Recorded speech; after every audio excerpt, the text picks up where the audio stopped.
The Fearless, Star Legend Book 2, written and narrated by J.J. Green, with help from Welsh language consultant Mike Paddock. Chapter 1. Airless and Zero-G, the umbilicus snaked out from the Cornflower's starboard airlock. A steel scaffold protruded from the open end, a cage holding the molecular scalpel that would slice into the hull of the Fearless. Major Wright pulled himself closer to the ship, hand over hand along grips lining the interior wall of the umbilicus. The crew responsible for attaching the scaffold to the BA's former flagship were taking their sweet time about it, and he wanted to know why.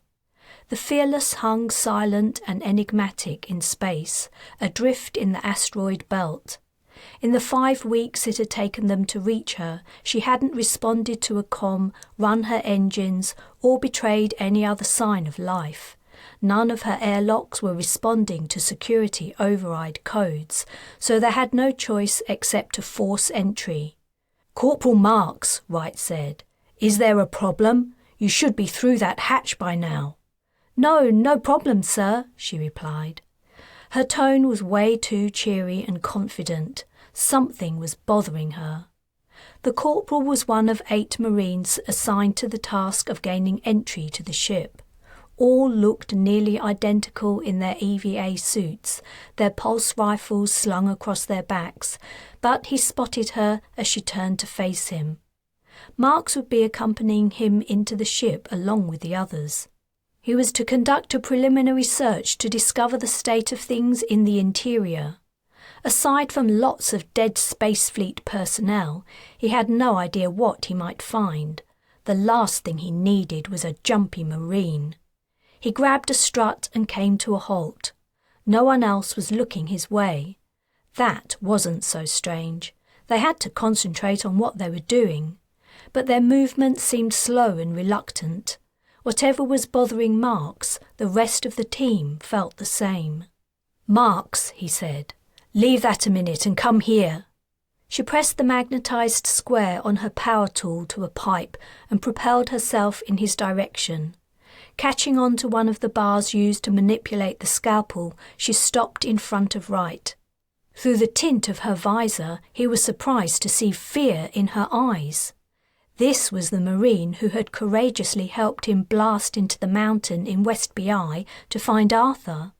She had also ventured out with him under fire to rescue Ellis, who had been immobilized. He switched his comm system to 1-to-1. "What is it, Marks? What's going on? Whatever it is, you can tell me. You won't get into trouble." She broke eye contact. "It's just... shit, I feel dumb saying it." "Come on, spit it out. We don't have forever. The EAC would love to get their hands on the Fearless, even in her current state. They could be on their way right now." Wright heard her swallow and then say, looking away from him, "It's just... some of the others are worried about what might be inside." He guessed she was also one of the others. "Some people have been calling it a ghost ship." "A ghost?" Damn it. He had heard it all. Gremlins causing system failures, mysterious alien predators living on moons with no atmosphere, and zombie hostiles rising from the dead. Now it was ghost ships. You could train Marines to keep on fighting against hopeless odds, to put their lives on the line every day, but you couldn't train them out of superstitions. "Okay," he said. "Everyone on the Fearless probably died when the Black Cloud took her, or if they didn't die then, they blued soon after.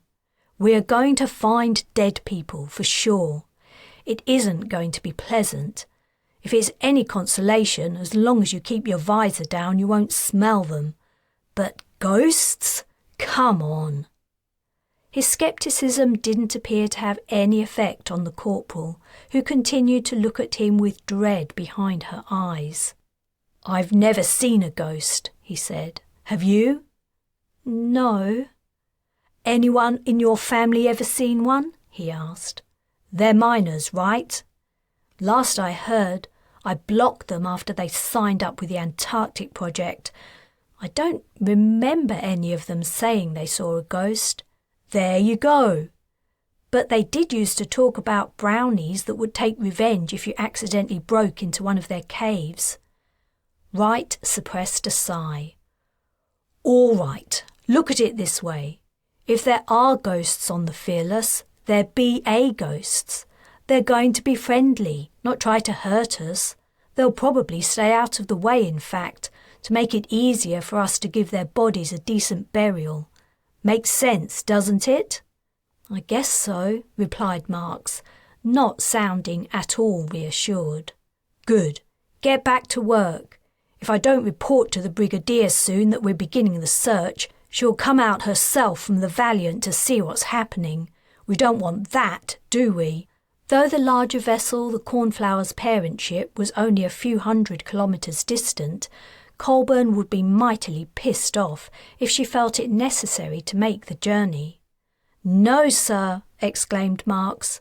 She thrust off with a hand and returned to the edge of the scaffold. The Brigadier was scarier than any ghost. Wright addressed the team. As you know, the Fearless is still maintaining an atmosphere, so we can expect some nastiness once we're inside. You might see someone you once knew.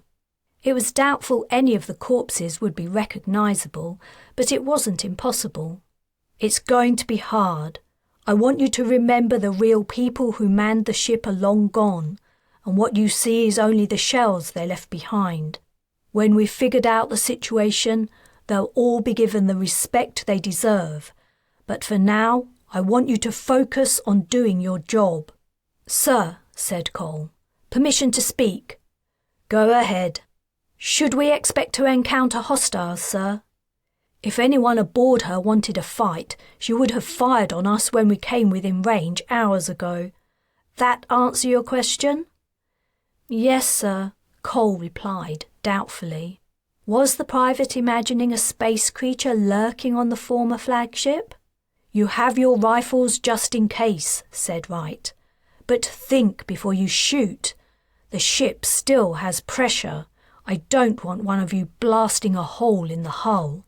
When the scaffold was secured and the molecular scalpel was in place, the two engineers on the team guided the scalpel's nozzle to the ship's hull and started her up.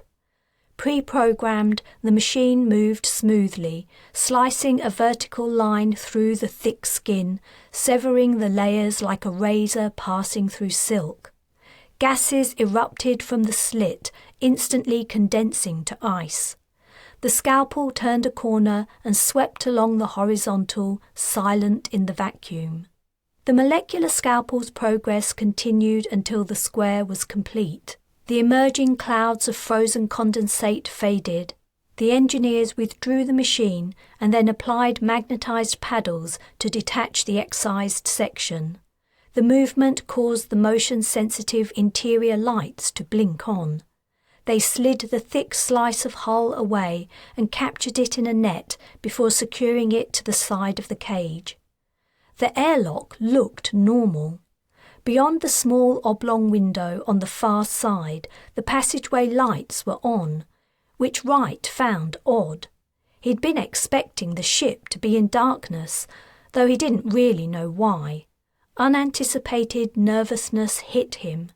Until that moment, he'd been focused on the task ahead, but now the oddness of the scenario reared up in his mind.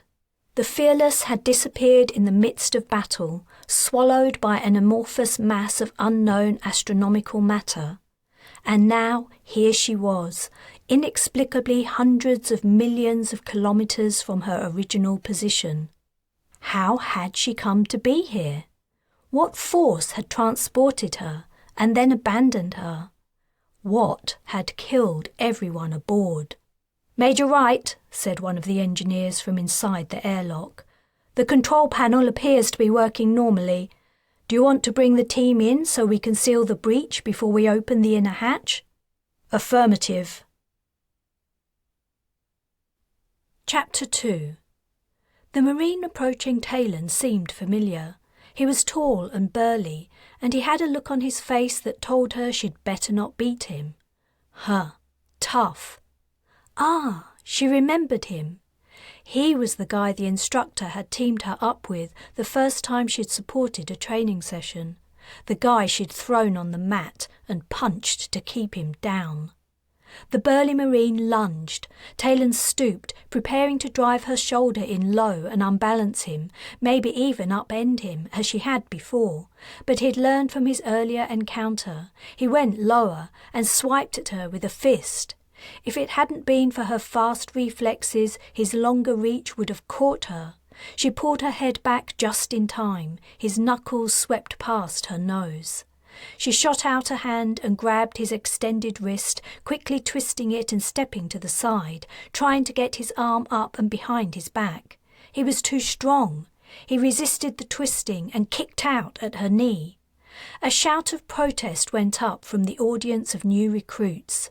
She jumped left a fraction, just enough that he didn't make contact, while maintaining her grip on his wrist. What a jerk! The big guy could break her knee and put her out of action for weeks. She hauled him forward, taking advantage of his temporary imbalance, and quickly got behind him, shoving him the remaining distance to the floor. In another beat she had a knee on his back and his elbow pushed up. The downed Marine cursed and tried to rise, but she forced his arm higher. Even his thick muscles couldn't protect his shoulder from the pressure. With a yell of pain and frustration, he slammed the mat with his other hand, conceding the match. Taylan released her hold and climbed to her feet, panting. Her opponent also rose, and she saw him hesitate. Was he planning to pull a fast one and attack her while her guard was down? She glared at him, hard-eyed. "I dare you." After another moment's hesitation, he slunk off, walked right past the gawking recruits on the mat, and barged out of the gym.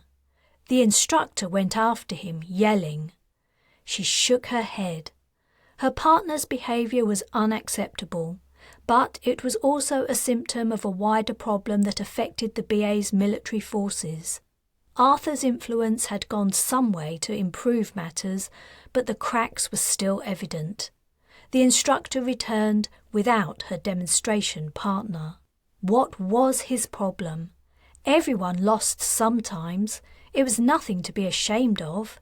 Her dad had beaten her more times than she knew. He had taught her to accept defeat graciously and try to understand what had gone wrong so she could avoid making the same mistake. Maybe that was the difference. The guy was used to winning all his matches due to his size. He didn't know how to lose. "Session's over," said the instructor. "Dismissed." She jogged to the showers. If she was lucky, she might be able to find Arthur and spend some time with him. Ever since he'd learned English, she'd been getting him to tell her about his life and the world he'd lived in.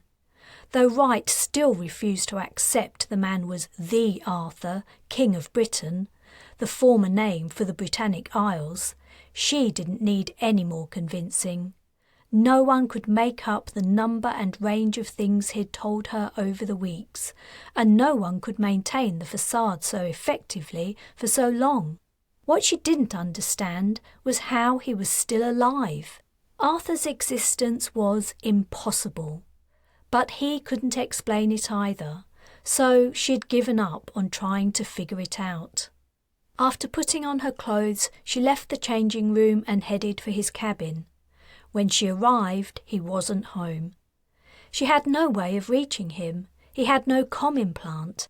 The docs hadn't wanted to put him through the operation, as they were still trying to figure out how the hell he was alive. He also didn't carry a comm button. The devices freaked him out. He could watch vids, but disembodied voices coming out of nowhere made him turn pale and tremble. It was just one of the many aspects of his new life he would take time to get used to. He'd only just begun to accept the Valiant floated in the sky. Where could he be? She walked down the passageway trying to think of likely places. First she went to the mess. Arthur loved eating and would eat anything and everything he was offered. But there was no sign of him there. Her next destination was the entertainment lounges. He wasn't in any of them, but then she remembered he'd complained about the noise and lights. Along from the entertainment lounges was the main fitness centre. Her hopes rose as she walked inside and surveyed the exercise machines. Arthur came here quite often to work out, though he didn't seem to have to do as much as regular people to put on muscle. He wasn't in the fitness centre. Bummed, she left. Where else? Taylan wandered the Valiant for another half an hour before she finally found Arthur in the sick bay of all places. It had been the last place she'd looked, and then only because she was bored. She hadn't thought he could actually be there. He was probably the healthiest person on the ship. "Hey, what are you doing here?" she asked, as she spotted him sitting outside the medic's office. Even if it hadn't been for his size, the torques he wore around his neck and bicep made him stand out. "Hi," he replied. "It's good to see you too."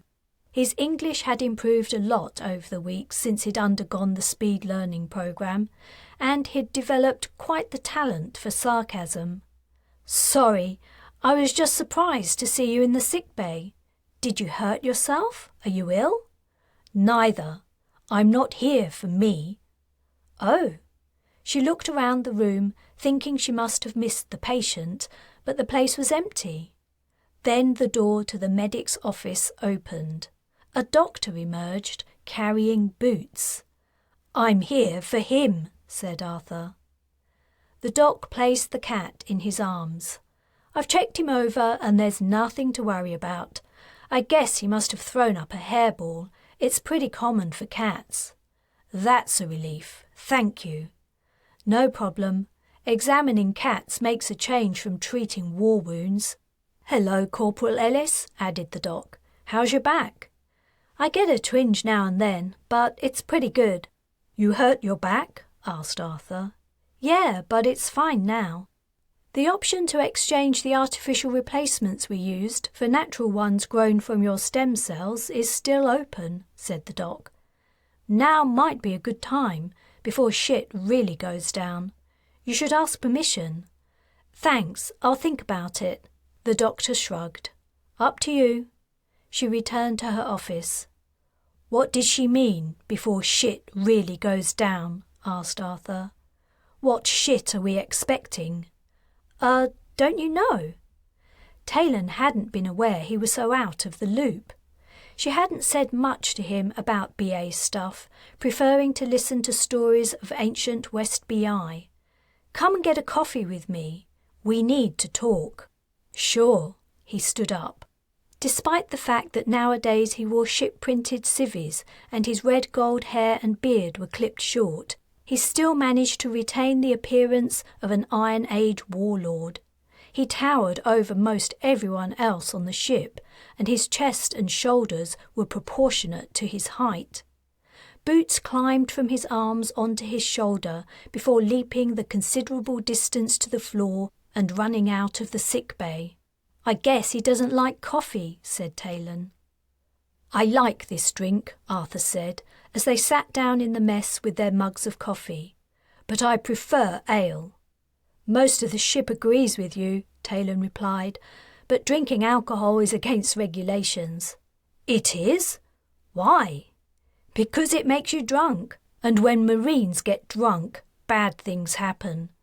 Sometimes we're allowed a few beers for a special occasion, but mostly we can't drink unless we're on surface leave." A twinge of sadness hit her.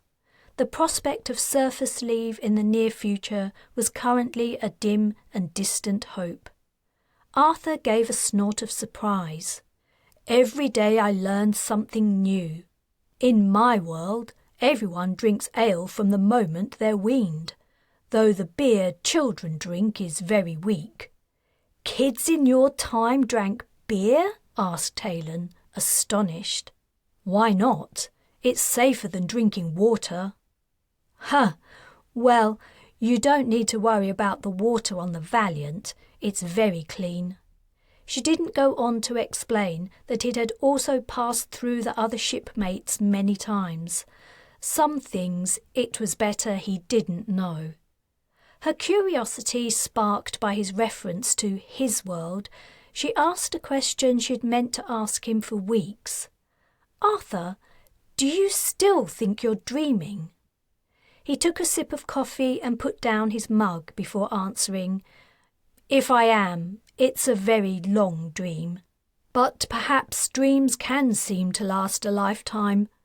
Honestly, Taylan, I'm no longer sure. Everything I experience feels real." He smiled.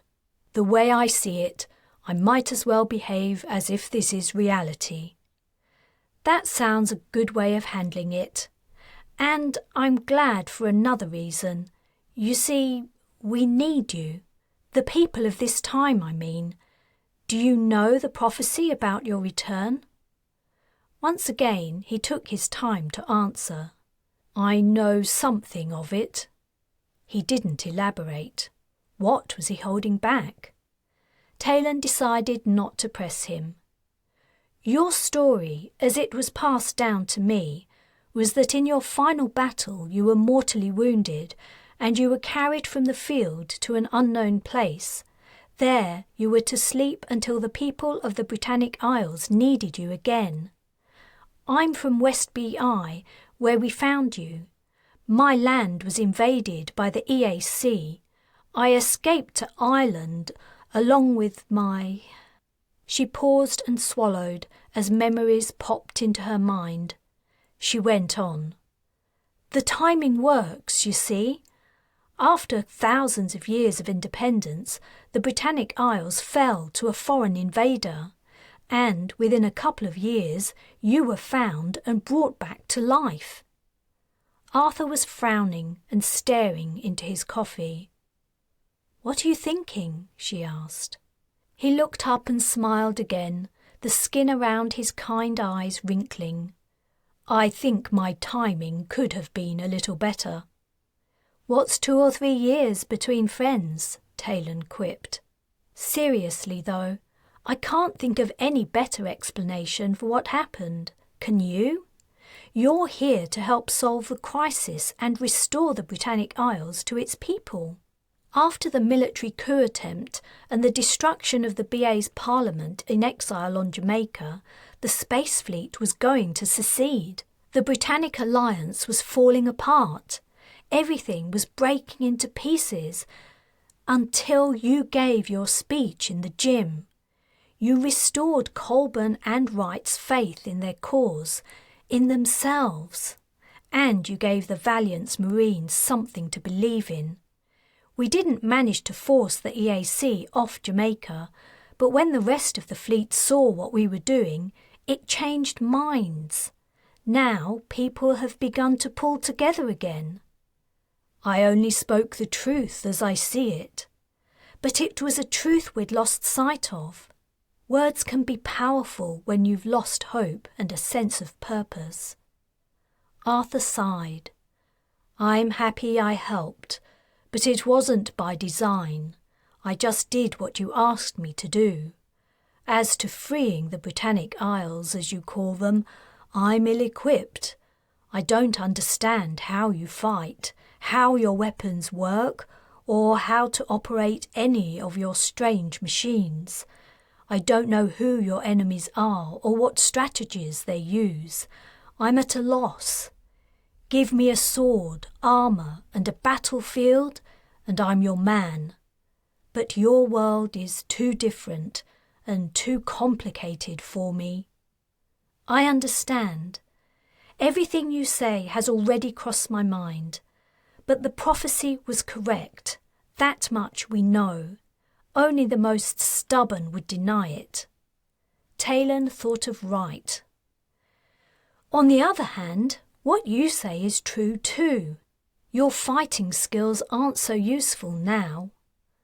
Maybe I could talk to the other knights of the Britannic Isles.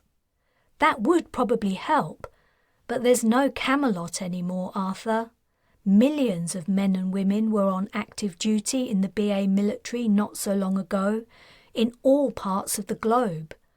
I don't know how many are contactable now. They'll be fighting their corners in the remaining BA territories and protectorates, or they will have gone to ground, waiting to see what happens. 1 million knights? I can hardly imagine such a number. It doesn't matter how many there are if we can't reach them, said Taylan. I don't know what the answer is. We're missing something. Chapter 3. The passageway was silent and empty. According to the figures on Wright's HUD, the Fearless's life support systems were functioning normally. He lifted his visor. Something his suit's sensors would not register was the odour of death, but the air smelled normal. He expected he would be picking up the awful smell soon enough, but at least no nasty surprises seemed to be awaiting them in the immediate vicinity. He wasn't expecting an EAC or AP trap out here in the belt. Both had fled the battle scene after the Fearless's disappearance, so it was unlikely they had anything to do with what had happened to the ship. He decided to split the team into small groups to expedite the search. After dividing them up, he said, "Proceed with caution. At the first sign of something suspicious, halt and comm me before going any farther. And make sure your cams stay on. Service access tunnels only. I don't want to waste time trying to figure out how to get you out of a faulty elevator. Sergeant Elphick, your team takes deck 4. He went on to portion out the other areas. Finally, he said, "Marks and Cole, come with me." "We're searching deck 6, sir?" asked Cole. It was the only deck Wright hadn't assigned, and the site of the Fearless's bridge, where they might be able to access the ship's log. "Affirmative. I want to start at the bridge and work forward." He led them toward an aft maintenance hatch. A blueprint of the Fearless was an overlay on his HUD, and dots signified the search teams. They were crawling steadily along the ship's lines. His comm remained quiet. As they passed by an elevator, it dinged. Marks jumped. "Hey," Wright admonished. "Cool it, Marine." "Sorry, sir," she replied, though her eyes remained wide as she stared at the elevator doors. They opened, but it was empty. She visibly relaxed. The doors closed and the elevator descended. Wright felt Marks tensing at his side. No doubt she was wondering if ghosts were operating it. A few minutes later, they climbed out of the service hatch into an empty passage on deck 6. "Where is everyone?" Cole asked. "They just disappeared?" Wright didn't reply, thinking the disappearance of the Fearless's occupants would be a better alternative than what he expected to find. A ship's infrastructure and systems might survive being flung millions of kilometres, but the people aboard would not. It was only a matter of time before his team or another would stumble upon the smears that were all that remained of anything organic. He stepped toward the nearest door, which led to the bridge. At the time of the battle, the former Admiral, Yorkson, and many of the ship's officers would have been here. Partly expecting the door not to open, he approached it slowly. As he reached it, it slid back. The wide semicircular room spread out before them. Empty. Cole was peering over Wright's shoulder. "Nothing here, sir," he said, sounding relieved. The bridge wasn't the kind of place people left things lying around, especially not during a battle, so it was unsurprising there were no signs of human occupation. The ranks of consoles and seats appeared as they would on any large BA starship. From long experience, Wright knew where each officer would sit: helm, navigator, weapons officers, comms, and so on. At first glance, no damage appeared to have been inflicted, and there was no obvious explanation for the absence of people. Perhaps whatever had moved the Fearless across the solar system had caused everything living aboard her to vanish. Wright walked to the captain's seat, from where the Admiral would have directed the BA fleet. The interface screen was dead. He tried to open it, but it didn't respond. "Check the consoles," he told Marks and Cole. "Tell me if anything's working." He went to the navigator's station. Here, the screen reacted to his touch. He gave the security override code. Instantly, a holo flashed up in the centre of the room. Marks started. "Shit!" "Steady, Corporal," said Wright. She muttered something about pissing her pants, but he ignored it. The holo was of the battle where the Fearless had been lost.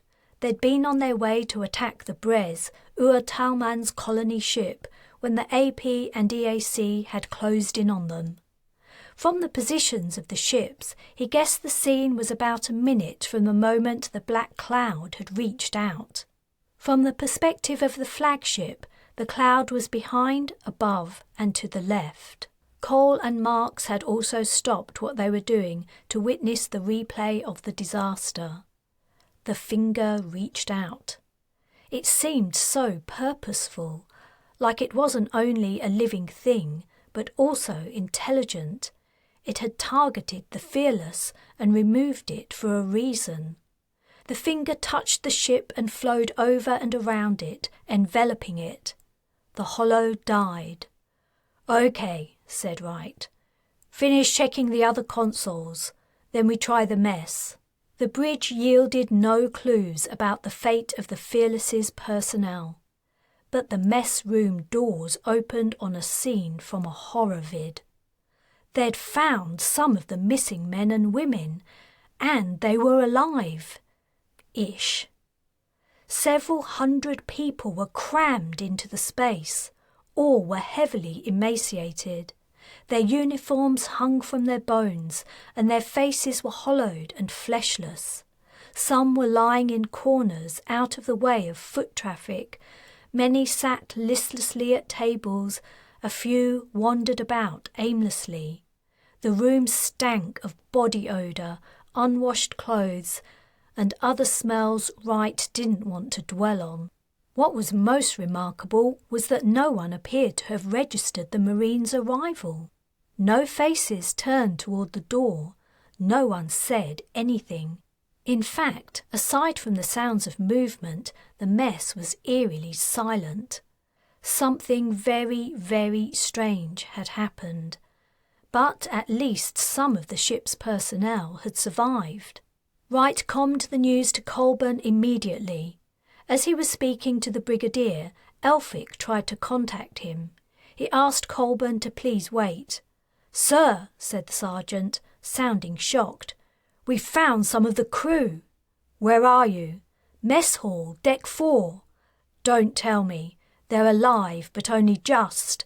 "Yes, Major. How did you know?" "Stand by, Sergeant." "We've located some more of the personnel," Wright told Colburn, "in a similar state. I'm guessing there are still more to find. They all seem to have migrated to the messes.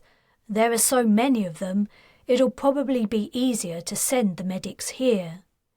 "Yes, that makes sense," the Brigadier replied. "Is the ship secure? I want to come and see things for myself." "We're still assessing the situation, Mum." "Let me know when you're ready." Colburn closed the comm. Now that he'd carried out his orders, pity for the poor souls gnawed at him. He approached one of the Fearless's crew, a private. The man was slumped at a table, his head barely upright, gazing unfocused into the middle distance. "Hey, what's your name?" Wright asked. But the man didn't seem to even hear him. He also didn't seem to have noticed that the person he was sitting next to was too still and turning black. Not everyone had survived. Wright reached over the table and grabbed the private's shoulder. It felt like pure bone under his hand. "Name, rank and number," he said, hoping the formality of the request might trigger a response. His demand provoked no reaction, except perhaps the tiniest glimmer of consciousness deep in the man's eyes. Of all the situations Wright had imagined he might encounter on the Fearless, this one had never entered his mind. The crew were alive and present, but in body only. Whatever had happened to them had affected their minds. They must have been taking on fluids, or they would all be long dead by now. But they hadn't been eating, or only very little. Brain damage seemed the likely answer. The docs would have to figure it out. Chapter 4. Carla all lived in darkness. The heavy curtains of her bedchamber were permanently closed, and she rarely left the room. When she worked, she lit only one candle to see her books. She had ordered that every mirror in the castle be removed. If she went out, everyone had to remain in their workplace, and if she passed near them, they had to avert their gazes. Even Perrin was banished from her company. It was not enough. In her rage during the BA's invasion of her Jamaican mansion, she hadn't realised the extent of her injuries. The soldier who had fired upon her in the secret tunnel had set her robes alight. The flames had engulfed her torso, arms and head as she fled, and even the herbal ointments of her medics had failed to prevent severe damage to her skin and face. The moment she'd first seen her injuries replayed again and again in her mind. She couldn't shake the image in the mirror of her stretched red face and neck, distorted and twisted from her thoughts.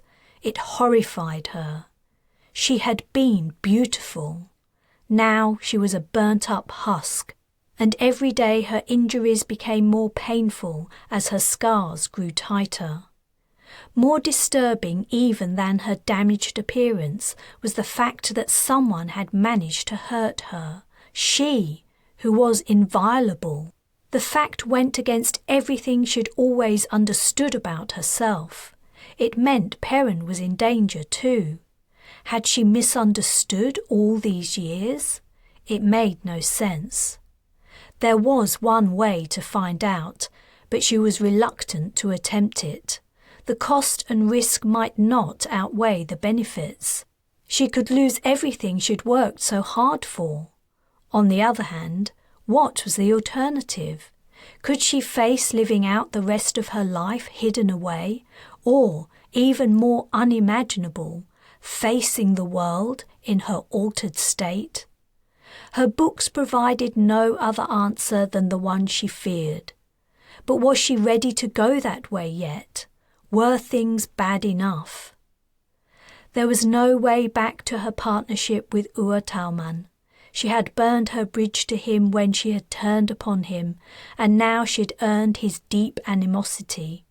He had aided the Britannic Alliance in their attack upon Jamaica, his ships defending the BA destroyer as it waited in orbit above Earth, and her assault upon his colony vessels had failed.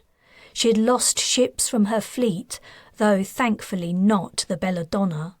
Her flagship remained intact and was patrolling the neutral zone beyond high Earth orbit.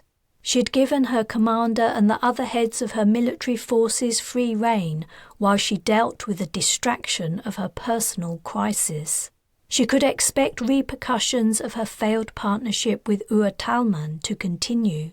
The only advantage she had was the intel Perrin had brought back from his visit to the Brez. And she still hadn't ended the threat from the mythical man the BA had extracted from his sealed cave in the West BI mountain.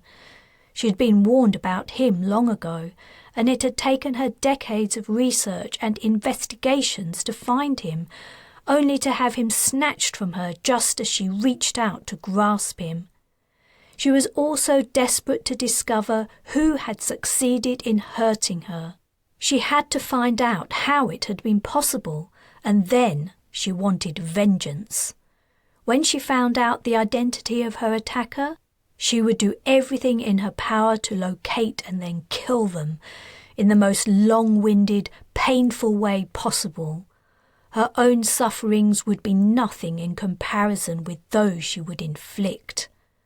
Unfortunately, her contact within the BA had gone silent. Why, she didn't know. It was possible the woman had died in the invasion of Jamaica, or she was hiding for some other reason, perhaps to protect herself. The upshot was Carla's reach into the Alliance was shortened. She needed a new source of intel. She walked to her chamber window and opened a curtain a little, enough to peek out. Outside, life went on. Workers passed to and fro in the courtyard. The sun lit a square of grass. She could hear the ocean surging against the castle's stones. She wanted to be out there, in command, leading the EAC, not ensconced in her room. She would never find her attacker and enact her revenge as long as she spent her days ruining her ravaged visage. She had no choice. It was time to act and take the feared path. She would leave her room early tomorrow. She could only hope the risk would be worth the reward. The apothecary had to be an old man by now. Carla wasn't even completely certain he was still alive. Since she'd granted him a lifelong place in her household, the man kept to himself, carrying out his experiments late into the night and rarely speaking to anyone. In other places where she'd lived, she'd often seen a light shining from the window of his room in the early hours of the morning, but in her current abode she wasn't even sure where his room was. It was time to find him. The cook would know which room was the apothecary's. The woman knew everything that went on in the castle. Carla put on a dark woolen cloak and pulled the wide hood over her head, drawing it low so her face could not be seen. Outside, the sun was rising. The cook would be in the kitchen already, preparing breakfast, but most of the rest of the castle would be asleep. Carla walked down the stairs and into the quiet hallway. She crossed to the doorway at the back of the hall and descended another, narrower staircase. As she'd predicted, the cook was already at work, bent over a large wooden table, rolling dough. A young girl was there too, on her knees, starting a fire in the stove. At Carla's entrance, the cook's gaze quickly took in her presence and then flicked to the girl. She sharply told her to fetch the day's milk. When only the cook and Carla remained in the kitchen, she said, "Good morning, mistress. Is there something I can do for you?" All the while keeping her eyes firmly focused on her task. "I'm looking for the apothecary, Jonathan. Do you know where he is?" "John the alchemist? Is that what he's calling himself these days? Yes, that's who I mean.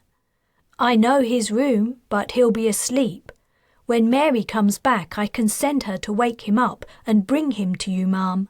"No, I'll wake him myself." "In that case," the cook gave her directions. The apothecary had, predictably, chosen a room in an out-of-the-way section of the castle where few people would have cause to go. Carla crept along the passageways until she reached the winding stairway that led to the man's remote living space. The air seemed chillier here. She drew her cloak tighter and ascended the steps. A single door stood at the top. Rapping her knuckles on the solid wood made little sound, and there was no knocker. "John," she called out. "John, wake up! It's Carla!" She listened. Silence. Had he even heard her through the thick barrier? "John, wake up! It's me!" Still nothing. Could she hear snoring? She turned the iron ring to open the door. John's room was small and round. A bed occupied 1/4 of the stone wall. On the opposite wall stood ranks of shelves lined with transparent jars containing liquids and strange dried materials. The rest of the space was taken up with tables full of scientific equipment. The air was filled with a heavy, sickly, chemical scent, probably from the experiment that was running on one of the tables. A tiny flame was heating yellow liquid in a spherical glass.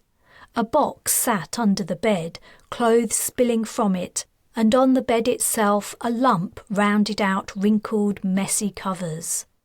"John!" Even at close quarters, her shout provoked no response. She stepped to the bedside and leaned over the sleeper. His bedclothes were pulled up to his chin, and a nightcap had been pulled down over his ears. A thin, scraggly white beard covered his cheek, and his nose was a map of broken capillaries. He looked much older than she remembered him. How long had it been since she'd used his services? It had to be 10 years or more. She grabbed his shoulder and shook. "John! Wake up, you old goat!" Sleepy groans issued from the elderly man. He shrugged her hand off his shoulder and pulled the covers over his head. "John the alchemist," Carla said sternly. "Your dweer commands you to rise immediately." John muttered. "What you... dweer?" A shock seemed to run through him, and he jerked awake, throwing off the covers and leaping up. Carla had to leap backward to get out of his way. Wearing a grubby nightshirt that hung to his knees, he stood legs akimbo and arms spread out as if to ward off an attack from an unknown direction. Stick-thin calves poked out of his nightshirt, leading to bony feet and hairy toes. His head swiveled from side to side. "Where is she? Where's the dweer?" "Put on your glasses, you silly fool." John appeared to waken up some more. "Ah, glasses, yes." Turning to the small table next to his bed, he patted it until his hand alighted upon a pair of spectacles. He put them on, tucking the thin wire frames behind his ears. When he turned back and spotted Carla, he started and then sat on the edge of his bed. You gave me quite a fright." "Well, don't have a heart attack," Carla said. "I need you." John pulled out the box of clothes from under his bed, rummaged around, and found a holey cardigan. He put it on and then thrust his feet into fluffy slippers. He peered at her more closely. "Why are you hiding under that cloak?" Taking a breath, she pulled the hood down to her shoulders. The old man only raised his eyebrows slightly.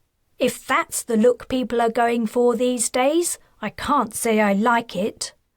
"Don't joke," Carla replied bitterly, drawing the hood over her head once more.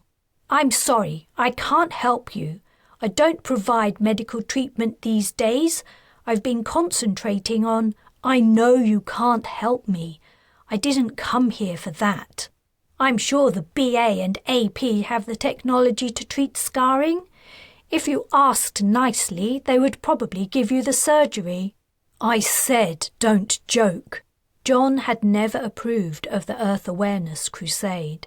It had long been a bone of contention between them, and was one of the reasons Carla avoided him. "What are you going to do?" he asked. "Have me executed? Have me burned alive?" The news of what she'd done with the 2 BA military leaders must have gotten back to him. She didn't care. He didn't understand and never would. She allowed him his taunt. He was the only person in her domain who could get away with it, with the possible exception of Perrin. She would never hurt him, and he knew it. "I want you to prepare me another draft of the formula."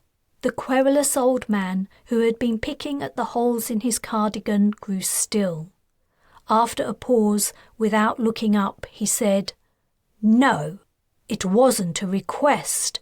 I'm ordering you to make it." "No, I won't do it." Carla sighed. "Move over." He slid along the bed and she sat down beside him. "I need you to do this for me, or at least give me the recipe. Again, no. To both.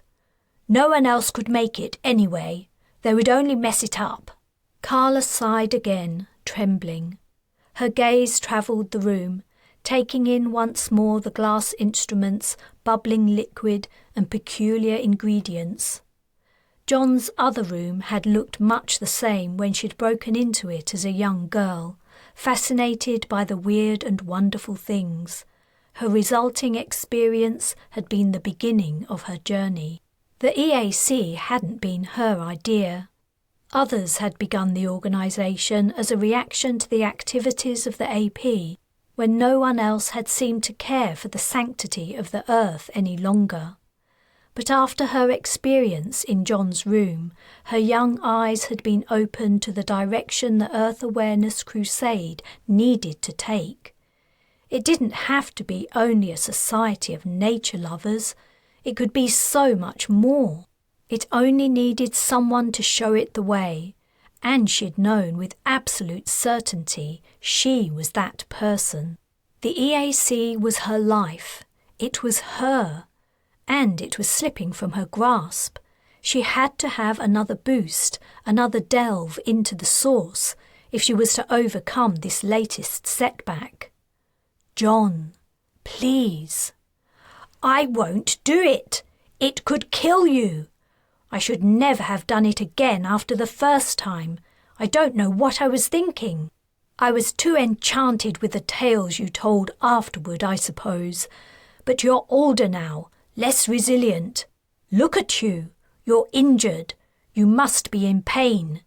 How can you withstand? I cannot go on without it. I simply can't. I'm begging you, as one friend to another. You have to. You're the one who started me on this journey. You can't abandon me now. If I could go back in time and reverse what I did, I would. Do you know how many times I've regretted leaving that concoction out on my desk for any adolescent burglar to find? He shot her a gap-toothed grin. Carla relaxed. He was coming around. The apothecary had always had a soft spot for her, ever since she'd been an urchin on the streets of Berlin, sharing his lunch with her and giving her his cast-offs. It was no wonder that one night, when the temperature fell to -15°C, it had been his shop she'd picked to sneak into for warmth. She knew if he found her, he wouldn't have her arrested. Neither of them could have guessed what would result when she'd sampled the experimental mixture he'd left out to cool overnight. She put an arm around his old shoulders, skeletal under her touch. He'd always cared more about his work than eating. I think this will be the last time. You've said that before. I know, but I need answers only she can give. If I don't have them, I won't know how to go on and finish what I've started. The EAC will fall apart. All its members will lose their livelihoods, their way of life. You won't have this cosy little place or free access to everything you need for your experiments. I'll take full responsibility for whatever happens. I don't care who will be held responsible. I care about you.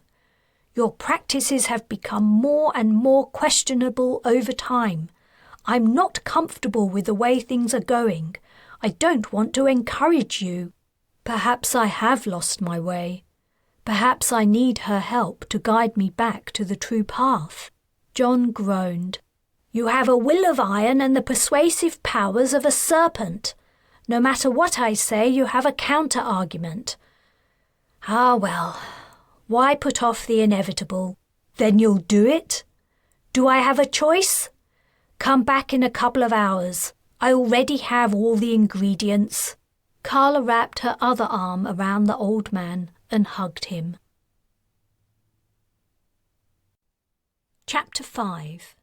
Living in a cramped bamboo cage and eating only scraps had left Hans Jonter a shadow of his former self. His arms and legs were brown mosquito-bitten sticks. His stomach was a concave hollow above his jutting hips. Sores on his buttocks and back, arms and sides made most resting positions agony. The only way he could sleep was by lying on his stomach, his knees folded up at one end of the cage and his head pressed against the other. Once he developed sores on his chest, probably only a matter of a few days. He would have no places on his body remaining where he could touch the bamboo without being in severe pain. Death would probably come soon after. How long had he been here? Weeks? Months? He'd lost track of the passing days. He remembered the night of the military coup and the EAC attack that quickly followed. Maria had said she knew a place they could hide, and she'd driven them into the mountainous jungle. He'd left the car and walked down the trail that led to the cave entrance. Maria had followed him. When her car's headlights were no longer shining, it was hard to see where to go, and Hans feared he would miss his step in the dark. The people at the mouth of the cave seemed to be watching and waiting for him, though he could only make out their silhouettes. Maria had gone strangely silent. He would have expected a "Be careful, Mr. Jonter," from her, or a "Watch where you step," or something equally solicitous. It was what he'd come to expect from her. In that she was very like her deceased identical twin. But she'd only followed him quietly, without speaking. He stepped from the end of the path onto the rough, flat stone that marked the beginning of the cave, where it emerged into the lush, verdant vegetation of the tropical mountainside. The faces and bodies of the people waiting became more distinct. These were people like Maria, Jamaican locals dressed in swathes of brilliant colour. They were young like her too, young, strong and vital. "This is him?" asked one of the men. She must have nodded a reply. Immediately the man who had spoken and another young man strode forward and each grabbed one of Hans's biceps. They pulled him so roughly he stumbled, and then they dragged him. What are you doing?" Hans protested. He fought, but his captor's grips were too tight. "Maria! What's going on? Maria!" He was dragged into the back of the cave. There, hidden in shadow, was a cage made of bamboo, the canes lashed together with vines. He was thrust inside so hard he hit the opposite side, nearly overturning the light structure. But it rocked back to the horizontal. The door slammed shut, and someone tied another dried vine around the door and its frame, doubling and tripling the knot before sitting down with his back to Hans. Grabbing the bars, Hans yelled, "Maria, what are you doing? Who are these people? Why are you doing this to me?" His former, he guessed now, PA, was talking quietly with the others. They were all ignoring him. He shouted several more times before giving up. His mind was whirling with shock, and he felt weak and clammy despite the heat of the night. What would they do to him? Were they going to kill him? Or were they planning on giving him to the EAC? The only person who might possibly answer his questions was his guard. "You," he said, "who are these people? Why have I been brought here?" The man, who seemed younger than the rest, didn't react. Hans reached through the bars and touched his back. "Hey!" the man yelled, leaping to his feet and spinning to face Hans. He pulled a knife from a sheath at his waist and thrust it at Hans, who jerked backward involuntarily. "Touch me again and I'll slit your throat," the youth threatened. He sat down again, facing away as before, but at a greater distance from the bars. Hans dropped to his knees, instantly regretting it as his kneecaps hit the bamboo canes. He tried sitting, but the canes ground into his buttocks. He was forced to squat on his haunches instead, resting his back against the bars. The people at the front of the cave were deep in discussion.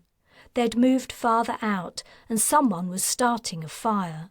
He could hear them speak, but could only make out the odd word, not enough to understand exactly what they were saying. He heard Dwyer Or several times, and the BA. That was only to be expected. Maria's reasons for bringing him here and imprisoning him were clearly something to do with the EAC's invasion of Jamaica. It had all been a lie. Her taking over from Josie, her hero worship of him, her work for Sis. The entire time she'd had some other agenda. But what was it? He gritted his teeth and knocked the back of his head against his prison. How could he have been so stupid? He'd been seduced by her appearance, disarmed by her flattery. He, the head of Sis, a man whose entire career had centred around espionage and the gathering of sensitive intel, outwitted by a young woman. Just as his shame and anger were peaking, Maria separated from the group beyond the cave's edge and walked over to him. "Speak of the devil," Hans muttered. But he bit his tongue, deciding against railing at her or upbraiding her for her deceit and disloyalty. Any understanding he had and didn't share with her could help him in the future, so he held on to his advantage, small though it was. "Maria," he said, trying to sound amazed and pathetic. "What's happening? Why have your friends locked me up? Don't they know I'm no danger to them, that I want to help them?" She smiled her lazy smile, her eyes hooded. "You're confident for an imprisoned man. How can you help us, Hans? You have no power any more. All your associates in the BA are dead or soon will be. You're nothing now." He hung his head, partly to hide the rage that was building despite his best efforts, and partly to give the impression of sadness and despair. "You're right. I'm nothing. The Britannic Alliance is finished. It'll never recover from this invasion. The Caribbean was our last major stronghold. Now all the others will fall too, either to the AP or the EAC, and the days of the great BA will come to an end." Mastering his expression, he looked up. "But I don't understand why you've brought me here if I'm so worthless and unimportant. What difference does it make to you if I live or die? Wouldn't it have been simpler to leave me for the EAC to find? Why did you go to the trouble of coming out to my villa and tricking me into leaving with you?" She shook her head. "You're a monkey in a cage, and I don't give monkeys answers. You'll find out in time why you're here, and when you do, you'll probably wish you didn't know." She turned to leave. "Maria," he called. "One thing, I beg you. About Josie." She had begun to walk away, but she halted at the name. She didn't turn to face him. "Was she really your sister?" he asked. "Or was that all a lie too?" He barely heard her reply above the call of the cicadas and the whining of mosquitoes. "Yes, she was my sister." Then she left him. The fire outside grew brighter, and meat was speared onto sticks to roast over it. More people came out from the inner cave and joined those around the fire. They were smoking the local herb. The sweet, heady smell of it drifted over. They'd also brought drinks and other kinds of food. Hans was desperately hungry. He hadn't eaten any supper. His excitement over the military coup had stolen his appetite, but his current predicament made him ravenous for some reason, and the gin and tonic had worked its way out of his system, leaving him thirsty too. No one paid any attention to him. Even the person who brought food and drink to his guard didn't spare the prisoner a glance. "I need water," he complained. "And I'm hungry. Aren't I going to get anything to eat?" But he might as well have been speaking to the ether. It must have been 2 or 3 o'clock in the morning when the gathering around the fire began to break up. Another guard arrived to relieve the first, who went inside the cave with the majority of the men and women. Others lay down around the fire, wrapping themselves in blankets. By now, Hans's body ached from contact with the bamboo canes. They were 3 or 4 centimetres thick, and the gaps between them were only just large enough to accommodate his fist. No matter how he sat or lay, or even leaned his back against them, he couldn't get comfortable. Within minutes the pressure points would begin to hurt. After hours of this, he was nearly mad with discomfort. He'd tried asking for a blanket or grass or anything he could place between himself and the bamboo, but he'd been ignored. The man who replaced his original guard was older than average in the group. He settled down facing the cave front and took something out from his shirt pocket. A little fiddling around with something else and the lighting of a match, and the older man was puffing regular tobacco in a clay pipe. Hans inhaled the rich scent. He loved a nice cigar himself, and had often rewarded himself with one at the end of a long day's plotting and manoeuvring. He let out a long sigh and rested his forehead on the cage door. "Water," he said. "Could I please have some water?" When the guard continued to ignore him, he added, "Whatever you have planned for me. I won't be much use to you if I die of thirst." "You'll be all right till morning," the guard replied in a heavy island accent. "Please, I beg you, as one human being to another, just a little water." The man took his pipe from his mouth and spat on the sandy cave floor. "Shut your mouth or I'll get some folks to help me move you out there, away from the fire, where the skeeters'll get you." Hans didn't need telling twice. He was a mosquito magnet. As it was, the insects were already bothering him. He didn't fancy a night of their predation without the benefit of smoke to deter them. Resting a shoulder against a gap in the cage wall, he tried to get comfortable.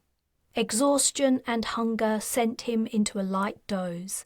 He was vaguely aware of people softly passing in the darkness, murmured conversations and snores out at the fire, and the smacking of the guard's lips as he puffed on his pipe. A crick in Hans's neck drove him to full consciousness. He let out a groan and shifted position. His muscles and tendons sent out pain-ridden protests. He opened his eyes and dug his fingertips into their corners, removing crusted sleep.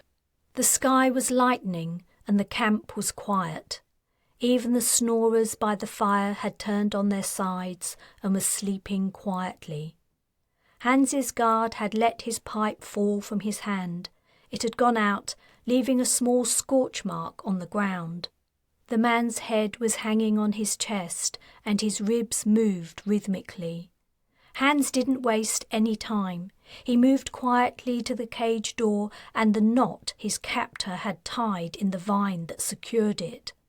At the time he'd thought it a slack method for preventing his escape. A knot could be untied easily. The greater challenge would be passing the sleepers without waking them and getting far enough away that they couldn't catch him after they saw he was gone. Being alone in the jungle with no food or any survival training would be a challenge, but it was preferable to captivity and an unknown fate.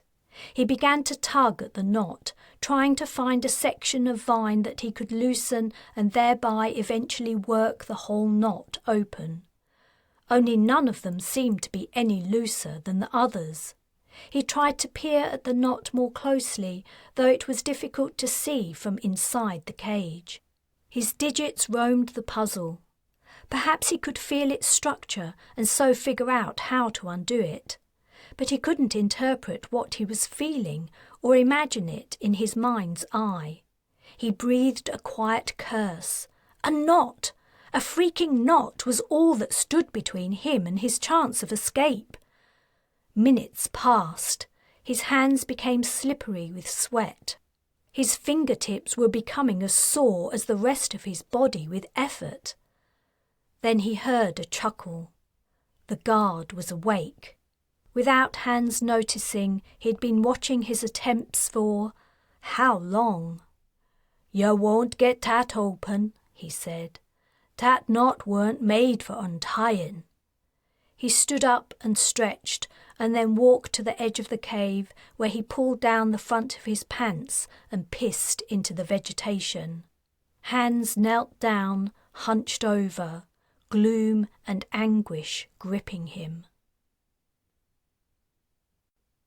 Chapter 6.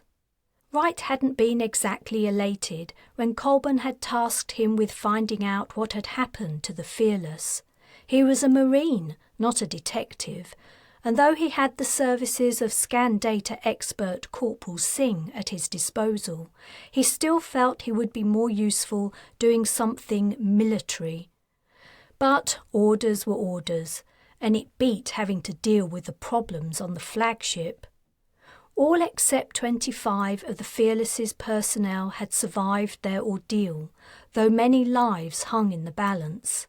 More survivors had been found at the ship's other messes, and they'd been in the same state as the first to be discovered. After assessing several of the crew, the Valiant CMO reported the victims seemed to have retained sufficient brain function to gravitate to water and food sources, but they hadn't been capable of much more. At present, some could answer simple questions and obey basic instructions, while others appeared almost comatose and were close to death from dehydration and malnutrition. Crew from the Valiant and Cornflower had been seconded to help care for the sick and meet their basic needs. Meanwhile, medics were treating the men and women, but whether they would ever return to normal mental function was a question that remained unanswered. The Fearless herself, on the other hand, had only had her circuits scrambled a little. Otherwise, she was unaffected by what had happened to her. The flagship could return to her fleet. The BA only had to find another 7,500 personnel to crew her. The return journey to Earth had begun, though as far as Wright knew there had been no updates from the Admiral on what would happen when they arrived. "What have you got so far?" he asked Singh, who was analysing the data on the flagship's disappearance. "Still nothing more than we already knew about the cloud," the corporal replied. "And all we have on that is the reduced light levels. I have found some more information on the ship, though I'm not sure how useful it is. Something's got to be better than nothing. You know how we lost all trace of her until the Gallant noticed her by chance?" The Gallant had been held back from the attack on Uatalman's colony ship, the Brez. She had been sent to a rarely frequented sector and had happened to pick up the Fearless's anomalous heat signature in the vastness of space. I found an old space telescope that's still operating, though no one's listening to it anymore. When I pulled its data, I found it happened to have registered the arrival of the Fearless. She appeared on the belt at exactly the same time she disappeared from the battle. Exactly the same time? Singh checked his screen. It depends on how exact you want to be. 0.002 seconds later. Exact enough. Wright rubbed the top of his head. "How far is Uatalman's shipbuilding site from the belt?" he asked. But as Singh began to check, he added, "Don't worry about it." Even if the distance were only a few meters, it was impossible for a starship to disappear from one place and reappear in another simultaneously. With the BA's flagship out of the picture, Taylan could have gone for the kill, but he hadn't. His tech might be cutting edge, but he hadn't had anything to do with this. Whatever had happened to the vessel, it had stopped her engines but allowed most of her other functions to continue normally. Unless that was entirely by chance, it indicated some kind of intelligence, as if the intent had been to remove the ship from the battlefield but not jeopardize the lives of the people inside her. Only the people had been harmed, some of them fatally, and it wouldn't have been long before they all would have died if the ship hadn't been discovered by chance. Wright was reminded of a toddler playing with a pet and unintentionally hurting it. He softly cursed. What the hell was he supposed to put in his report? As far as he was concerned, the biggest, most pertinent question had been answered. Whatever the cloud was, it didn't belong to the AP or the EAC.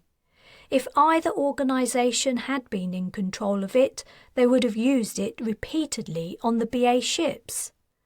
"Sir," Singh said suddenly, "can I ask what's going to happen now? Are we going back to Jamaica?" Wright grimaced. "You're asking the wrong person. I don't think even Brigadier Colburn has heard anything yet." He wasn't sure the higher-ups even had a plan. Admiral Kim was new in her position, and the military coup had thrown her a curveball. He guessed that might have been behind her hasty decision to secede.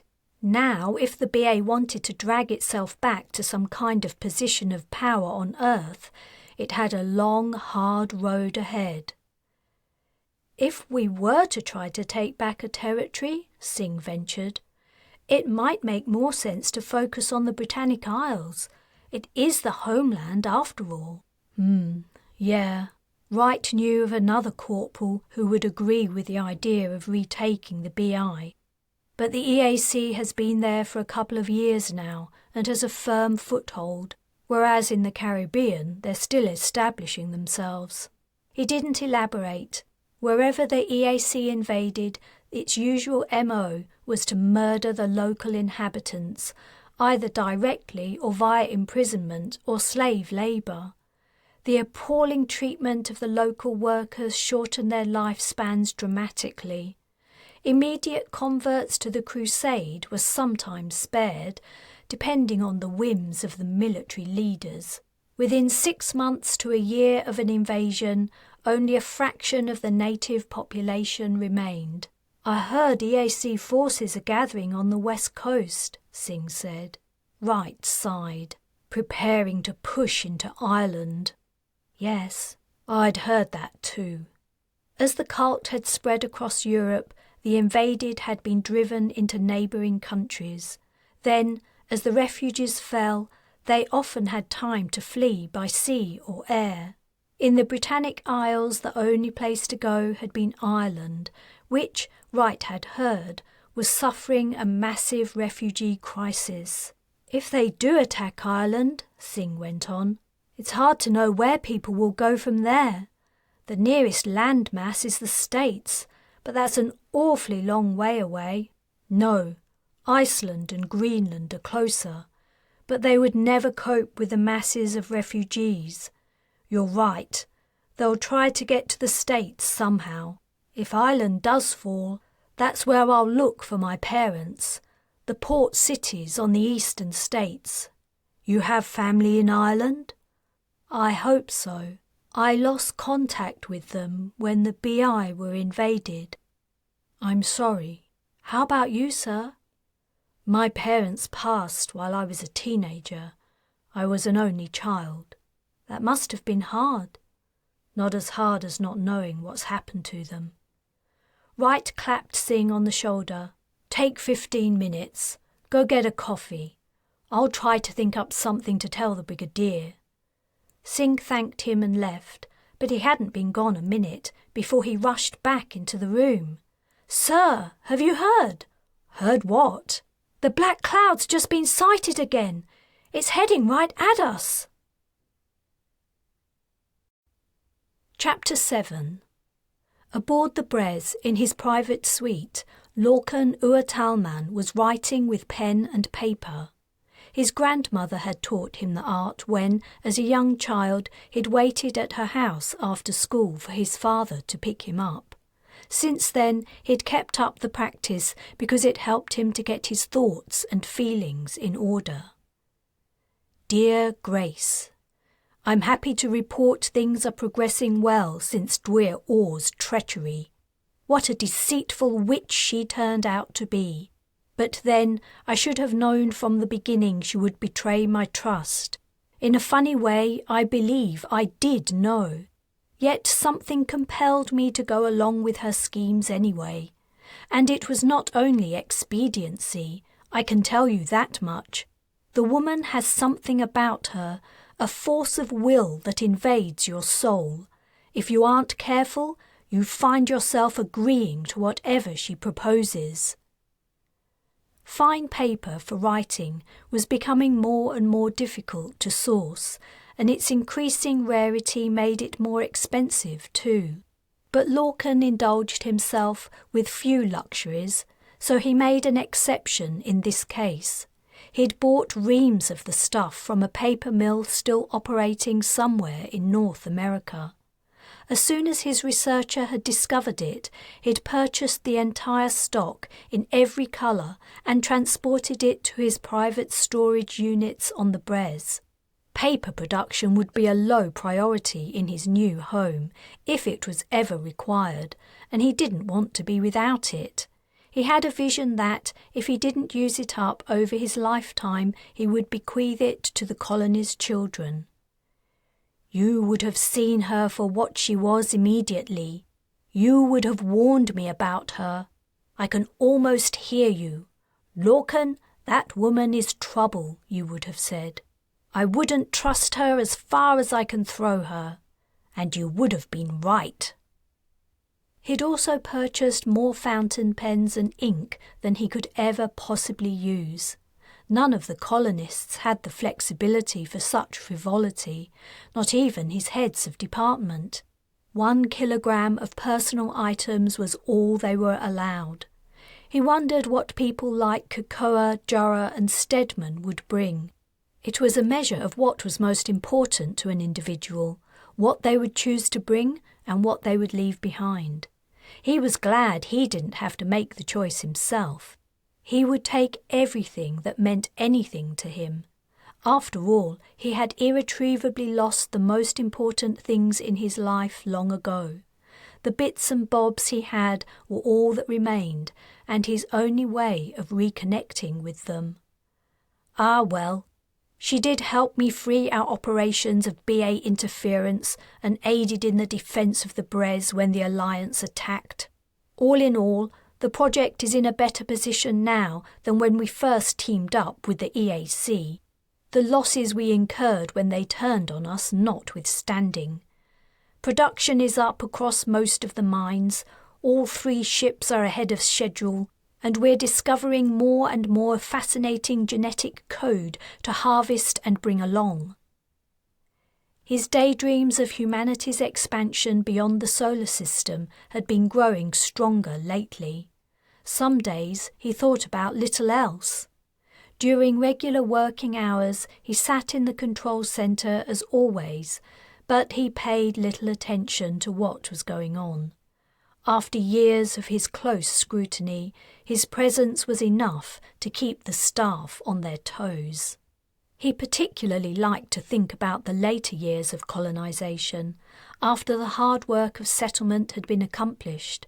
He imagined moving through the streets of a young city, most of its citizens born on the planet, and seeing what kind of society and culture they created for themselves. This was the true unknown of the Antarctic project. Would the people whose parents and grandparents he'd carried to the stars create the same kinds of lives? Or would the influence of the alien planet shape their behaviour, motivations and desires in different, unpredictable ways? As things are going so well, I've decided I can afford to take a little time off to visit the surface and see some of the code harvesting in action. I was thinking I might also take the opportunity to do some recruitment. There are a few individuals who would be an enormous benefit to a New World colony. I want to see if I can persuade them to come and explore the galaxy with me. Surely that's an offer too good to refuse?" Giving a heartfelt sigh, he read over his letter. It contained just about all he wanted to say. It was time to finish it off and send it on its way. "I certainly think so, and I know you do too. Do you remember the long nights when we would contemplate our future in the stars? I miss you, my love. Larkin." He read the letter again, then, satisfied with the contents, he pulled a small cylinder from the many stored on a shelf underneath his coffee table. One end was closed and the other covered by a lid. He popped the lid, rolled up the letter and slid it inside. Turning out all the lights, he stood and faced his window, one of the few on the ship. In the darkness, the starscape had become bright. In the bulkhead next to the window was a round portal, a little wider than his palm. He opened it, slid the cylinder inside and closed it again. The button next to the portal lit up, indicating it was sealed. He pressed the button. There was a hiss. A beat later, the cylinder containing his letter popped out on the other side of the window. The small amount of propulsion lent by its ejection ensured it sailed smoothly away from the ship. Leaning on the glass, Larkin watched until he couldn't see the cylinder any longer. Chapter 8.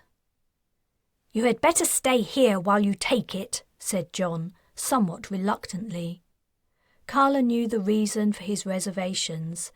If she died while under his care, there would be hell to pay. The castle's inhabitants would blame him for the loss of their Dwyer, and who knew what they might do to him in their passion for revenge. "I have a few remedies that might be effective," he added. "I'll try them if you seem to be slipping away." "Please don't give me anything to bring me out of it," said Carla. "Not unless you feel my life is seriously in danger." "You're putting yourself in danger simply by doing this, young lady," he admonished. She smiled at him, calling her young lady. He gave a snort of annoyance and frustration. "It'll take me a while to make it." He went to his jars of ingredients, unscrewed the lid from one, dipped in a spoon and dumped the spoonful in a mortar. He didn't look at her, displaying his anger by the set of his shoulders while he worked. After watching him for some time, she grew bored and turned her attention to the view through the leaded window. John's room was high up, as high as the chamber where she made her blood sacrifices, but he overlooked a field, not the sea. She saw some of the castle's children were already up. They were playing a ball game before breakfast, and Perrin was among them. She hadn't seen much of her son since the attack. She didn't like him to see her new appearance, especially not after he'd shrunk back at the sight of her. He was too young to be able to disguise his feelings in her presence. As she watched the children play, Perrin ran at another boy and pushed him to the ground. He snatched the ball from the other boy's grasp and held it over his head triumphantly. The other children shouted and tried to fight with him. Clutching the ball to his chest, he struggled free and sped away, heading toward the castle. Carla leaned forward, pressing her head against the leaded glass to see what happened next. When Perrin reached the moat, he threw the ball into it. Then he disappeared from her view. She guessed he'd come inside. Carla knit her brow and returned her attention to John, who was now grinding the ingredients together with a pestle. Her stomach rumbled. "If you're hungry," said John, without looking at her, "eat some bread. There's a bit in that basket covered with a cloth. You don't want to be taking this on an empty stomach." She found the bread and munched on it, though her mouth was dry. The determination she'd gathered earlier to go down the dangerous route was fading. Was she doing the right thing? Would her body withstand the strain?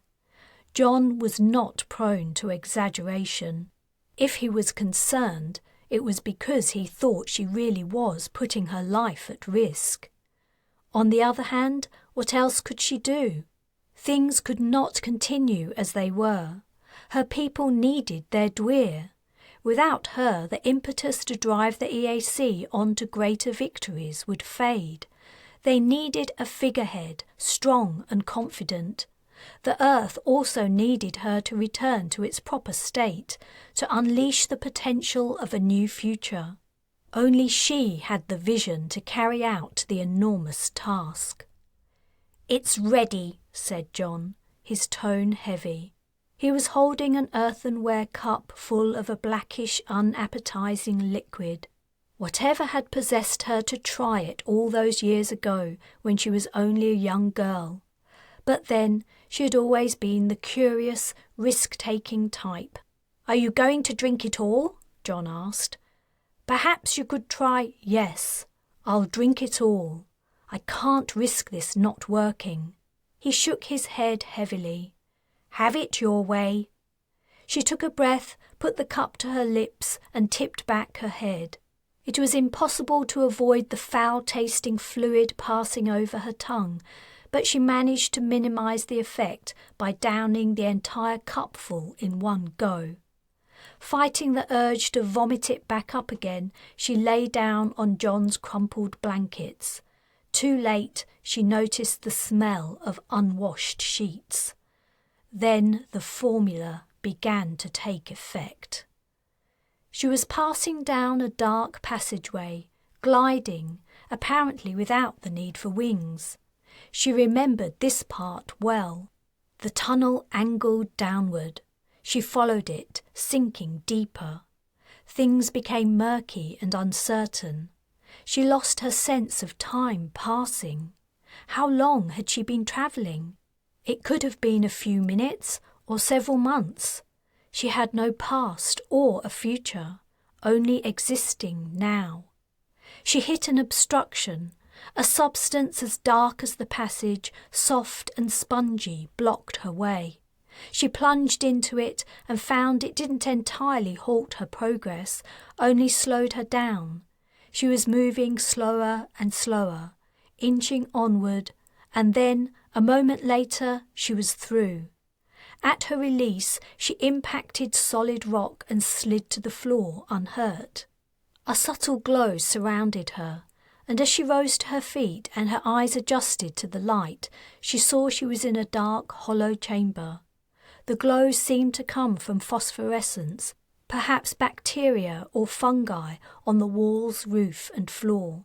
Although she could see and feel, smell the musty, stale odour of ancient air, and she could hear the slight movements of her body echo back from the cave walls, she didn't feel as though she was really there. "You've returned," said a voice. Carla spun around, trying to find out where the voice had come from, but she couldn't see anyone, only darkness edged by faint light. "Why did you stay away so long?" asked the speaker. "I've been lonely." "I can't come here often," Carla explained, pieces of her life coming back to her. "It's too risky. It nearly kills me.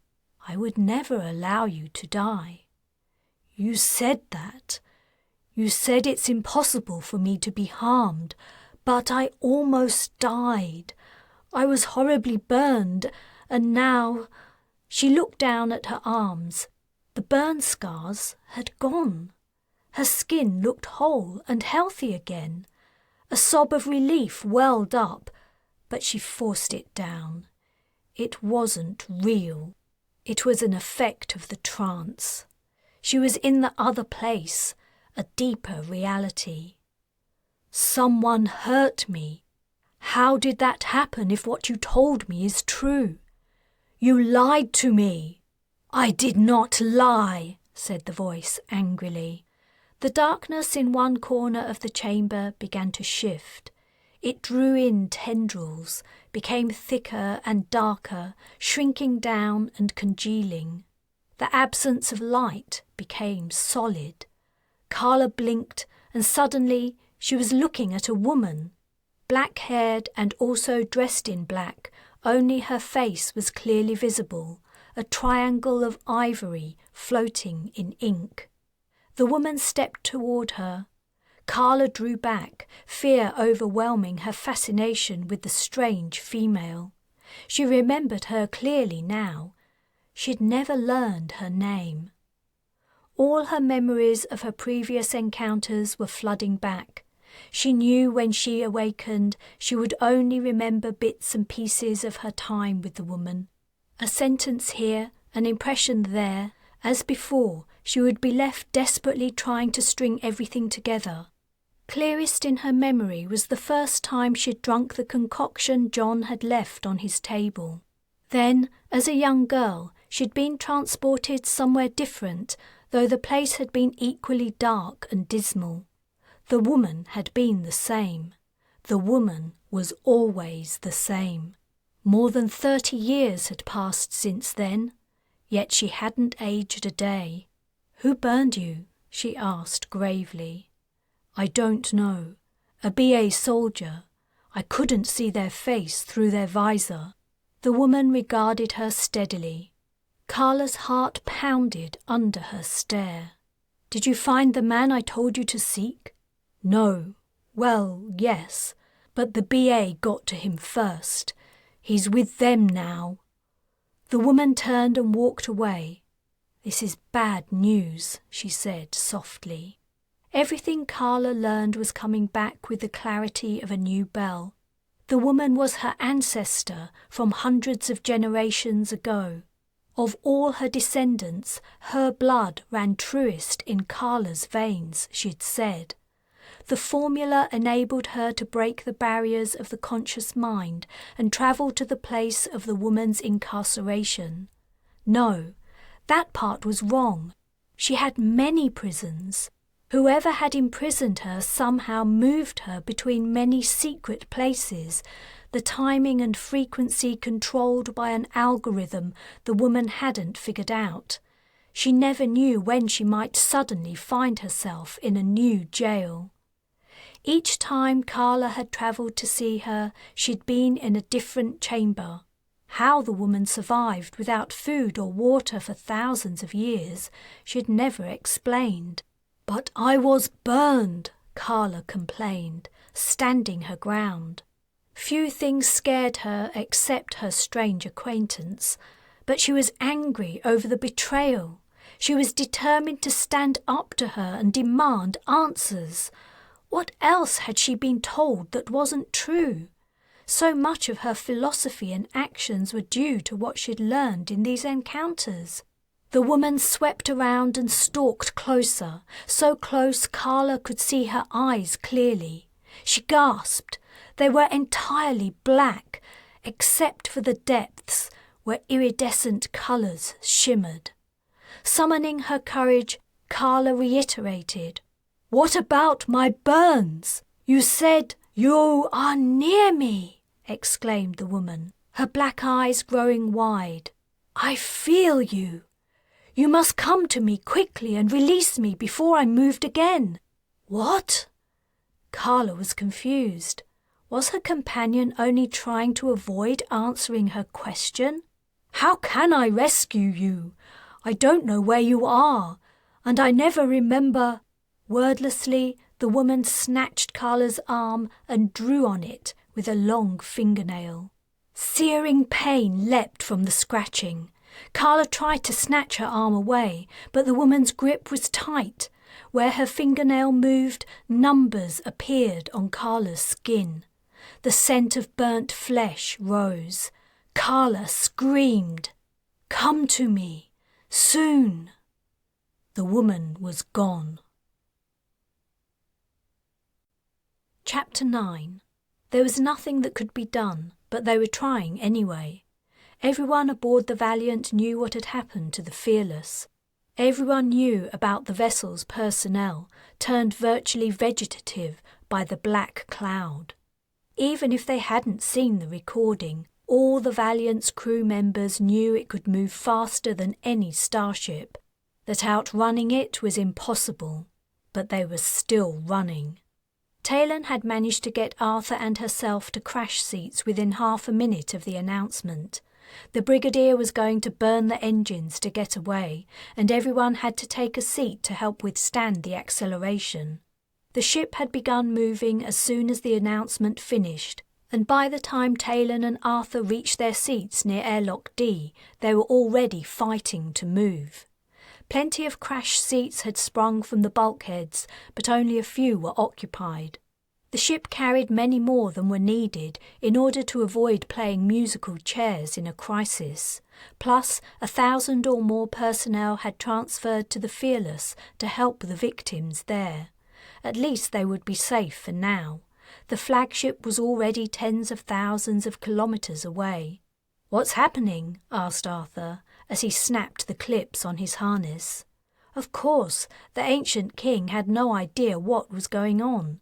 It hadn't been that long since he'd accepted that he was in space. Around the time you woke up, we were in a battle," Taylan replied.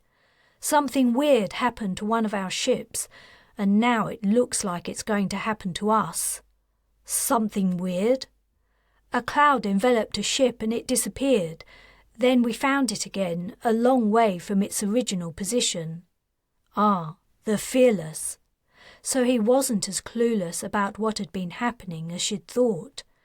"That's the one where all the sailors were sent mad?" Not exactly, but basically, yes. Now the cloud's approaching us."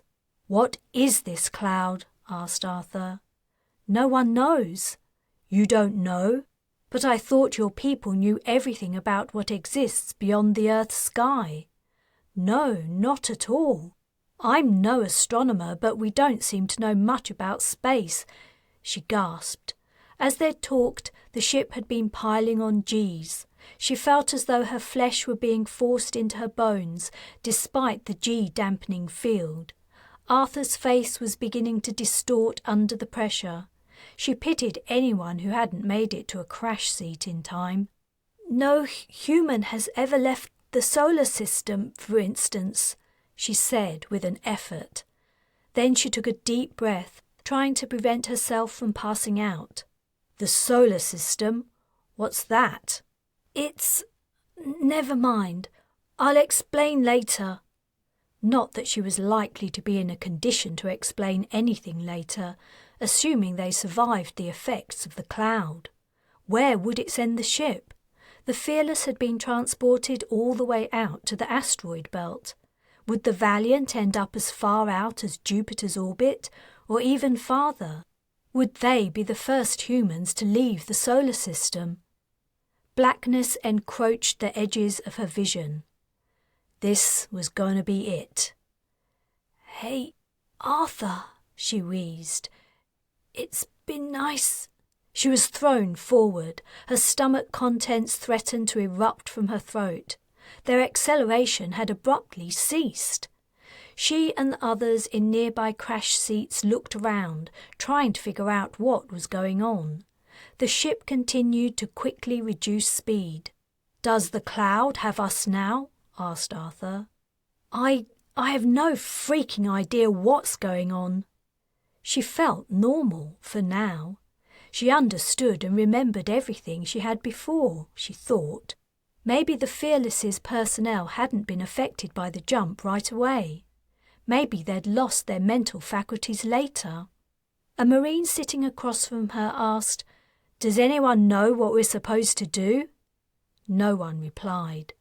Taylan hadn't received any orders either, and nothing was coming from the overhead speakers. "Guess we just sit tight and wait to hear something," someone else remarked. Taylan unfastened her harness. "Wait here," she said to Arthur. She began to make her way up the passageway, fighting against the decreasing acceleration. "Where are you going?" "To the bridge." When she had learned Arthur's true identity, she had decided two things. Firstly, he needed an advocate, and the best person for the job was her. And, secondly, that he had some kind of role to play in the future of the Alliance. She didn't want to deal with the upper ranks of the BA's hierarchy, but she was compelled to by her association with the ancient king. She had to find out what had happened with the cloud and what Colburn planned next, though the Brigadier was a hard nut to crack. If Wright was old school, the Brigadier was pre-education system. It wasn't far to the Valiant's bridge, but before she reached it, the door slid open. Colburn marched out, accompanied by Wright and a corporal she vaguely knew via a batcher. His name was Singh. "Ellis!" barked Wright the moment he set eyes on her. "What are you doing out of your crash seat?" Forget it," he said. "Suit up, get a rifle, and meet us at Airlock D." Airlock D? That was where she'd just come from. The Valiant had now slowed so much she was able to move normally. She raced to the nearest armoury. The Major must have given the same order to several Marines because they were there before her. She hastily got battle ready and then ran back to the airlock. She encountered Arthur walking toward her. Airlock D was about 30 metres away. Colburn and Wright were standing together a few metres from her, and Singh was hanging about, looking nervous. "Where are you going?" she asked Arthur. "TJ told me to move away. I don't know why." "TJ?" He pointed at Wright. So Arthur and the Major were on first-name terms. "Did TJ say anything else?" He shook his head. Taylan walked over to Singh. Something was bothering him. The colour had gone from his face, and his eyes stared. "What's happening?" she asked, speaking quietly so Colburn and Wright didn't overhear. "There," he swallowed hard. "There's someone out there." "Outside the ship?" He nodded, apparently struggling to speak. "After all that acceleration? How the hell did they manage that?" She guessed the person must have been outside working on a repair when the black cloud appeared, and they hadn't managed to get inside before the ship accelerated. But that didn't explain why Singh looked so scared.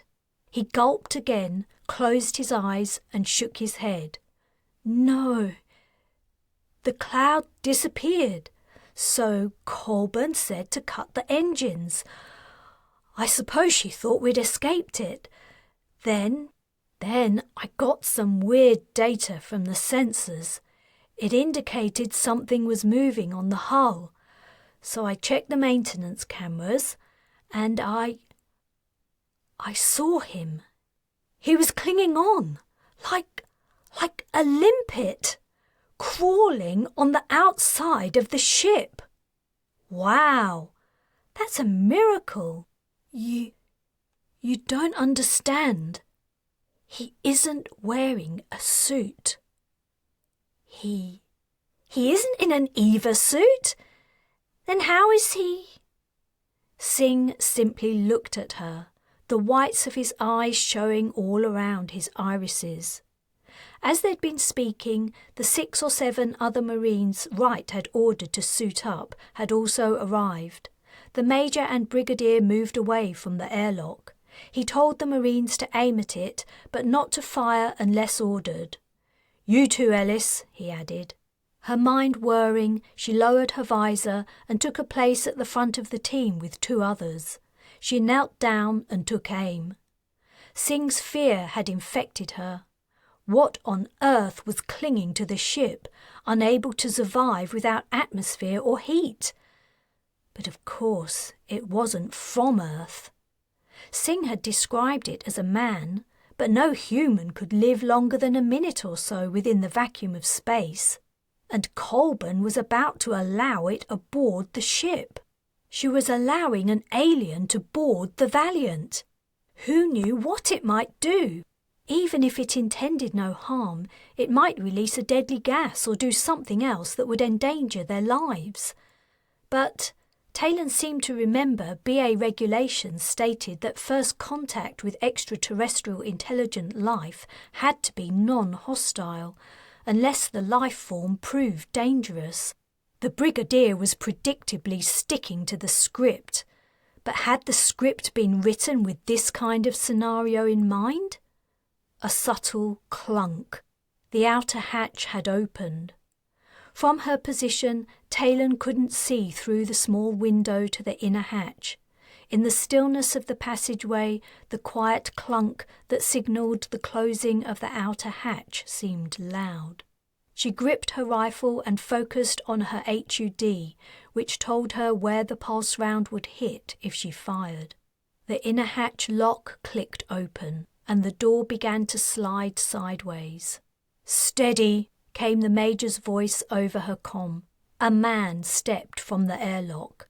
A man not wearing an EVA suit, but instead dressed in a red robe that fell to the ground, defining his long, slim body. A short grey beard covered the lower half of his face, but most of the rest of his hair was hidden under a thin black hat that hugged his scalp. Taylan sucked in a breath. Her visor allowed her a close-up of the man's face, despite the 10 meters distance. His eyes were entirely black.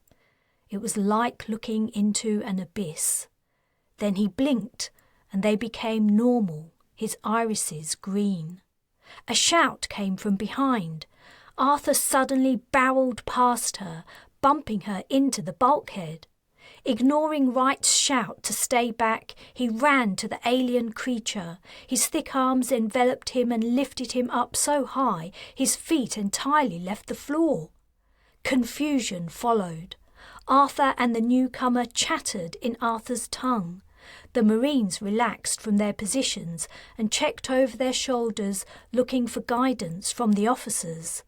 Colburn, Wright and Singh stared, turned dumb by the scene. Taylan realised she recognised the word Arthur had shouted. Merlin. Chapter 10. Maria hadn't spoken to Hans since that first time after his capture. He'd called out to her, the only familiar face among strangers, but she'd ignored him. Now he'd given up on ever reaching her. She was not Josie. She had never been like her sister. It had all been a lie, though he'd never figured out what Maria's true motivations were. He didn't care anymore, not about that or anything else, such as who all her companions were or why they were here. He only wished for blessed release from his torture. The natural fibres of the vines that bound the bamboo canes and secured the door were impossible to break through. They were covered in tiny hairs that knit to impenetrable felt when they came together. All that resulted from his attempts to untie the vines were bloody fingertips and aching hands. He was allowed out twice a day for a toilet break. Oh, how he looked forward to those precious few minutes when he could stand upright and walk. To open the cage, the guard would slice through the knot with a knife. When Hans returned, having dragged out the duration of his brief freedom as long as he possibly could, a fresh vine would be used to tie the door to the frame. He had given up any hope of escaping. In the early days, he'd watched his captors, figuring that if he understood them, he might argue his way out of captivity. Around 35 to 40 men and women were living in the caves, though they belonged to a larger group. He'd noticed new people arriving and others leaving. All were locals. In the evenings they would gather around a fire and eat, drink and smoke long into the night. In the mornings they would rise early and go to the stream to wash and collect water. They spent the hot, humid afternoons asleep, as far as Hans could tell, in the cool of the cave. The visitors would bring supplies, including weapons. For defence? Or were they part of a group resisting the EAC occupation? One day he saw things from his house being carried down the path from the overhang. He guessed Maria had taken her friends there to ransack the place. Of all she'd done to him, all her betrayals, this one hurt him least. He would have gladly given the people whatever they needed or wanted. He appreciated a fine aesthetic, and he understood how the wealthy related to luxury, but he was not materialistic himself. His goals in life were nobler. The day had come when Hans woke up and saw the beginnings of sores forming on his chest and hips. He knew the signs well by now, and his morale, which was already nearly at rock bottom, sank a notch lower. He knew that night's sleep would be even more uncomfortable, and when he awoke the patches would have grown redder. Perhaps the skin would already have begun to break open. Meanwhile, his other sores were not healing. Starved of nutrition and worn down by fatigue, heat, and persistent insect bites, his body had lost its ability to repair itself. He almost wished for a proper infection, something that would finish him off once and for all. He was not the type of person who gave up easily. If he had been, he couldn't have risen to his former position despite all the obstacles stacked against him. But he was near the end of his tether. He gingerly prodded the red marks on his chest as he sat awkwardly to avoid putting pressure on his buttock sores. The sun had risen beyond the ridge of the hollow and was shining directly into his cage. Suddenly, something cut out the light. He looked up.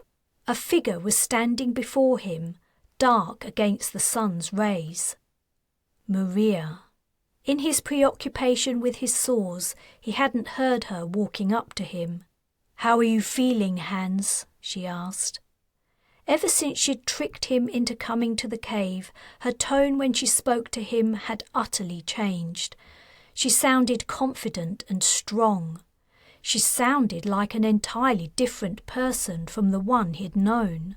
Hans couldn't reply immediately. His old hurt at her deception and treachery welled up. What had he done to her that she should treat him so badly? He thought he'd always been a kind, generous employer. How could she justify her cruelty? His vision blurred, and as he blinked, to his shame, tears slipped from his eyes. "Open the cage," she said to the guard. The man took a knife from a sheath hanging at his side and slit the knot. When the door was open, Maria said to Hans, "Come with me." She waited as he crawled painfully out. Slowly he stood to his full height, his nerves pricking painfully in reaction to the unusual position. Maria walked away, heading for the burnt patch where the fire was lit nightly. She walked without looking back to check he was following her. His guard had taken the opportunity to be relieved of his tedious task and gone into the cave. No one else was around. It was Hans's chance to escape, but he was so weak. He could barely support his own weight, let alone run away. And where would he go? He had no food and couldn't see any lying around that he could snatch before he left. Even if he'd been entirely healthy, he didn't know how to survive in the wild. He might last a few days, assuming he could evade recapture, but that was all. On the other hand, when he died, he would be lying stretched out on soft leaf mould. He could die a free man. Dire though it was, the prospect was inviting. He watched Maria's back as she sauntered toward the fire, her hips swaying. Then he understood. She was giving him a choice. Leave now and die on your own terms, or take a chance with me, despite everything I've done to you. The sun was creeping higher, soaking into his weary bones. He stood still, relishing the sensation of standing tall, stretching out his aching muscles. Maria had reached the fire pit and was sitting down. Still, she didn't look at him. She removed the cloth covering a basket and began taking out small pots, which she placed on the ground. hands began to walk slowly toward her. Chapter 11. The Republic of Suriname was a little close to the Caribbean for Larkin's comfort. The last he'd heard, Dwyer-Orr was currently subjecting the island's inhabitants to her usual reign of terror. Nevertheless, he'd fixed upon the South American country for his expedition to gather unusual and rare genomes and, if he was lucky, people. Places like Suriname drew him like a magnet. The difficult mountainous terrain meant some areas had barely felt the touch of a human footprint. Scientists believed many indigenous species remained uncatalogued. It was like visiting an alien planet. After brief tours of his bauxite and gold mines, he flew via his private shuttle to a tiny airport at the feet of the Wilhelmina Gebirge. He'd arranged for trail motorcycles, supplies, camping gear and other equipment to be waiting for him and his companions, a couple of strong, fit manual workers from the Brez, named Burke and Jeffries. They rode along dirt tracks for 2 days, working their way slowly up toward Juliana Top. The motorcycle's wide and soft but extremely tough tyres clung well to the sloping, loose surfaces, despite the weight of the trailers they pulled. Larkin hoped to bring back specimens from the jungle, but these would take the place of food in the storage containers for the shorter trip down. At the end of the 2nd day, it was clear they would go no farther on the bikes. The trail had shrunk to no more than 1 metre wide, and thick tree roots and overhanging branches intersected it. The second half of the journey proved to be gruelling. They carried the essentials on their backs. Humidity in the high 80% and the temperature constantly hovering around 35°C, the only relief came at night. Larkin was not a young man, so he would wait while his companions set up camp and then rest in a tent cooled by a portable air-con device. Luckily, streams were common on the mountain and the water was easily made safe with UV treatment. During the daytime, he didn't speak much. He needed to save his breath for climbing, but he was also lost in memories of other, happier times. In the early years of their relationship, Grace and he had undertaken similar journeys, supposedly prospecting for their burgeoning mining company. But their real pleasure had come from travelling in strange places. There'd been a like in that, though his wife had been kinder and gentler than him. He'd always considered her literally his better half. They'd sometimes joked they were like explorers from the old times, discovering new lands and people. In the mid-afternoon of their 3rd day of hiking, Burke, who was in the front, halted and said, "It's another 300 metres from here, according to the latest report anyway, but that's years old." "Right," said Larkin, appreciating the chance to rest. He was breathing heavily. He drew the back of his sleeve over his face to wipe away the sweat stinging his eyes, and then took a long drink from his water bottle. Much as he tried to ignore the fact, he was feeling his age. "Another 300 metres, eh?" He squinted at the sunlight through the trees. He guessed it was about 2 hours to sunset. Encumbered and tired as they were, and hiking the difficult trail, it would be nightfall before they reached their destination. "You two make camp somewhere hereabouts," he said. "I'm going on by myself. If I need anything, I'll comm you." "Are you sure it's safe, sir?" asked Jeffries, who was bringing up the rear. "I'll be fine," replied Larkin.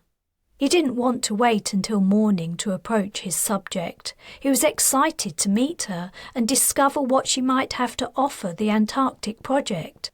He also had a feeling he would have a better chance of success if he approached her alone.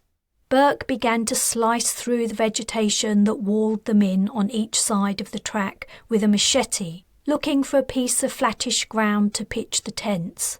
Larkin waited another few minutes to catch his breath and then set off again.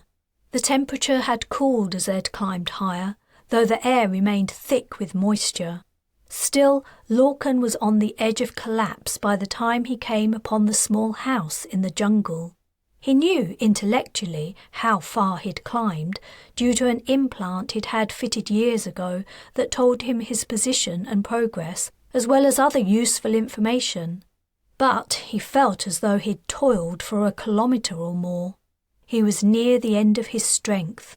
He staggered into the forest clearing like someone lost in the desert for days without food or water. Falling to his knees, he was acutely aware he was making a spectacle of himself. He hated being at a disadvantage in this first encounter with the person he wanted to meet, yet he couldn't help it. Assuming she was home. "Hello?" he called out. The door of the simple home opened and a woman stood in the entrance, scanning the clearing. When her gaze lit upon him, he heard her give a soft exclamation before she ran down the steps. But then she suddenly halted, returned up the steps and disappeared into the house. What was she doing? Larkin was too exhausted to get up and follow her. A few seconds later she reappeared, flanked by two huge dogs and carrying a long-barreled, old-fashioned firearm. She stepped toward him slowly, sweeping the forest with her rifle. The dogs were well trained and stuck to her sides like glue. "Are you alone?" she asked. Larkin nodded. "Answer me! Are you alone?" He realised he was kneeling in a patch of shade and probably nearly invisible next to the brilliant sunlight in the rest of the clearing. "I'm completely alone. I have two companions, but they're away down the track." She must have said something to her dogs or given them a signal, because both animals suddenly leapt toward him. The next second they were at his side, sniffing him all over and softly growling. He froze. He'd grown up with dogs and liked them, but it had only made him keenly aware of what they could do to protect their owners. The woman joined him in the shadow, her rifle aimed at his chest. "Who are you?" "Wait." She peered at him more closely. Her demeanour changed and she relaxed. "Ha! I've been wondering when you would turn up. Darwin, Banks, heel." The dog zipped to her side. She put the barrel of her rifle over her shoulder. "Can you stand?" The short rest had given him a little energy. "Yes, I think so." He forced himself to his feet. "The climb takes it out of most people," she said. "Come on, I'll help you inside." She came to him and put his arm over her other shoulder. Slowly they walked to her house. It wasn't until Larkin was indoors sitting down and drinking cool water that he got a proper look at Iolani Hale. He'd read her name so many times at the top of scientific papers, but he'd never seen a photograph of the well-known recluse. She was short, and though she wasn't overweight, her face and bare arms were plump. She was wearing a printed floral dress and was barefoot. Her clothes made sense in the climate, despite the air conditioning in her home, but the look wasn't what he expected from the world-renowned scientist. "Here," she said, offering him a towel. He took it and wiped the sweat from his face, neck and arms. "You'll feel better soon, Talman," said Iolani. She crossed the room to a kitchenette in the corner, where she picked up a knife and resumed chopping vegetables. The room was small and multi-purpose. Larkin was sitting on a sofa in the living area. The tiny kitchen was diagonally opposite, and a dining area faced him. The fourth corner was occupied by a desk and chair. He guessed one of the two inner doors led to her laboratory. "I see my reputation precedes me," he said. "How did you guess who I was?" "There aren't many humans alive today with red hair," she replied. "And given who you are and who I am, it's kind of inevitable you would come to find me one day, isn't it?" "I suppose so. I am a great admirer of your work." Iolani only acknowledged his remark with a nod, as if it was exactly the kind of thing she expected him to say. She put down the knife and turned to him, saying with some anger, "Look, I'll save us both a lot of time. My answer is no. Never. Not in a million years. So don't bother asking." Larkin chuckled uncomfortably, taken off guard by her vehemence. "After I've gone to all the trouble of discovering your location and climbing all the way up here to see you in person, almost killing myself, you won't even allow me to ask you the question?" She shrugged and resumed her task. "I know you're a busy man, and to be frank, I didn't ask you to come here." "Touché," he replied. "But I'm not only here for that. I'm interested in what you've been doing." "What I've been doing?" "It's been a while since you published anything." "My research?" "Global conditions aren't conducive to scientific work at the moment, and haven't been for a long time. Unless it's to measure environmental destruction," she added with bitterness, "as I'm sure you know too well, given that you're personally responsible for a lot of it." She clearly wasn't going to pull any punches. Larkin had known his proposal could be a hard sell, but he hadn't quite expected the brick wall she had instantly put up. Perhaps he'd been spending too much time around people who worked for him and were relying on him to leave the planet. He wasn't a man to give up easily, but as he'd grown older, he'd developed an instinct for knowing when he was beaten from the get-go. "It seems we don't have much common ground on which to open a discussion," he said. She said nothing, but hacked viciously into a bunch of leaves on her chopping board. Not wanting to entirely waste his expedition, Larkin decided to try a different subject. "I didn't only come here to invite you to join the project. I'm also interested in the species you've discovered in the forest. You're not taking any animals from here, Talman." "I didn't intend to." It was a blatant lie. He would have liked some live specimens very much. He'd even brought along some sedative to keep them under during transportation. A sample of their genetic code would be sufficient. I'm sure an influx of funds would be a boon to your research. Hale raised the knife in her hand and paused, as if considering something. From the look on her face, her thoughts were nothing to do with whether to sell him genome samples. "No." He put down his glass. "Very well." He was disappointed, but it couldn't be helped. Some adverse publicity had obviously poisoned her against him. It was hard to defeat negative press. "If you don't mind, I'll rest another few minutes and then I'll relieve you of my presence. The journey downhill will be easier than coming up." Suddenly, her demeanour changed again. She returned her attention to her chopping board and became businesslike. "Did I say I was kicking you out? Why not rest a while longer? You can stay for dinner. Darwin and Banks will accompany you down the track later and make sure you get to your tent safely." Surprised by this unexpected kindness, Larkin said, "I'd be delighted." Perhaps there was hope he could persuade her to sign up to the project after all. Chapter 12. Cool, soothing bliss spread from the ointment Maria was applying to Hans's sores. He closed his eyes, relaxing into the sensation. A minty scent wafted over him. The pain he'd suffered for weeks had even invaded his exhausted dreams. To finally lie at full length, stomach downward, on the rattan mat by the fireside brought him joy. He didn't understand what was happening or what his former assistant had planned for him, but he didn't care. If he were to die in the next minute, at least he wouldn't die in the miserable discomfort he'd endured for so long. Maria's soft fingertips moved to the worst of the sores on his back, and he tensed. This one had ulcerated. When he could bear to touch it, his finger slipped inside to the first joint. His back muscles became rigid, anticipating a stab of agony, but the application of the salve only hurt a little. "You're done," Maria stated abruptly. "Sit up." Hans heard the scrape of a lid being screwed onto a ceramic pot. "I don't think I can." While she'd been treating his sores, he'd been looking out into the trees, which were alive with insects and birds. Now he turned his head toward Maria.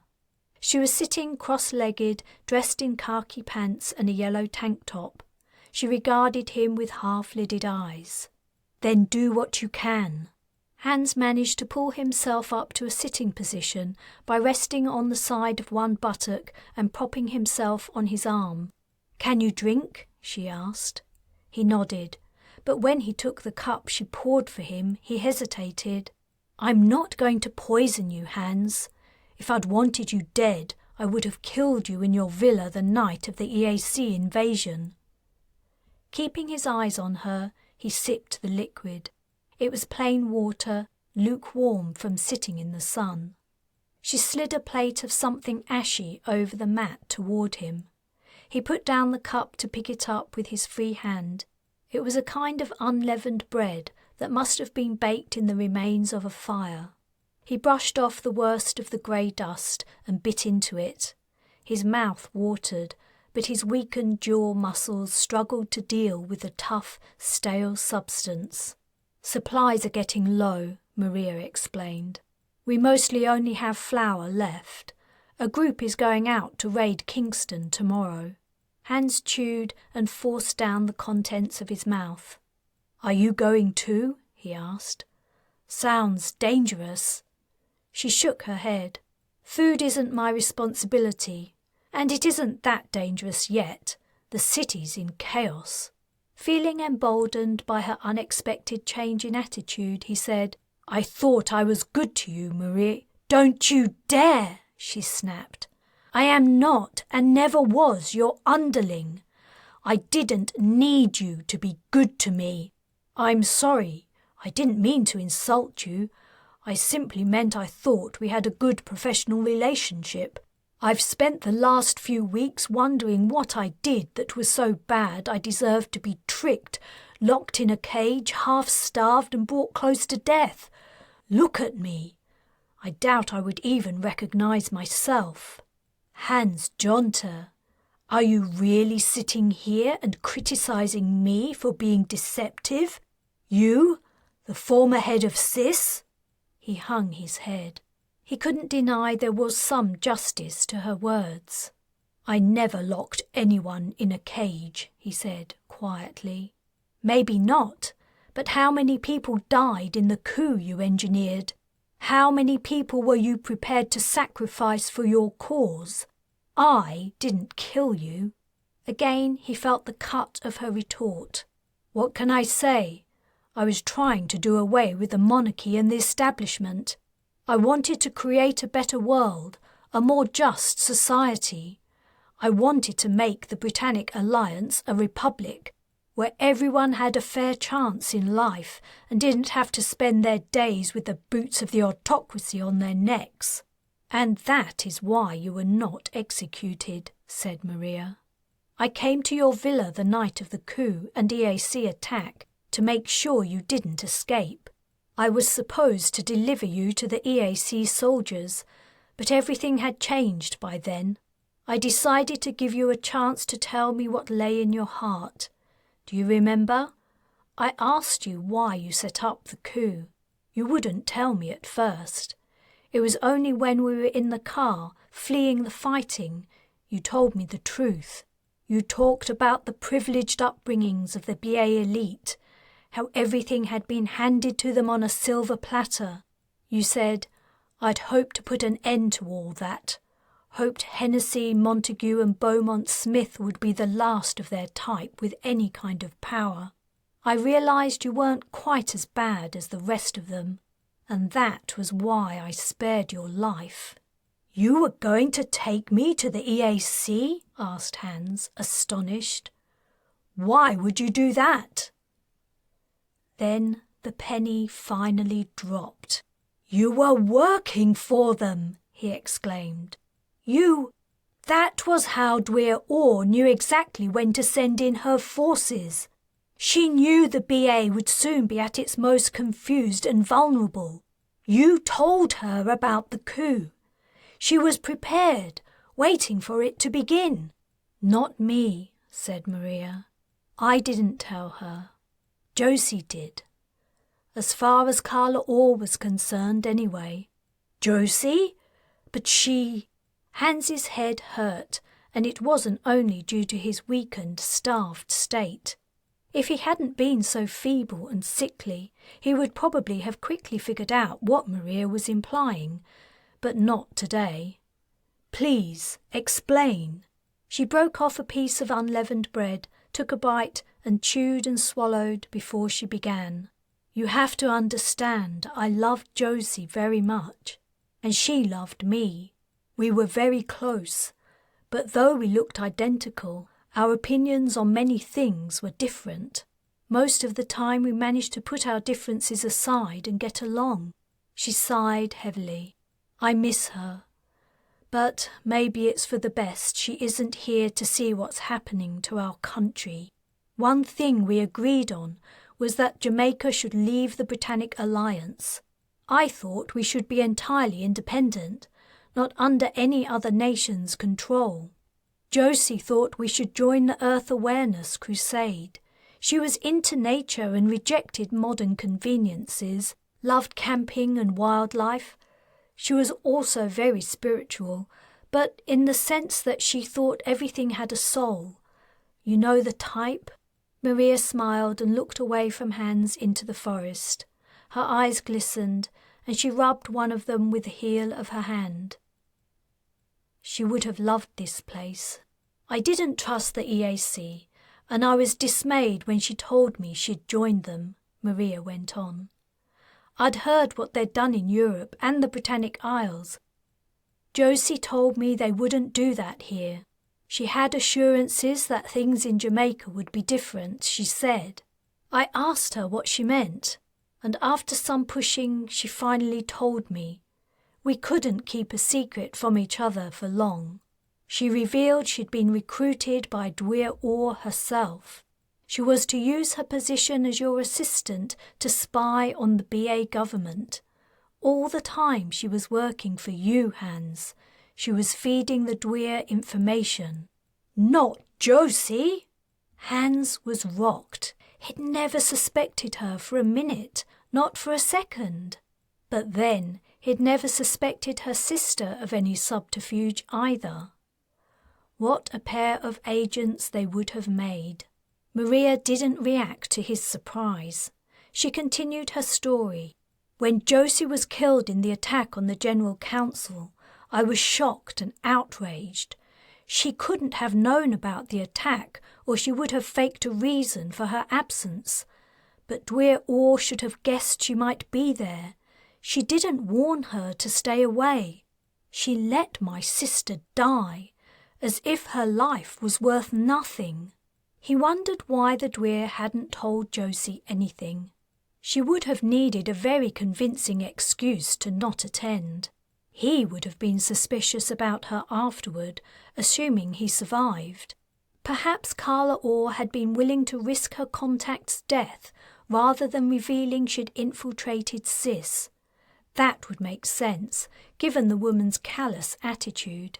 You took over from your sister, he said. Not only in working for me, but in becoming an EAC agent. Dwyer Orr didn't know Josie had died. She wasn't important enough for her death to make the vid news, so you took her place and began reporting to the Dwyer as Josie.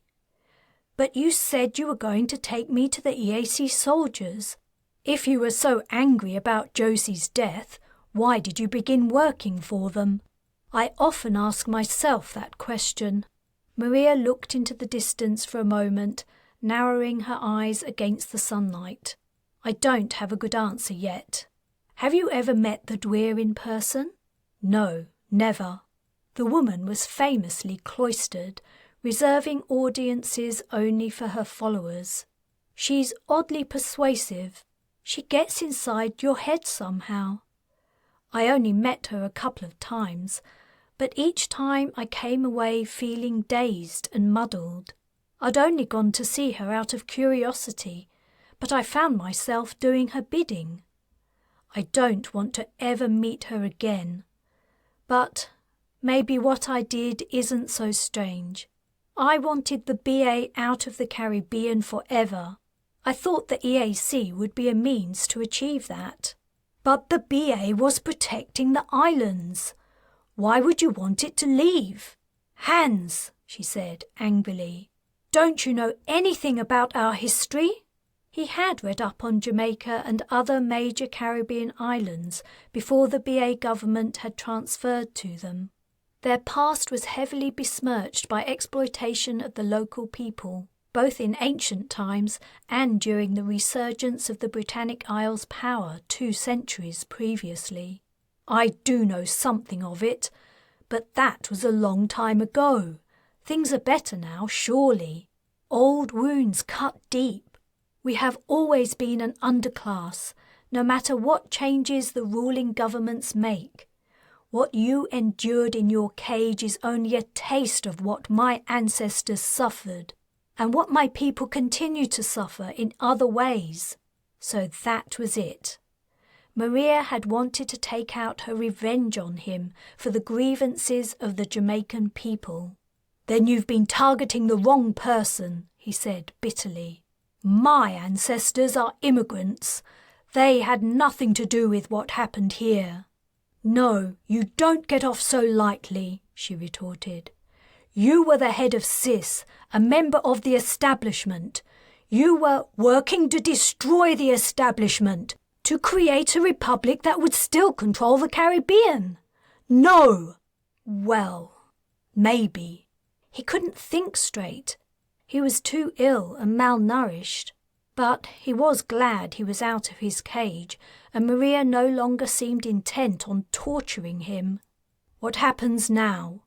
Are you letting me go? Her features switched from anger to solemnity. You would never survive.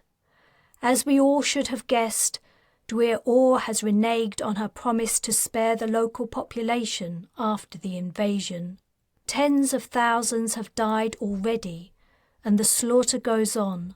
We are safe here in the mountains for now. The resistance has teams of people shooting down the drones the EAC is launching to find our hideouts. She frowned at him sternly. I have the others' agreement that now your punishment is over, you can stay with us. I should warn you, though, several of them agreed only because they see you as someone useful to us. If the EAC find us and begin to close in, they want to use you as a bargaining chip in negotiations. The Dwyer made a spectacle of Hennessy and Montague's executions. She may want to do the same with you. Chapter 13. I don't like him, Taylan said, panting. She was training with Abacha in one of the Valiant's fitness centres. She turned off her treadmill and slowed her running pace while it came to a stop. Let me guess, Abacha replied. You're talking about Merlin. Yeah. She'd been lost in her own thoughts and had accidentally spoken the last one out loud. Why? Because of what he did to the Fearless? Is that what people are saying? Was that him? Or was it another black cloud alien, one of thousands of black cloud aliens floating around the galaxy that shapeshift into human beings? She paused to take a breath, bent over and gripped her knees. That had been entirely too much to say after a fast 5K run. If Merlin had condensed from the same opaque cloud that had snatched the Fearless, no one had told them so. Colburn had spent hours with the creature and Arthur in her office, but she'd made no announcements. Everyone was expected to carry on as normal, while a potentially deadly extraterrestrial life form roamed the ship. Who knows, Abacha replied. I'm thinking he can't be the same creature, or if he is, he isn't saying, or Colburn would have put him in the brig. Yeah, Taylan agreed reservedly. But what would be the point? He could just transform into a cloud again and send us halfway to Betelgeuse. She straightened up, grabbed her towel and wiped her neck. She'd tried working her mediocre charm on Wright to find out what was going on, but without success. Whenever she'd managed to track him down and probe him for information, relying on the somewhat informal relationship she'd built up with him, he'd put on his major face and walked away. Good point. Abacha also turned off his treadmill. Better not to worry about it. Why bother our heads with things we have no say in? What kind of attitude is that? She looked at him with mock disgust. Colburn's going to do whatever she's going to do with the new guy. It doesn't matter what we think. I guess the Admiral already knows, and they're figuring things out now. The Valiant was on her way back to Earth, the Fearless too. The rumour was that when the vessels arrived at the rendezvous, an attack on former BA territory, now held by the EAC, would take place. Where it would be wasn't known. The likeliest area was somewhere in the Caribbean, in Taylan's opinion. That was where the cult would be least entrenched. It was also the place where most BA citizens still survived. She wished the BA would try to free her homeland. She didn't think it would be long before the EAC made their push into Ireland. Her kids were there, somewhere. Are you sure you don't dislike this Merlin guy because he took your place? Abacha asked, giving her a sideways look. Huh? You mean because he's sharing Arthur's cabin now and I'm back bunking with you guys? Why would you think that? I love listening to you snoring, and smelling Kaminsky's gas all night is my idea of heaven. He chuckled. I'm gonna take a shower. See you after for a game of Xiangqi? No, I think I'll give getting my ass beat a miss this time. I might, I don't know, take a walk around the ship or something. You're going to try to squeeze information out of Wright again, aren't you? Yeah. But instead of finding Wright, Taylan came across Arthur and Merlin. The two had rarely been seen since the alien had arrived. Most of the time they didn't spend with Colburn, they stayed in Arthur's cabin. She was tempted to conclude it was because the newcomer had evil designs on someone she now considered a good friend. But it could simply be because whenever Merlin appeared, people gawked. They were talking to the supply officer. The rest of the passageway was empty, and they hadn't noticed her, so she took her personal opportunity to gawk. Merlin seemed old due to his grey hair and face as gaunt as Colburn's, but his skin was unlined. He stood a few centimetres shorter than Arthur, and beneath his long red robe, his figure seemed to match his face, bony yet lithe. She had to admit it would take considerable muscle power to cling to the exterior of a starship still slowing down from maximum speed. She peered closer, trying to make out his eyes. They looked normal. No sign of the solid blackness she'd seen before. Another thing she noticed was that he didn't breathe. What did Arthur make of this strange creature? To him, Merlin was an old close friend and companion who had suddenly reappeared, the only person from his former life he would ever see again. It was natural he would be happy to have him around. Did he truly understand it was impossible for Merlin to have survived in space, and that he was not, in any sense of the word, human? Taylan itched to know what had been discussed in Colburn's office, but she couldn't figure out how to find out unless she could get Wright to spill the beans. "Come on," she complained. "I've been involved in this since the beginning. I deserve to know what's going on." She'd finally tracked Wright down to his cabin. After pressing his door chime for half a minute, he'd appeared, looking like he'd just woken up. "You know I could have you thrown in the brig for this, but you won't," she replied, adding hopefully, "Will you?" "Look," he said, putting a hand on her shoulder. He paused. They both looked at his hand. He removed it and rubbed a bleary eye. "If I tell you a few things that have been happening, will you leave me alone?" "Yes, I promise. I just have to—" He'd glanced up and down the passageway before dragging her into his cabin by her elbow. The place was clean and sparse, worryingly so. Nothing sat on the small desk, there were no pictures on the walls, even the bed linen was standard issue. It was a lot different from Marine's bunk rooms, where personal items and general clutter gradually built up until the next snap inspection. He pulled out a chair that had been tucked neatly under the desk and gestured at it. Sitting on his bed, he ran his hands over his face. "What do you want to know?" Now that she had the chance she'd been seeking for days, she didn't know where to start. "You want to know about that thing that calls itself Merlin?" Wright asked. "I do, and other things." She was determined to extract as much information as she could. This might be her only opportunity. Did he explain what he is? Did he come from the cloud? Is he the same thing that moved the Fearless? She didn't bother asking if he was the Merlin. As far as she was concerned, he had to be. She also knew Wright would never admit it. "Hold on," said the Major. "One question at a time. No, he didn't explain what he is, at least not to me. I haven't been in all the meetings he's had with Colburn. He did come from the cloud. He is the cloud, as far as I understand it. Is he the cause of what happened to the Fearless?" Wright's expression turned sour. If he is, he hasn't admitted it. On the other hand, he's promised to do what he can to help the ship's personnel. He claims he has some way of influencing human minds, and the plan is he's going to transfer to the ship and begin treating them while we return to Earth. Whoa! Taylan didn't know what else to say at first. Then she blurted, "If he can help them, that's good, isn't it?" "Is it?" Wright's lips twisted in anger and disgust. Colburn didn't want to let him loose on them, and I agree with her. We're basically allowing an alien entity to have access to the minds of our military personnel, assuming what he claims is true.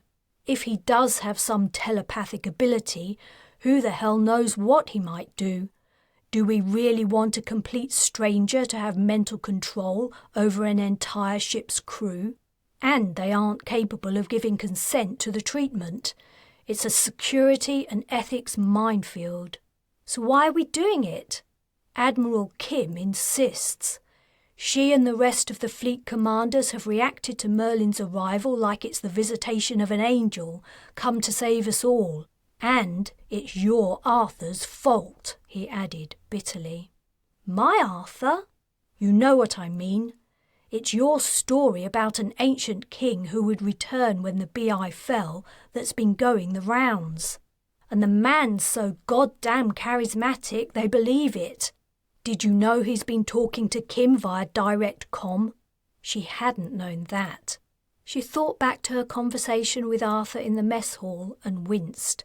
Now Merlin's arrival is the icing on the cake, Wright continued.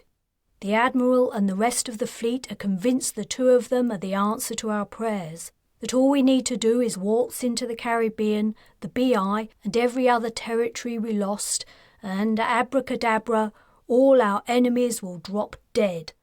They think everything will be back to how it was before the AP and EAC ever existed, by magic. He seemed to have exhausted himself with his little speech. He passed a hand over his eyes and was silent. He'd needed to vent. That was why he'd finally relented about telling her what had been going on in the upper ranks of the space fleet. And he wanted someone to blame. She was a handy scapegoat, considering her involvement with Arthur since the beginning. She didn't think he was being fair. The Admiral's decision could hardly be her fault. The woman had a mind of her own, as well as access to information even the Major wasn't privy to. Yet Taylan decided not to argue the point with him. He looked worried and exhausted. "Do they really think it'll be that easy?" she asked gently. He sighed. "No, I was exaggerating. Or at least I hope that was an exaggeration. But they do seem to see Merlin and Arthur as devastating tactical weapons that will turn the tide for us. They don't know quite how, but they're hoping to figure it out soon.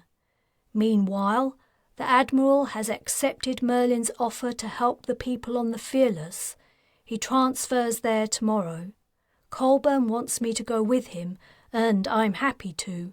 I want to keep an eye on the wily bastard. I want to come too, said Taylan. He rolled his eyes. Of course you do. He looked like he was regretting his decision to let her into his cabin. It makes sense, she protested.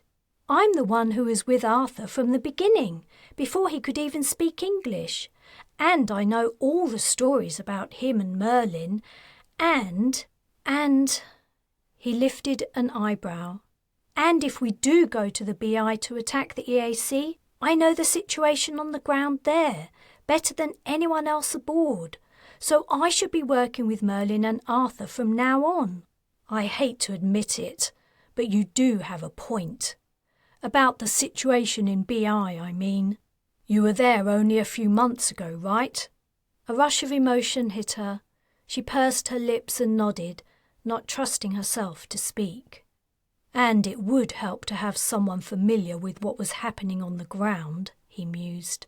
And, he looked at her, you do know Arthur the best of all of us. I'd be interested to hear what you think about the relationship between him and Merlin. Does something bother you about it? Oh, yeah, the Major replied. You know the old saying about being under someone's spell? That's how Arthur acts when he's around his old buddy. And he's around him all the time. Merlin makes sure of it. No kidding. You miss Arthur, don't you? I do, she replied simply. She wasn't ashamed of liking the old king. As a person, he was extremely likeable. More than that, however, was the fact that when she was beside him, she felt closer to home, her children, and her old life. Being around him brought her comfort. An inscrutable expression passed over Wright's features. Then he said, I'll speak to Colburn and see if I can swing it for you. Thanks. She hadn't expected him to agree so easily. Now, can you please leave so I can get some sleep? Chapter 14. Iolani was a vegan, Larkin concluded from the absence of meat and dairy at the meal she served up. It was only to be expected of someone who had been involved in discovering, cataloguing and researching animal species for most of her life. Personally, he loved meat and saw nothing wrong with eating animals raised as livestock. It was part of the natural order of things, and he'd included all the usual domesticated species in his lists of living creatures and game meats to be brought aboard his ships. He lifted a forkful of the nut-based concoction Iolani had cooked up to his mouth and stoically chewed and swallowed it. Beyond the windows of his host's home, a blanket of darkness was closing over the jungle, and nocturnal insects and frogs were beginning their night-long chants. Iolani's dogs sat obediently near the table, not begging, but their eyes were following every movement of food from plate to lips. "What do you think?" Iolani asked. "It's a new recipe I'm trying out." "It's delicious," he replied, sticking his fork again into the nondescript mound before him. She laughed. "Polite, but unconvincing. I take it you'd rather be eating a corpse?" He winced. So she wanted to have that conversation. "Ms. Hale, I can see this was a bad idea, so—" He pushed back his chair and prepared to stand. She lifted a hand. "No, sit. I apologize. I shouldn't be rude to a guest. Please, if you don't like it, don't eat it. I won't be offended." "I'm really not that hungry anyway," said Larkin. "It's probably because you exhausted yourself climbing up here. It has that effect on people who aren't used to it. Do you make the climb often?" "I go up and down the mountain every day for my work, but from the base all the way up to here?" She shook her head. "I haven't been down there in years. Anything I need, I order, and delivery agents bring it up to me. And you've lived by yourself all that time? It must be a lonely life." "There are many ways of being lonely." He reflected on his own life. "On that we agree. I don't have anything fancy like wine or spirits, but I brew my own beer. You're welcome to have some if you're feeling adventurous." "I'd love some." "The warm ambient temperature means it brews quickly," she said, standing up. Now that things were better between them, he ventured, "Have you found any new species lately?" She was crossing the room to an internal door. As her hand touched the door handle, she hesitated. "Not anything special." "If you have, I'd love to have a look," Larkin pushed. "Just out of curiosity." "I suppose a little tour won't do any harm," she relented. He got eagerly to his feet and followed her through the door she left open. Beyond the living area was a long, narrow laboratory. The benches on each side of the wall contained microscopes, countertop refrigerators, centrifuges, thermal cyclers, and other equipment he didn't recognize. She noticed the look of disappointment on his face. "Were you expecting monkeys in cages?" "I wasn't sure what you did with the animals you discover." "I only observe new species. I don't lock them up." "But insects, amphibians, the lower orders, surely they wouldn't notice, and they would have a safer life in captivity." "My guiding principle is to never interfere if I can help it. It's standard ethics in my line of work. I'm surprised you don't know that. Besides, rather like quantum mechanics, the act of observation affects the findings. An animal in captivity often behaves quite differently from one in the wild. Breeding captive animals could even affect the gene expression in the offspring." "I see. I didn't really think about it like that." "It's something you need to think about then. Did you imagine you could breed generations of animals on your ships and then release them into the wild on another planet? They would almost certainly die within weeks. They won't have learned how to hunt or forage." "That isn't so," Larkin retorted. "We're creating habitats." A peal of laughter rang out from Hale. "Parks, you mean? Gardens for people to wander around so they don't miss nature too much? No. Self-sustaining biomes containing networks of appropriate species." Her dismissive attitude was irritating him. She walked to a cabinet of small drawers and pulled one out to show him. "This is a sample of soil I collected about 10 meters from here. Hold it." She pulled out another drawer and held it up for him to see. "I collected this sample from lower down the slope, about 80 meters away. Can you see a difference?" He couldn't. The color and texture of the 2 scoops of dark earth looked identical. Before he gave his reply, she said, "Neither can I. I have to label them carefully, recording the exact position and depth I collected them. I also record the date, time, temperature, and precipitation patterns of the preceding week. I don't think I record enough information, but there's a limit to what I can do." She took the sample he was holding and held it next to hers. "These 2 soils contain vastly different ranges of microorganisms, some of which are unknown to science." She replaced the drawers. "I could tell you more about how those organisms interact with plant roots, transmit information, and their significance in the wider network, but even I only know a fraction of what there is to know. You get my point. You might think you're recreating Earth's ecosystems, but it isn't possible to recreate something no one understands yet. These systems are so complicated, we may never fully understand them." Larkin was stuck for an answer. He was sure there was one.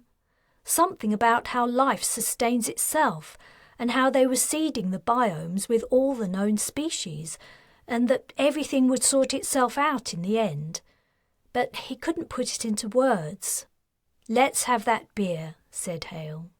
About an hour later, when the alcohol had relaxed the atmosphere between them, Larkin felt emboldened to approach her again on the subject closest to his heart. Her explanation of how challenging it was to create sustainable habitats and populate them with animals to be used for colonization had only convinced him further that he needed her.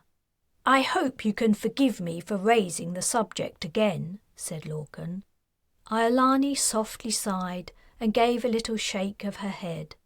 "But hasn't it occurred to you how interesting it might be to live upon a world of species unknown to humankind?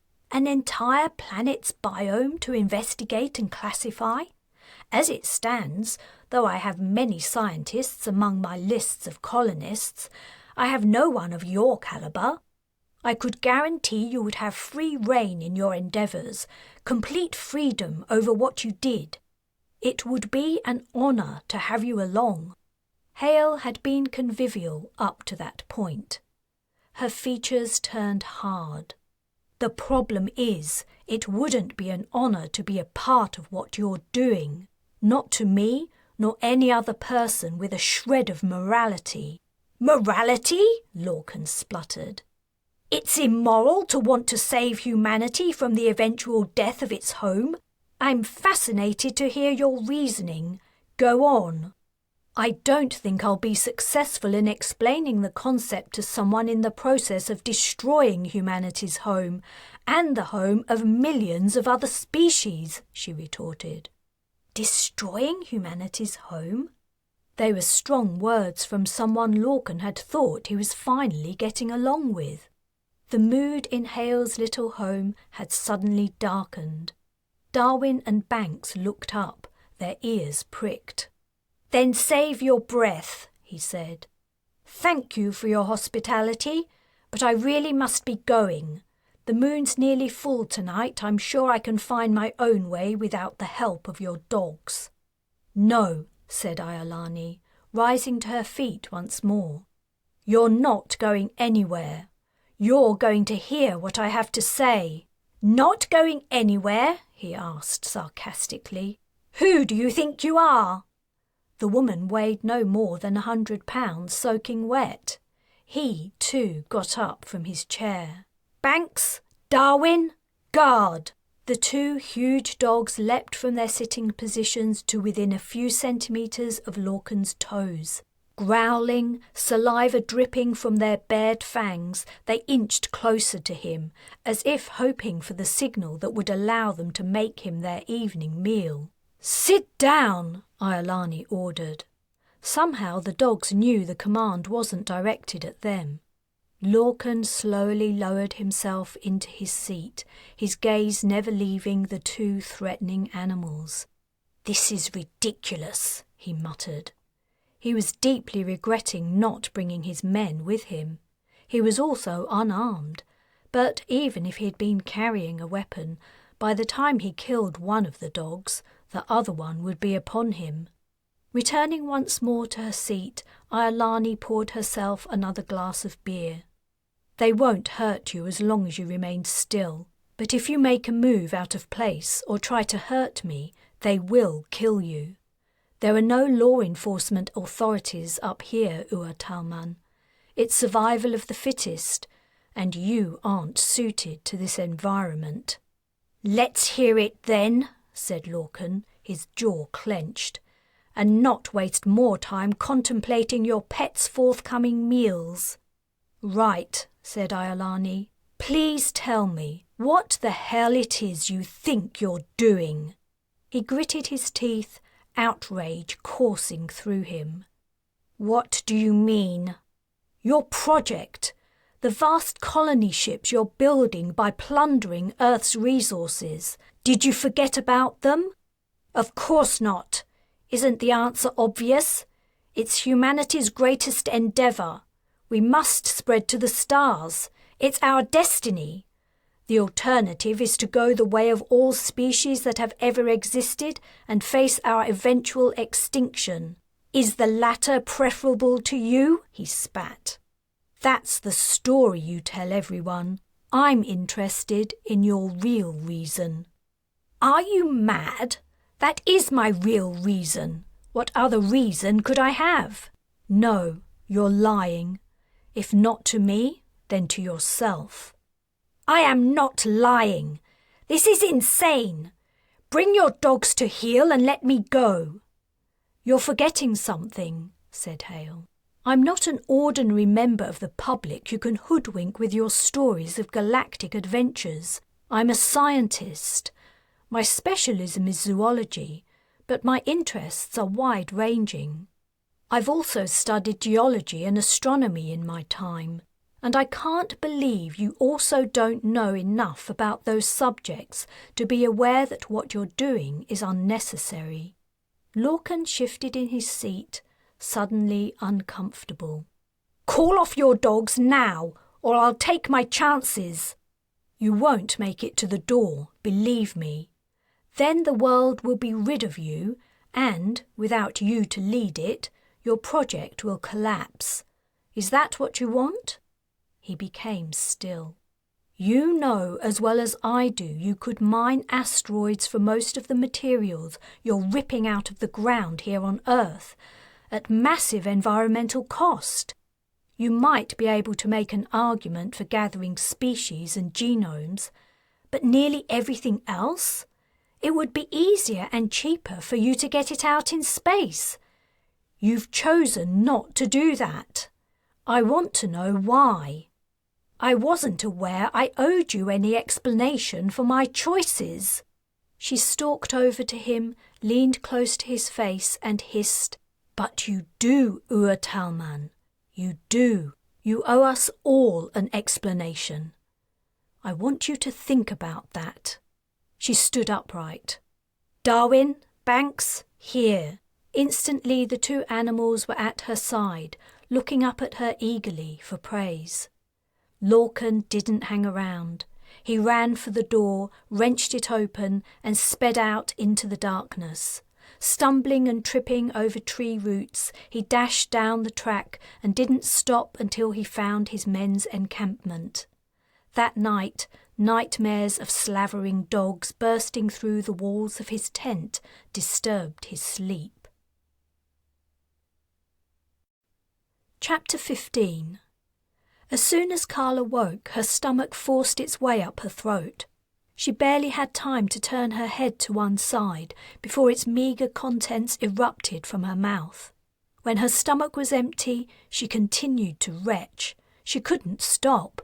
Bile came up, and then nothing, and finally blood. Eventually the spasms eased. She flopped onto her back, only now becoming aware of John's bed and room. She was shaking, her head was a swollen mass of pounding pain, and her limbs were locked with cramps. Fingers were pushing something into her mouth, a paste of some kind with a sickly sweet taste. Just swallow it, John said. You don't have to chew. She worked her dry mouth around the substance, easing it toward her throat. The bolus slipped down and hit her still churning stomach. She swallowed hard, trying to avoid bringing up the substance. Good, said John. Now drink. He slid his hand behind her head and lifted it until her chin touched her chest. A cup appeared at her lips, plain water. She managed to take a sip. A little more. Try, he urged. She was trying. Her lips were not under her control. Water slopped out of her mouth, dribbling down her neck. John relented. He lowered her head to the pillow. Just rest. You should begin to feel better soon. Just rest? She didn't have a lot of choice. She couldn't move. Everything hurt. She hadn't thought it possible for fingernails and eyeballs to hurt, but they did. Worse still, the memory of her encounter with the hidden woman was already slipping away. She concentrated, trying to hold on to it, to hold on to everything she'd been told. But already some parts were becoming fuzzy. The woman had explained why the BA soldier had been able to hurt her. Or had she? Carla now knew there was a way for it to be possible, but she couldn't recall why. What did seem certain was only this person and the man from the myths might do her harm. She could live with that. Before, she'd been afraid the woman had lied to her, that she wasn't sacred and inviolable. But, according to what she'd been told, only those two presented a threat to herself and Perrin. It was something to hold on to. Her life's choices had been founded upon the encounters she'd had with the strange imprisoned figure, the things the woman had done, the assertions and promises she'd made had formed Carla's beliefs and behaviour. Could she trust her? There was no point in speculating. She had given her answer about the BA soldier, and it seemed reasonable. Besides, Carla decided, she was too far in. She had no choice. "How are you feeling?" Some of her pain had lessened. Her arms and legs felt looser, and her head no longer hammered. "Better," she murmured. "Good. I knew the herb physic would help. I've been working on it while you were out." The room was in semi-darkness. Was it evening already? "How long?" she asked. About 38 hours. Your disappearance caused quite a kerfuffle, I heard, till the cook told them she'd sent you here. They came knocking at my door, but I made them all go away." With effort, she managed to turn her head toward the old man. 38 hours? "Yes, your longest episode ever." How had so much time passed? She'd only seemed to be in the cave an hour or so. Even as the estimation passed through her mind, it became hazy. Suddenly, she had no idea how long she'd spent there. "I thought it might be your last time," said John quietly. "I was cursing myself for giving in and preparing the formula for you. If I had died, you would have been wrong to blame yourself. You were only doing as you were instructed. I am your Dwyer." "Maybe, but to me you're still the little street urchin who crept in my window and drank my latest concoction. Tell me you'll never do this again, Carla. Nothing is worth your life, especially not your appearance." Especially not? It was an odd remark. Despite the danger, Carla knew if she needed to return to the imprisoned woman, she would. But she hadn't gone there to discover a cure for her scars. She'd nearly died at another's hands. The experience had shaken her to her core and made her question all she believed in. It had been worth the risk. She had rediscovered her confidence in the path she'd chosen. John had left her side. She could hear him foraging amongst his clutter, apparently searching for something. He muttered, "I'm sure it's here somewhere. At my time of life I don't much have use for them, but I think I still have one. Ah, here it is." He approached, carrying a mirror. A deep-seated fear hit her. "No! Take it away!"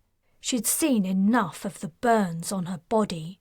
The red, stretched, corrugated skin that remained of her face horrified her. She never wanted to see it again. "Look!" "No, I can't," she whispered. "You don't understand," said John. He took her hand and wrapped her fingers around the mirror's handle. "Look!" He pushed her hand, forcing her to move the mirror opposite her face. She inhaled in a great whoop and gripped the handle, staring at her reflection in the silvered surface. She looked awful. Her eyes were embossed with blood-filled capillaries and sunk into deep, bruise-coloured pits. Her skin had faded from its usual pale olive to chalk.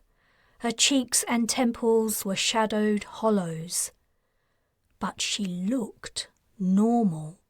No burns, no scarring, nothing except what she might expect from her most recent experiences. Dropping the mirror onto the bed, she touched her face, marvelling at how soft and smooth it felt. She tried to sit up. Instantly, the room surged and retreated around her. Her stomach heaved again.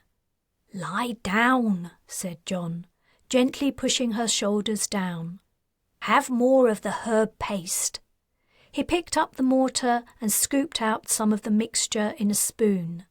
"She's taken away my scars," said Carla, before accepting another spoonful of the sweet paste. John nodded. "It was interesting to watch them fade and your skin heal. This person you've told me you see while you're gone is impressive. Over the years, I've been tempted to try to see her myself, but I never thought the downsides were worth it. Now, though, seeing what she did for you got me wondering, could she make me young again, do you think? She says time doesn't exist. My rheumatism begs to differ," he chuckled. "Seriously, though, if she could give me another 10 or 20 years, it might be worth the risk. There's still so much I want to learn, so many experiments to do." Carla closed her eyes. Something about what John was saying had sparked a memory. What was it? Had the woman said something about a return visit, or bringing something with her? She doubted John would survive the horrible effects of his formula. "That was it. You may be able to meet her in person," she said. "I don't see how," he replied. "In fact, until I saw what happened to your body, I'd half believed she didn't exist and you had imagined her. I wondered if my formula only allowed you to access your subconscious. I suppose it's still possible. You could have healed your scars yourself. Scientists don't know everything yet. Take placebos for no, she's real. I sometimes doubted that myself, but no longer. She's as real as you and I." Carla closed her eyes. "She told me she's near us now, and she wants me to go to her and release her from her prison, but, oh, what's the matter? I don't know where she is. Near could mean anything. I think she's in a cave, but that doesn't tell me much. There must be hundreds of caves around here. Didn't she tell you anything else? What about a place name or directions?" John seemed excited, possibly hoping the woman could reverse aging. "No, she doesn't know where I am. She could only sense I was close by. But I have to find her soon, before she's moved again." "I don't see how that's possible," said John. "Not even if you have the entire local population searching. They need something to go on. What about a description of the place?" "It's underground and inaccessible. No one would recognize it." He appeared to have nothing else to offer. They sat in silence. Suddenly, Carla sat bolt upright. "I remembered something." The herb physic had done its work. The room no longer rocked or swam, but she barely noticed she was feeling better. Hesitantly, she moved her hand to her other arm. Slowly, she pulled up her sleeve, exposing her lower arm to her elbow. There they were, faint numbers etched out in silvery lines, her only remaining scars. Coordinates.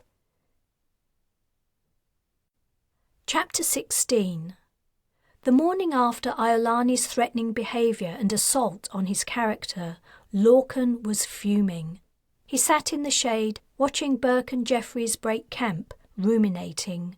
He'd expected to find it hard to persuade her to join the project. He'd harboured hope that his description of her new life on a colony world and his promise that she would have complete control over her research might sway her, but he'd been prepared for a final rejection.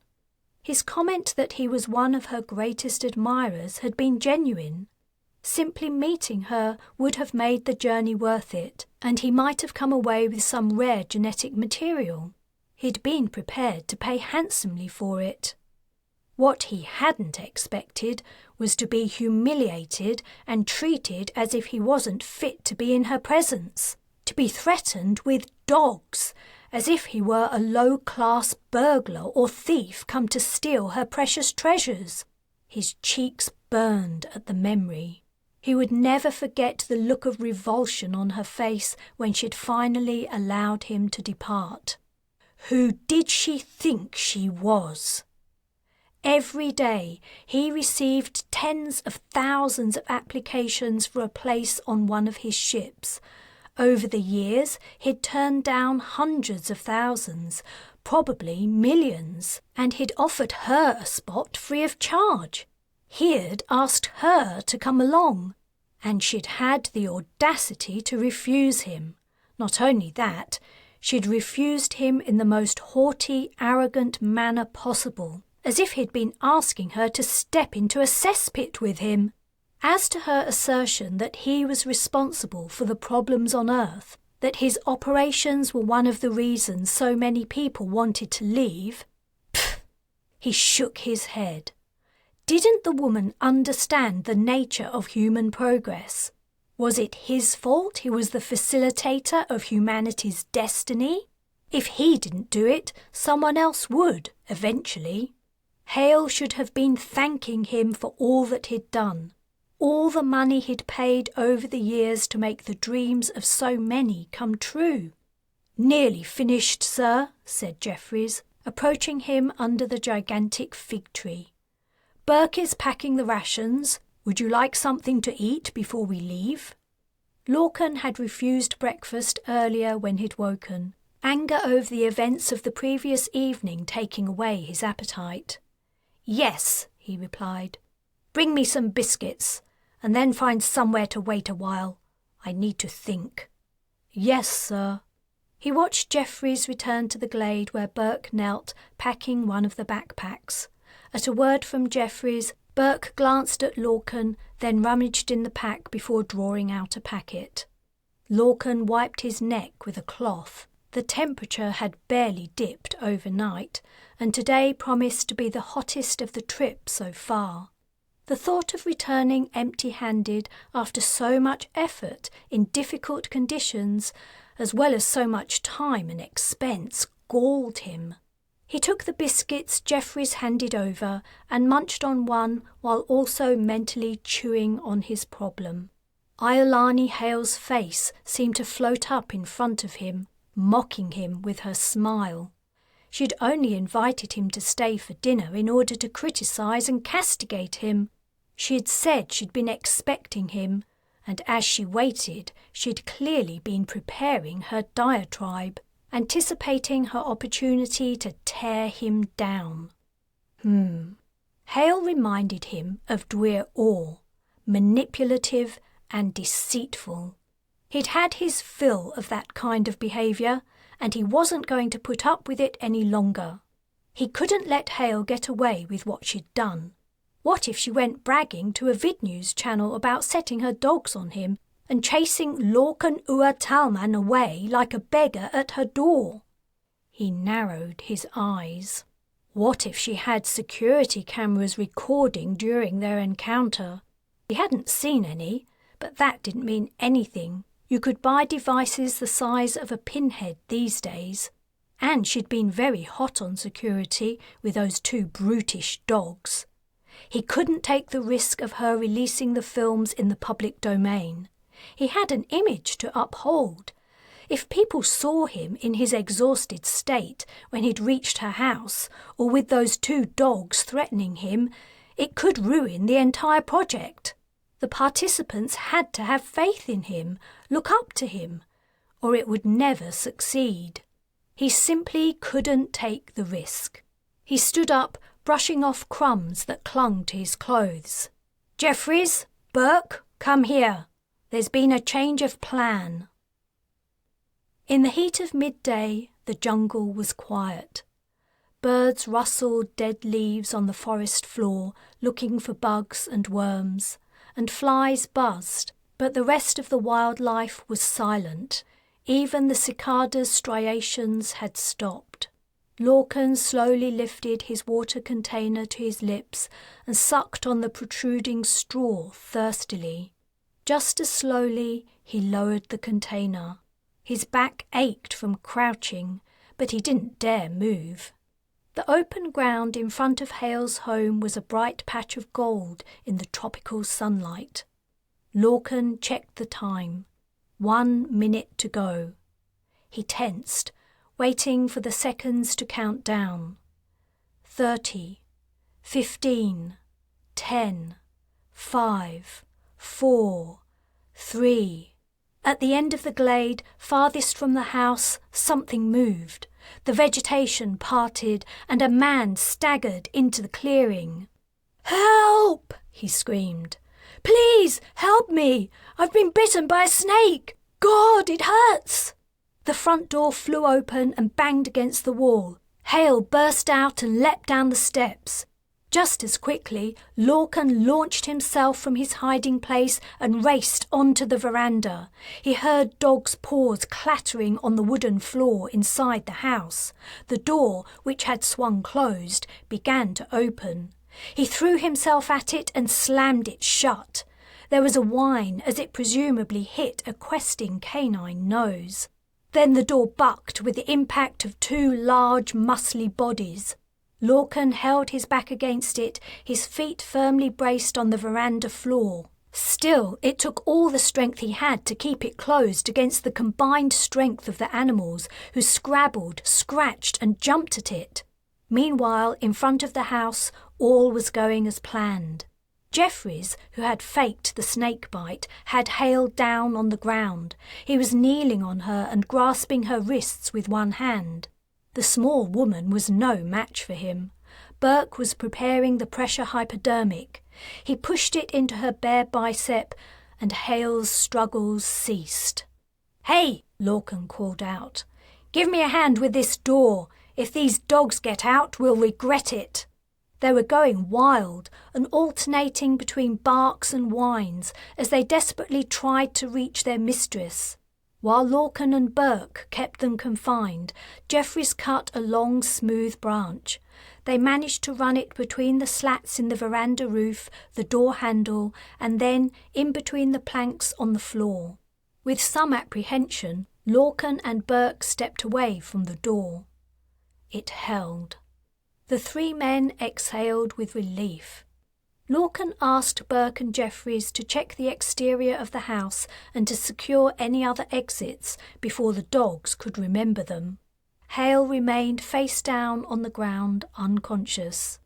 He'd never imagined he would be using the sedative he'd brought along on Hale herself, but he was not one to ignore serendipity. They would have to reapply the drug whenever she began to come around during the long journey down the mountain, but they had brought a plentiful supply. It was a shame he would have to leave behind all that precious genetic material in her house, but he daren't risk the wrath of Darwin and Banks. Larkin silently decided that, when they reached civilization, he would send someone to take care of the dogs. After all, he wasn't a monster.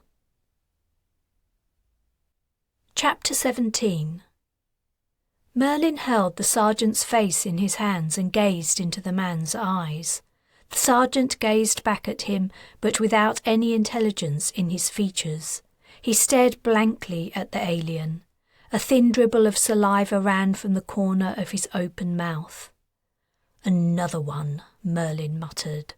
"So many." He seemed more irritated than dismayed by the numbers of people on the Fearless who had been affected by their transportation with the black cloud, and he still hadn't denied responsibility, Wright reminded himself. There was so much the alien hadn't told them. What he was, where he was from, and why he was involving himself in human affairs, presumably for the 2nd time. It wasn't through want of asking. Wright had attended several meetings where Colburn had quizzed the newcomer, and at each one the interviewee had given vague answers or avoided questions entirely by changing the subject or asking a question in return. The brigadier was no pushover. but even she had failed to penetrate the constant obfuscation, and she couldn't press him any harder. The Admiral and most of the rest of the fleet believed Merlin was a gift horse and they shouldn't inspect his mouth too closely. The treatment the alien provided for the sergeant was the same as he had provided for all the men and women he'd seen so far. He removed his hands from the sergeant's head, folded his arms and closed his eyes. A line appeared between his brows as he concentrated. Everyone in the Fearless's sick bay watched and waited, Arthur included. He didn't seem to get bored by witnessing the same thing over and over again. He stuck to Merlin like glue and appeared endlessly impressed by the alien's feats. Wright hated to admit it, but he couldn't deny any longer that Ellis had probably been correct about the identity of the man he'd carried from the cave. The notion defied common sense, and he hadn't been able to bring himself to give it any credit, but that was before the black cloud condensed into a human form in space and clung to the outside of a starship, asking to be let in. Now everything he thought he knew about how reality worked had been brought into question. The sergeant's blank expression was changing. He closed his mouth and his pupils constricted as he focused on Merlin, whose eyes remained closed. The floppy muscle tone of his face tightened. He straightened up and blinked. Where? He murmured, as he turned his attention from the alien to his surroundings. He looked confused and then frightened. "It's okay," said Wright, stepping up to him. "You've been sick, but you're better now." The man focused on him and his uniform, and his face relaxed. Merlin opened his eyes and turned toward the door and bellowed, "Next!" "Come with me," a medic said to the cured patient. "I'll take your details and we can find out where you're supposed to be." That was all that was required. After Merlin had fixed them, they appeared to regain their cognitive function and memory. The men and women returned to their duties without any apparent ill effects, except general weakness and a couple of months missing from their lives. Another patient was brought into the sick bay. "Actually," said Merlin, grimacing, "that's enough for today. I'm tired and I have a headache." The alien had a headache? Wright didn't buy it. He was bored, that was all. Merlin said something to Arthur in their shared language. He replied, and they talked for a minute or two. Merlin seemed to be persuading Arthur about something. Eventually the old king told Wright they would be back later, and the two of them left together. "Are you just going to let them go?" asked the medic who had brought in the next patient. She was a familiar face from the Valiant. "I don't have a choice," Wright replied. "They aren't military, let alone under my command. Hell, one of them isn't even human." "Then they can just do whatever they like?" the medic asked. "They don't answer to anyone?" "Technically, no. Admiral Kim has given them guest status. That means they have to obey commands intended to protect them from harm, but it doesn't mean I can order them around. They're free to do what they want, providing they don't enter restricted areas or put anyone in danger." "Well, isn't that just great?" She pulled off her gloves and mask and threw them into the sanitation chute. The other medical personnel were doing the same. Wright felt their frustration. They had a ship full of people requiring basic care just to stay alive, and the only person who could help them couldn't be asked. But, as he'd told the medic, there wasn't anything he could do about it except complain to Colburn, who only maintained her hands were tied. As he left the sick bay, a possible solution hit him. He'd been asking the Brigadier for weeks to transfer Ellis to the Fearless, but she'd refused, saying the Valiant couldn't afford to spare any more personnel to feed the flagship's incapacitated crew. However, Colburn knew Ellis's special relationship with Arthur, a relationship Wright suspected was more than platonic. What if he told her the corporal might be able to reach Merlin through Arthur and persuade him to work harder at treating people? It might work. The possibility turned his annoyance to optimism, but then he suddenly felt bad. After weeks of waiting, word had come through that the BA military leaders had finally settled on the place to try to free from EAC control. It was not to be the Britannic Isles, as Ellis hoped. They were going to Jamaica. Chapter 18. Life among the Jamaicans was hard. Hans had been given the job of fetching water every day from the nearest mountain stream, which lay about 1/2 kilometre from the cave. The distance wasn't great, but the terrain made the journey arduous. However, that wasn't a problem. He didn't mind the work. Now he had access to sufficient food and room to move around, his sores had healed and his physical condition had improved. His problem was he was lonely. The resistance members spoke to each other in patois.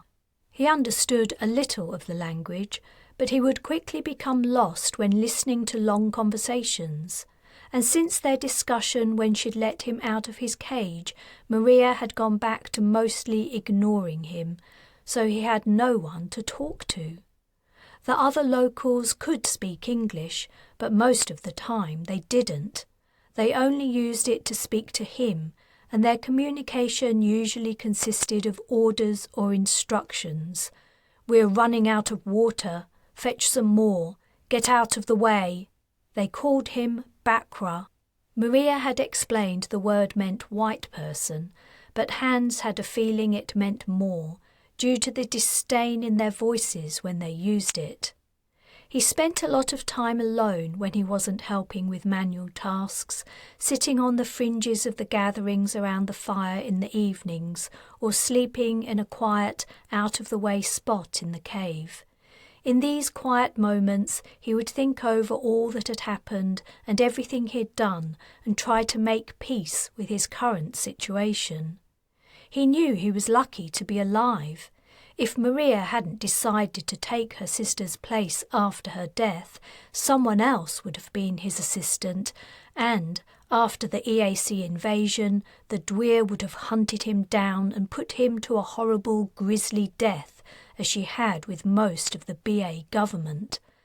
Then again, if Maria hadn't taken Josephine's place, the Dwyer might not have received advanced notice of the military coup, and she wouldn't have been able to time her attack so perfectly.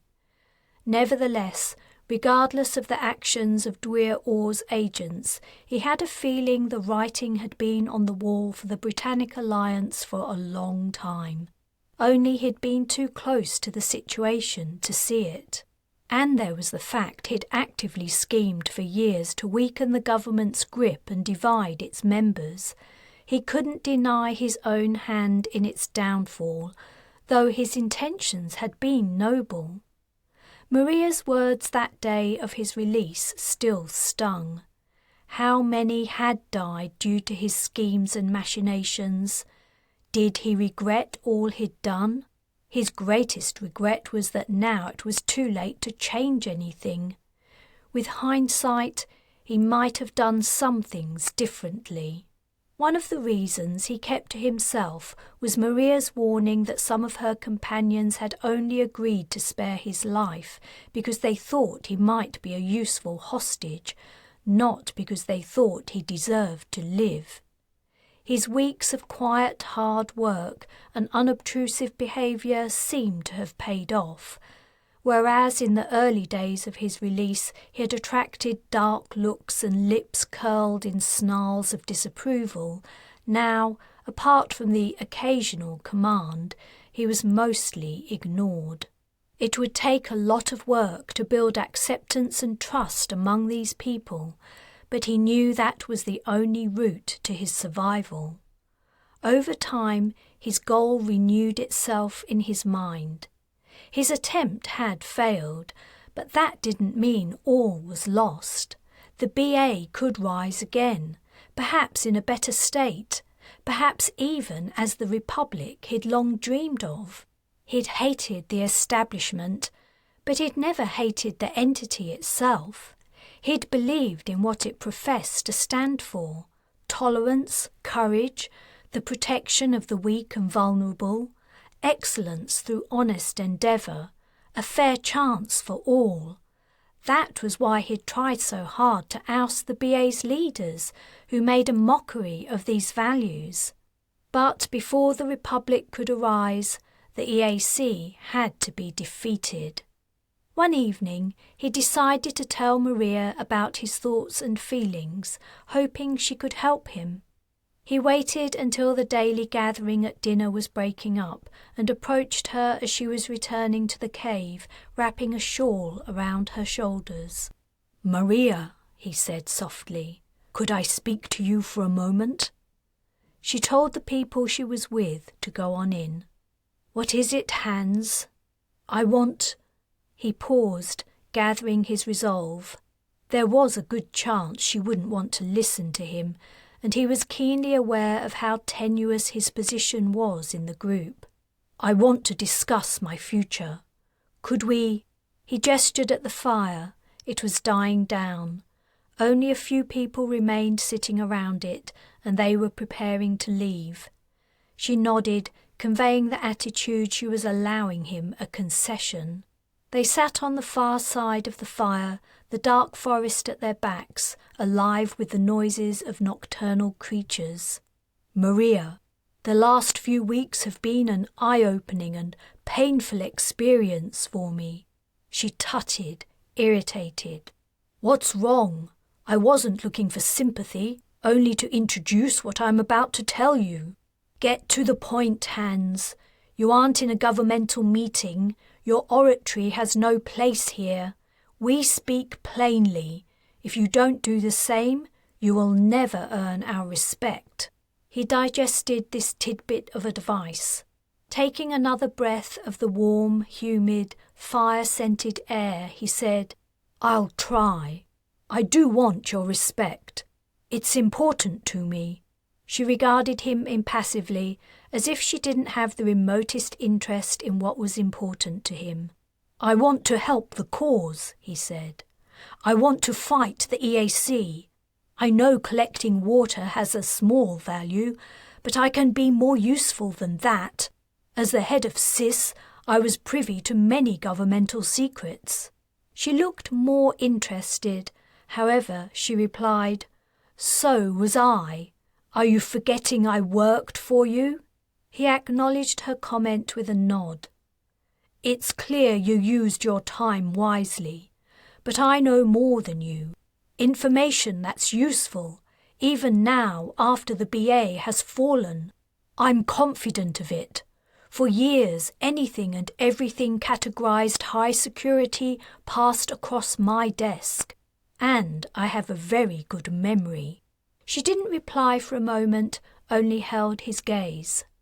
"I'll be frank. Your presence here is only tolerated. People don't like you, and more importantly, they don't trust you. For some, that will never change. They learned hatred of the Bakra at their mother's knee. It is burned into their souls. They will either disbelieve whatever information you give them, or they will think you're setting a trap for us. Others are more reasonable and pragmatic.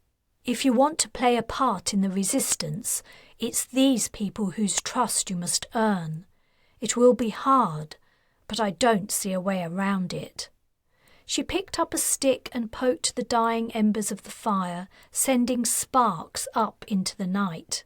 "I'll do everything I can," said Hans, "but I need your help. I need to know what I must do.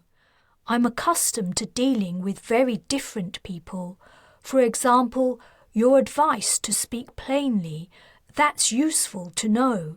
For most of his adult life, he'd worked on understanding and influencing the privileged elite. He knew their weaknesses so well: vanity, pride, snobbery, avarice. He knew what buttons to press, and they had been easy to manipulate and exploit.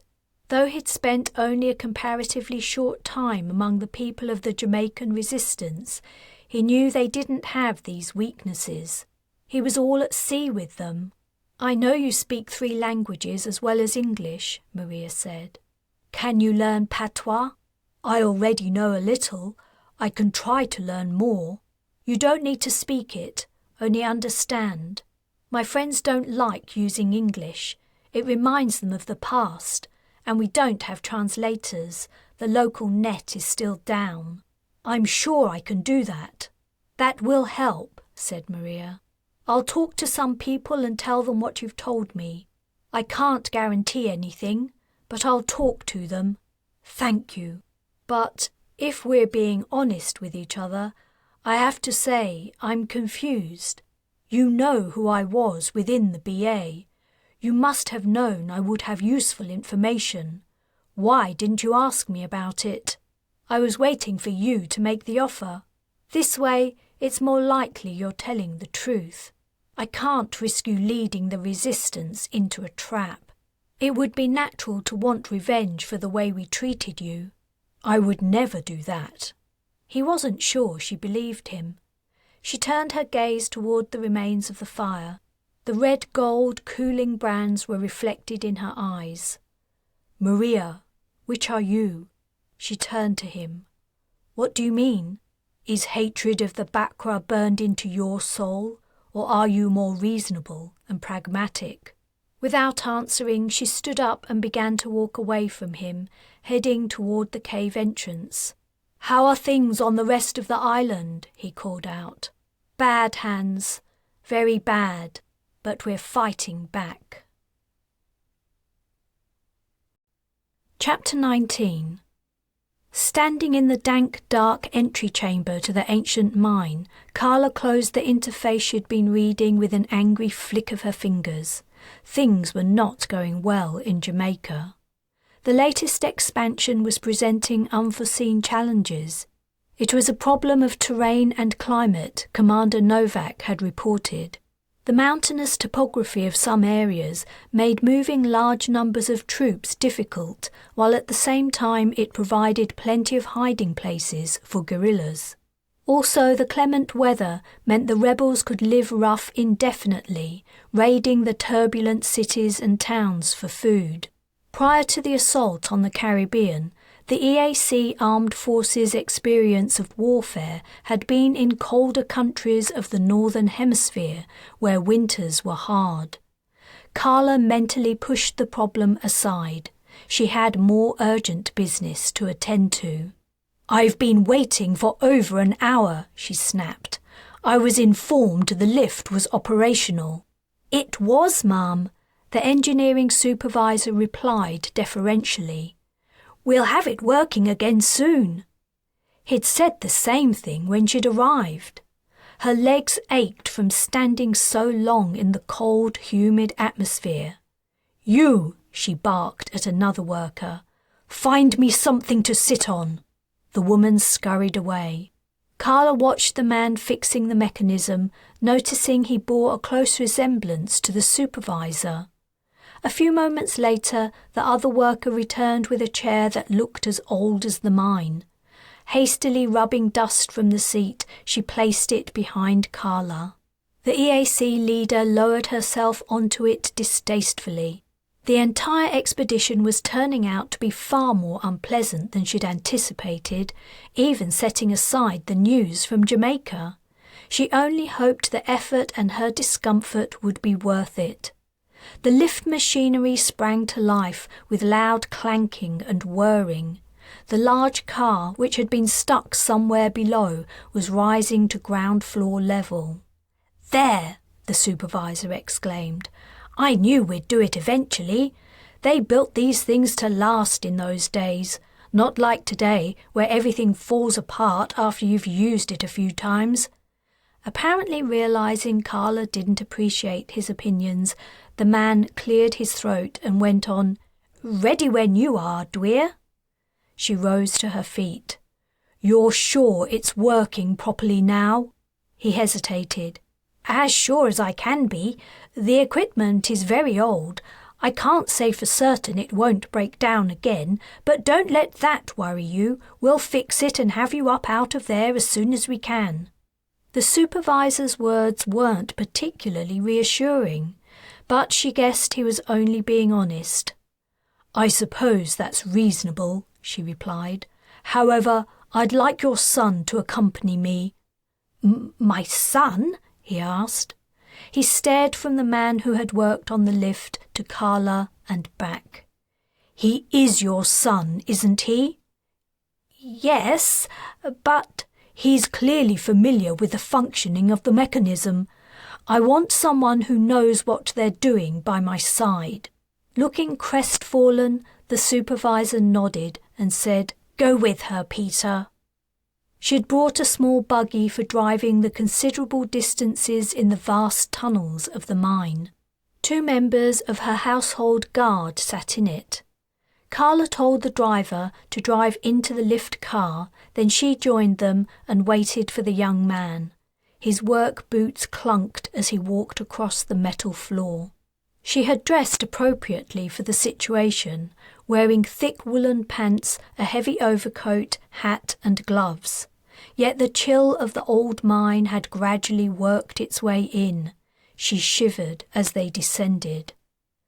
1,500 metres below the surface, the tunnels stretched for hundreds of kilometres under the sea to the north.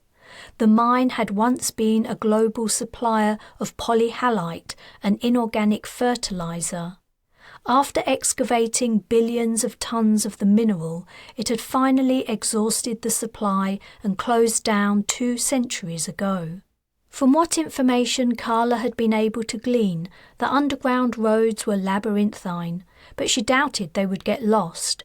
She could already feel the pull directing her to her target. As they waited while the lift made its deep descent, she looked at the supervisor's son more closely. He was in his mid to late 20s. He remained respectfully silent, his mop-haired head hanging down. Carla took in his strong hands, fingernails begrimed with oil and dirty boiler suit. A simple, plain man, skilled at his craft. Such were the EAC's followers. They felt the connection with Earth. They understood their position in the universe. One day, perhaps very soon, she would be able to show them what else the universe had to offer. The lift stopped. A shudder passed through the carriage as the metal doors retracted. Utter darkness confronted them. Even in the deepest oceanic trenches, bioluminescent life forms provided some light. Here nothing lived, except rare microscopic flora and fauna invisible to the naked eye. Nothing gave the minutest ray of illumination to relieve the optical sense. If it were not for the lift's light, they would not have been able to see their hands in front of their faces. Carla turned her attention inward, focusing on the pull. She pointed. That way. The buggy driver started up the engine and the headlights turned on. When she had first looked up the coordinates the dream woman had scratched into her skin, she'd been confused. The spot lay in the northern sea, kilometres from the BI shore. Yet the woman had seemed confident Carla could go to her. It was only through long investigation she had discovered the history of the old, vast mine. Now that she was here, it was clear she was on the right track. The buggy's headlights revealed a dusty road cut into the rock. Dust filled the atmosphere too. The beams were thick with hazy fragments. What a barren, dreary place. They drove kilometres, each identical to the last. Time seemed to slow down. But suddenly Carla saw 25 minutes had passed since they'd driven out of the lift. In that time she'd instructed the driver to make 3 turns, responding to the sensation in her gut. She could not imagine being imprisoned for decades in a place like this, though she seemed to remember the woman had said she was regularly moved. How had she survived without food or water? It was one of many mysteries Carla hoped would be revealed soon. The feat of the woman's survival heartened her. It was evidence that what she'd said was true. There was a deeper level than what humans perceived as reality, a wondrous plane of existence where the impossible was commonplace. "We must go left at the next turn," she said to the driver. As if on cue, a black rectangle opened up on the left-hand side of the road. They swung around the corner, the vehicle's tyres skidding a little. "Not so fast," said Carla. "We're nearly there." The pull was strong now. It felt as if a rope led out from her navel and someone was hauling on it, hand over hand, drawing her closer. The sensation was unpleasant and nauseating, but it promised to be over soon. "Stop!" she blurted. They'd passed the place. The tug was insistent, angry. "Go back!"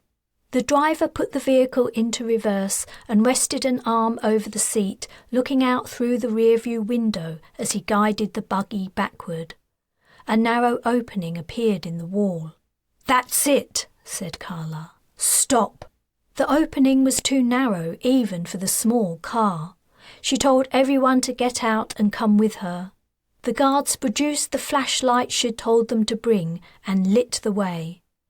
The channel seemed to be a trial dig, seeking out a new seam of polyhalite, but none had been found and the passage was abandoned. The tunnelling machine had cut regular grooves of about 1 metre apart. Carla stepped from ridge to ridge, lightly touching the wall to keep her balance.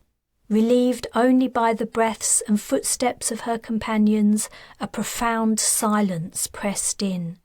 She became aware of the millions of tons of rock above her and the cold, rough sea above that, separating her from the surface. If she didn't make it out of here, she would never be heard from again.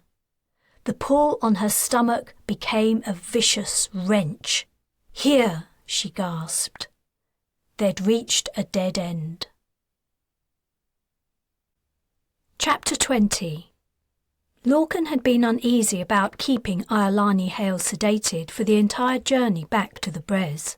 He wasn't a doctor and didn't have a medical professional accompanying him. He employed medical personnel at his mines, refineries, smelting plants and factories, but he couldn't trust them. They hadn't been vetted, and he didn't know their affiliations. He was aware he'd done something many would find unconscionable, and he needed to be confident of the loyalty of everyone who knew about it. As soon as they reached the shuttle, he ceased topping up Hale's sedation. When she came around, Burke and Jeffries had tied her up so securely she couldn't move or cry out. But her eyes told him everything. If looks could kill, he would have suffered the kind of death Dwyer Orr enjoyed inflicting. Of that he had no doubt.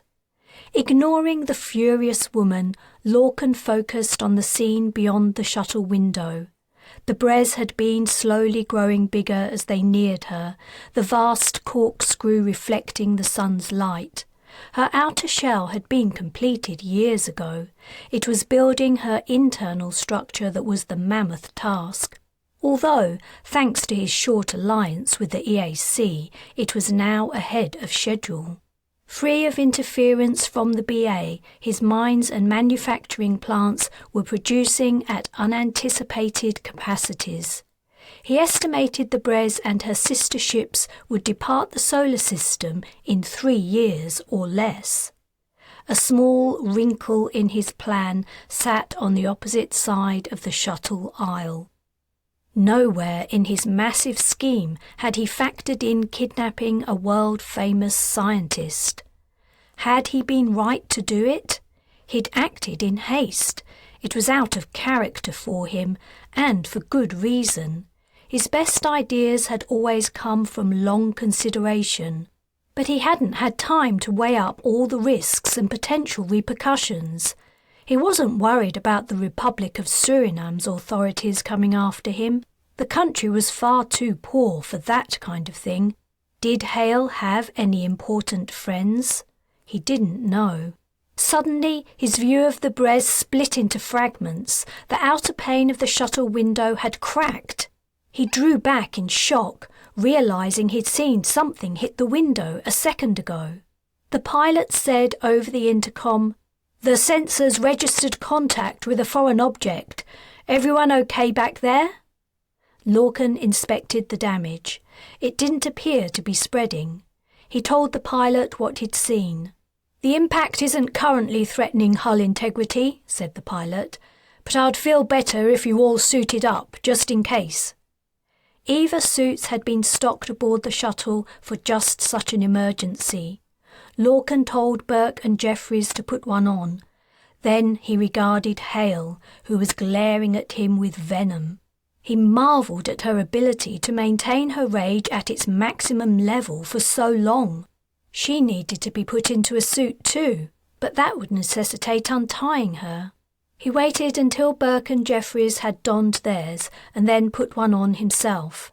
Explaining to the two men what had to happen, he waited at the rear of the cabin while they did their jobs. As soon as her bindings were removed, she fought like a demon. As he watched Burke and Jeffries struggle with her, he wondered what it had been that had hit the shuttle. Had it been something from the Brez? The danger of an impact from space debris was well known. He'd put stringent safety protocols in place to minimise the risks of tools, materials or waste being lost during the shipbuilding process. Had a piece of random space rock hit them? Or had it been something else? He'd been writing and releasing letters to Grace almost daily for years. He knew it was madness, but he felt as though, somehow, somewhere, she was reading them. He'd known he was contravening his own safety rules, but he'd told himself that if anyone should be able to break the rules, it was the boss. Had one of his letters hit the shuttle? He felt guilty and ashamed. He'd done something stupid, and he could have killed not only himself, but everyone else aboard. He would have to find another way of talking to his deceased wife. Hale was finally in her suit and tied up once more. Her gagged visage was wet with sweat from her efforts, and her bangs hung in her eyes. The rest of the journey would be uncomfortable, but they only had another half an hour to go. The shuttle docked, and Jeffries and Burke had to perform the reverse procedure to remove Hale from her suit and then tie her up again. "Where to now, sir?" asked Jeffries. "Deck 3. That was where the cryopreservation chambers and treatment centres were situated. Larkin hadn't visited them for a while, but he knew they were nearing completion. They took the elevator down. Iolani seemed to be finally giving up her fight. She hung her head and tears slid from her eyes. Larkin turned away. His sense of guilt hadn't improved since the impact incident. If anything, he felt worse. Regret about his impulsive act of kidnapping the woman was beginning to bite. Whether or not it had been one of his letters that had hit the shuttle, he couldn't help feeling as though Grace was trying to tell him he'd done something very wrong. If she'd been around, he would never have gone through with it. In fact, now he thought about it, his behaviour had changed a lot since she'd died. She had brought out the best in him. Before he met her, ambition had caused him to overlook considerations of morality and ethics. She had moderated his excesses. But what could he do now? He could hardly take Hale all the way back to Earth, and, besides, his reason for wanting her to join the project remained true. She would be a massive asset to the new colony. He was confident that, with time, she would grow to love her new life. What scientist wouldn't relish the prospect of an entirely new planet to explore? He consoled himself with the knowledge that, soon, Agonising over the wisdom of his action would be moot. Iolani Hale would be the first of the colonists to enter cryopreservation. He would schedule their respites from the life suspension state during the journey so they were never awake at the same time. It would be many years before he would have to face her ire. The elevator stopped and the doors slid open. Holding her by her upper arms, Jeffries and Burke forced Hale out and pushed her in the direction of the cryolab. She stumbled. They hauled her to her feet. "Gentler," Larkin remonstrated. "She's no threat." They reached the lab. The lead cryotech, Xiao, stared at Hale and then at Jeffries and Burke and finally Larkin, taking in the scene. "How can I help you, Talman?" he asked uncertainly. "Meet your first subject for suspension," Larkin replied. "I would like you to prepare a chamber for Miss Hale's preservation. I want it ready as soon as possible." "I see." Xiao paused and regarded the scientist, alarm in his features. "I'm afraid I can't do that, sir." "What? I think you're forgetting your place.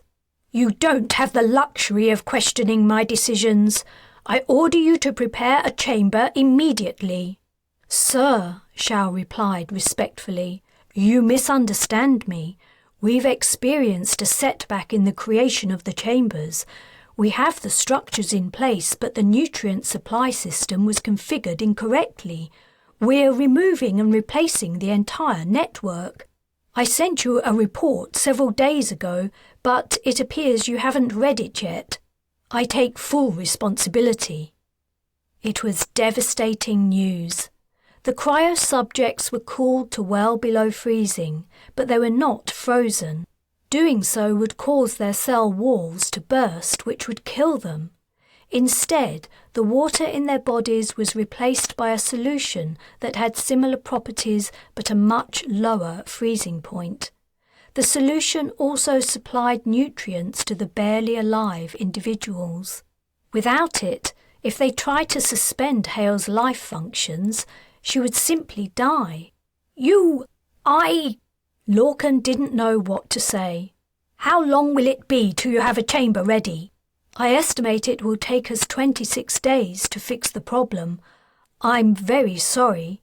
26 days? Nearly a month before he could put Hale on ice and forget about her? He would have to keep her locked up somewhere. A month of the living, breathing woman as a prisoner on his ship, a thorn pricking his conscience.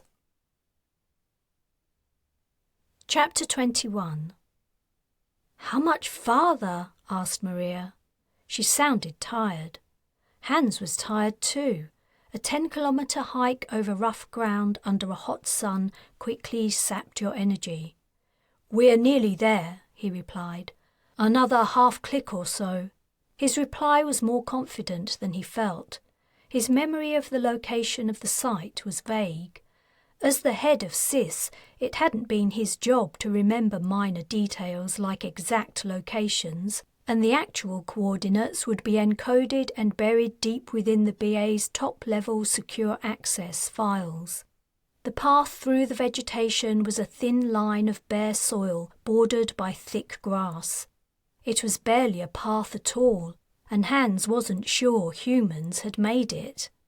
The narrowness of the track meant the islanders were forced to walk in single file. He trudged near the end of the line, only two others walking behind him, Maria and a man whose name he didn't know. He was sure they weren't there to prevent him from running off. Up until a few days ago, many of the group would have been happier if he had.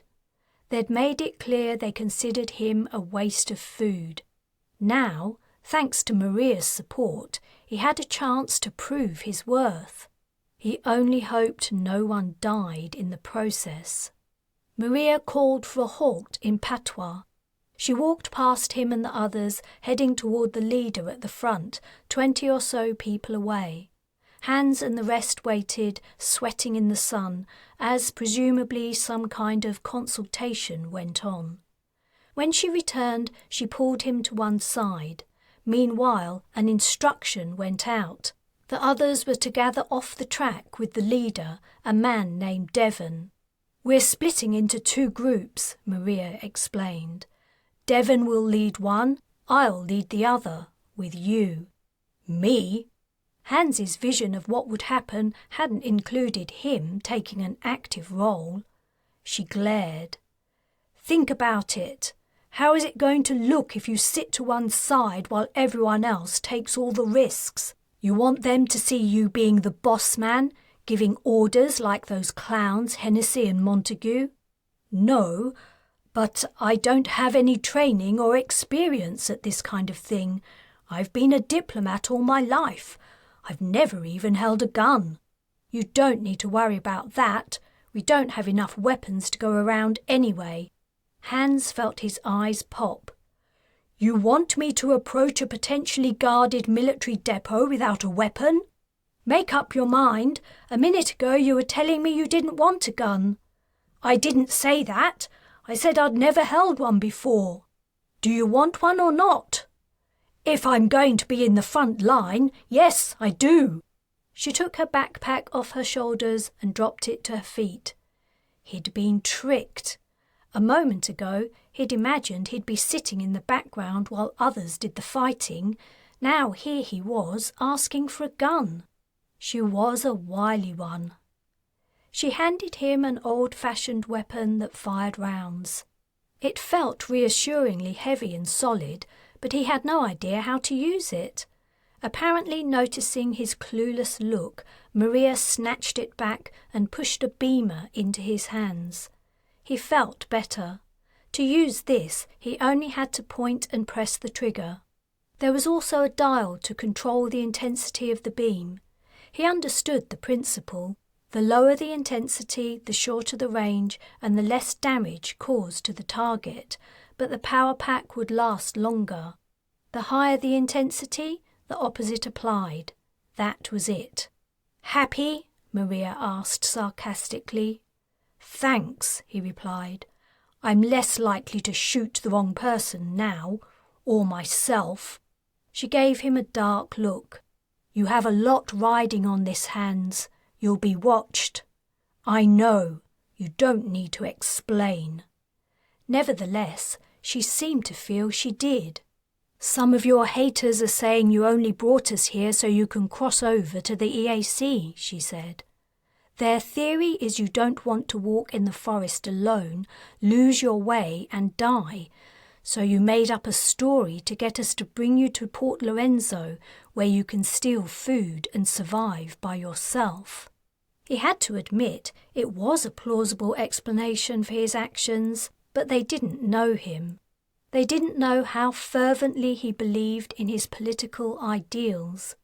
The EAC was the antithesis of all he held dear. Plus, they were forgetting that he didn't want to be roasted like a chicken in a wicker basket. "I haven't made this up," he said. "If there's nothing there, it'll be because the EAC already found it and moved everything to a new location. Let's hope they haven't." It was time to move on. 2 men and 3 women came over to Maria and Hans while the rest of the group continued down the trail. She led them out at a tangent over trackless ground, aiming to approach the site from another direction. Port Lorenzo sat on Jamaica's north coast. An ancient settlement, it had once been an active port, but in 2187 a landslide had blocked the harbour. After that, the town had become a tourist destination, but over recent decades interest in the place had waned. Now it was a sleepy backwater that few had heard about, let alone visited. After the BA had fallen and its government had relocated to the Caribbean, a channel had been excavated through the blockage to the harbour, and concrete bunkers had been sunk into the hillside. The idea had been that Royal Navy ships would bring in armaments to be deposited in a secret cache, a backup in case of invasion. The first shipment of arms had arrived just days prior to the coup, and only a few senior officials knew about it. The EAC attack at the height of the government takeover, when all was in confusion, had been swift and devastating. Hans felt confident no one would have had time to reach the stash, and it should be easy for the Jamaican resistance to liberate it if they were lucky. They were not lucky. As he and Maria crested a rise and looked down on the road leading to the harbour, a line of EAC military vehicles could be seen approaching the site. Hans saw jeeps, personnel carriers and trucks. They'd learned about the cache, probably from torturing a BA official, and were going to seize it. Hans swallowed. It could have been him. "Damn," Maria muttered. "They want to retrieve the arms and move them to another location."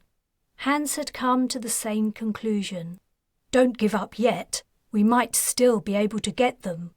"I wasn't giving up. Besides, we can't. Devon won't back out.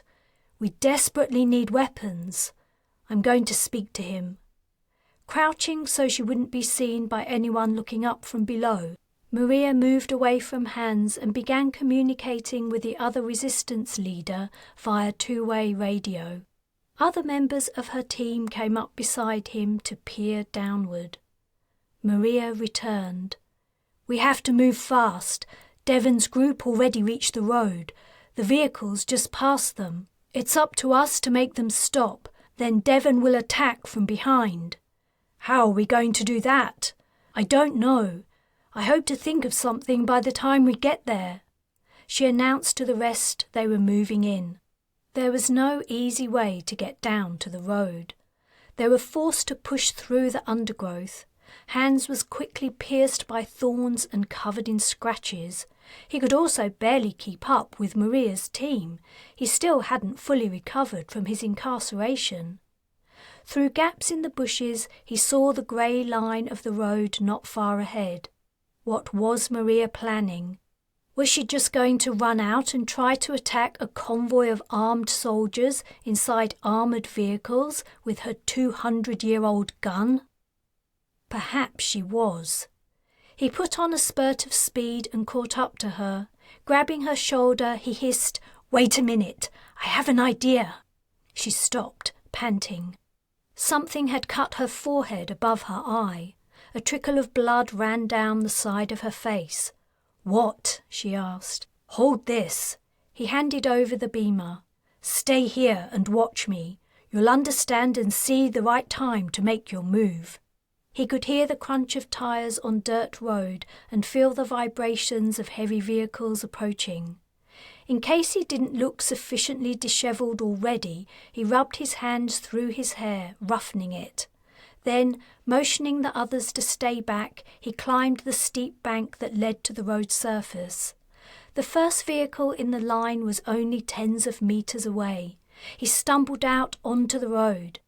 It didn't take much effort to fake exhaustion and near collapse.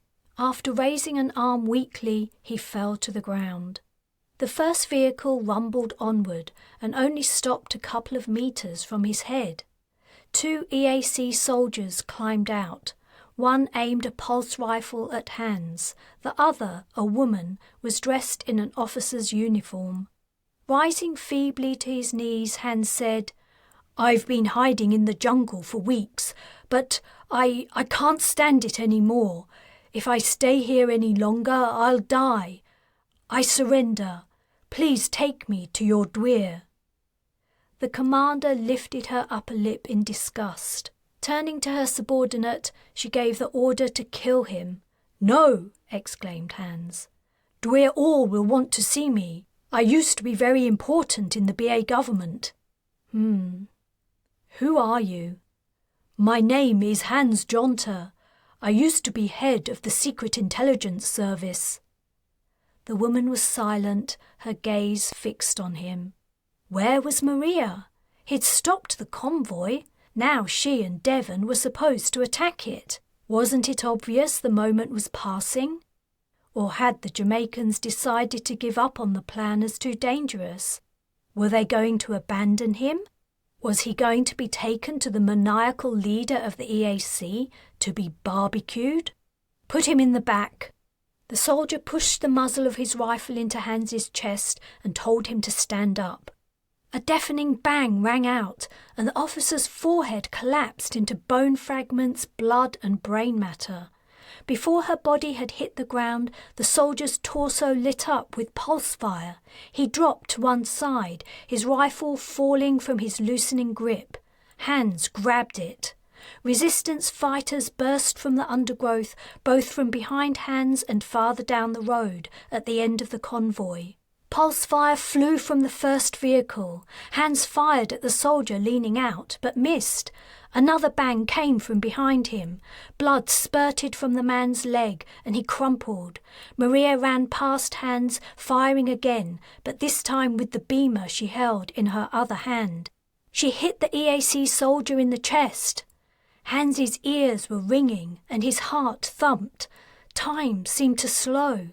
Shouts and cries of pain were coming at him from a distance. Somewhere down the road, a truck exploded. A body flew into the air and landed among the trees. Hans wasn't sure what to do. He had a rifle, but he was no fighter. Perhaps his part was already over. Chapter 22. Boots could transfer to the Fearless, but a Batcher could not.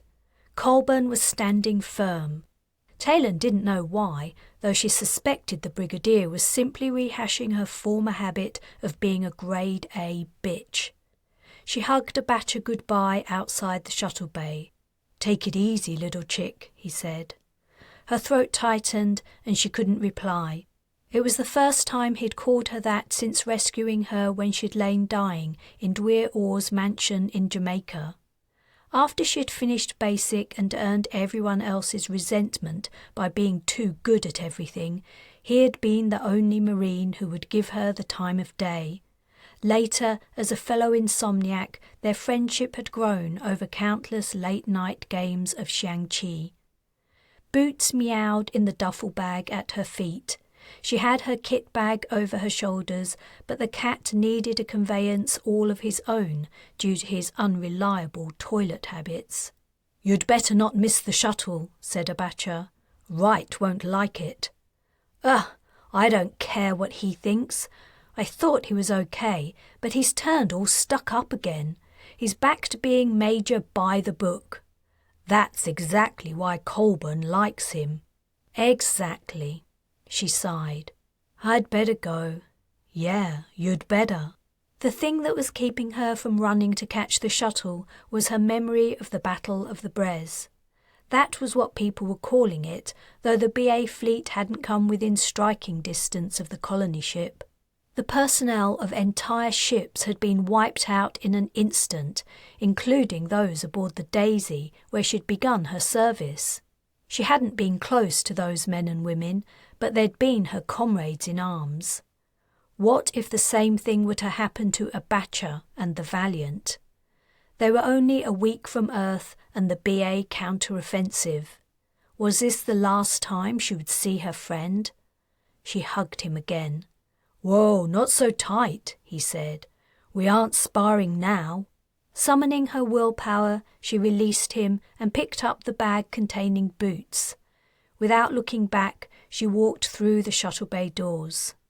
"I hope you find your kid, Tay," he called after her.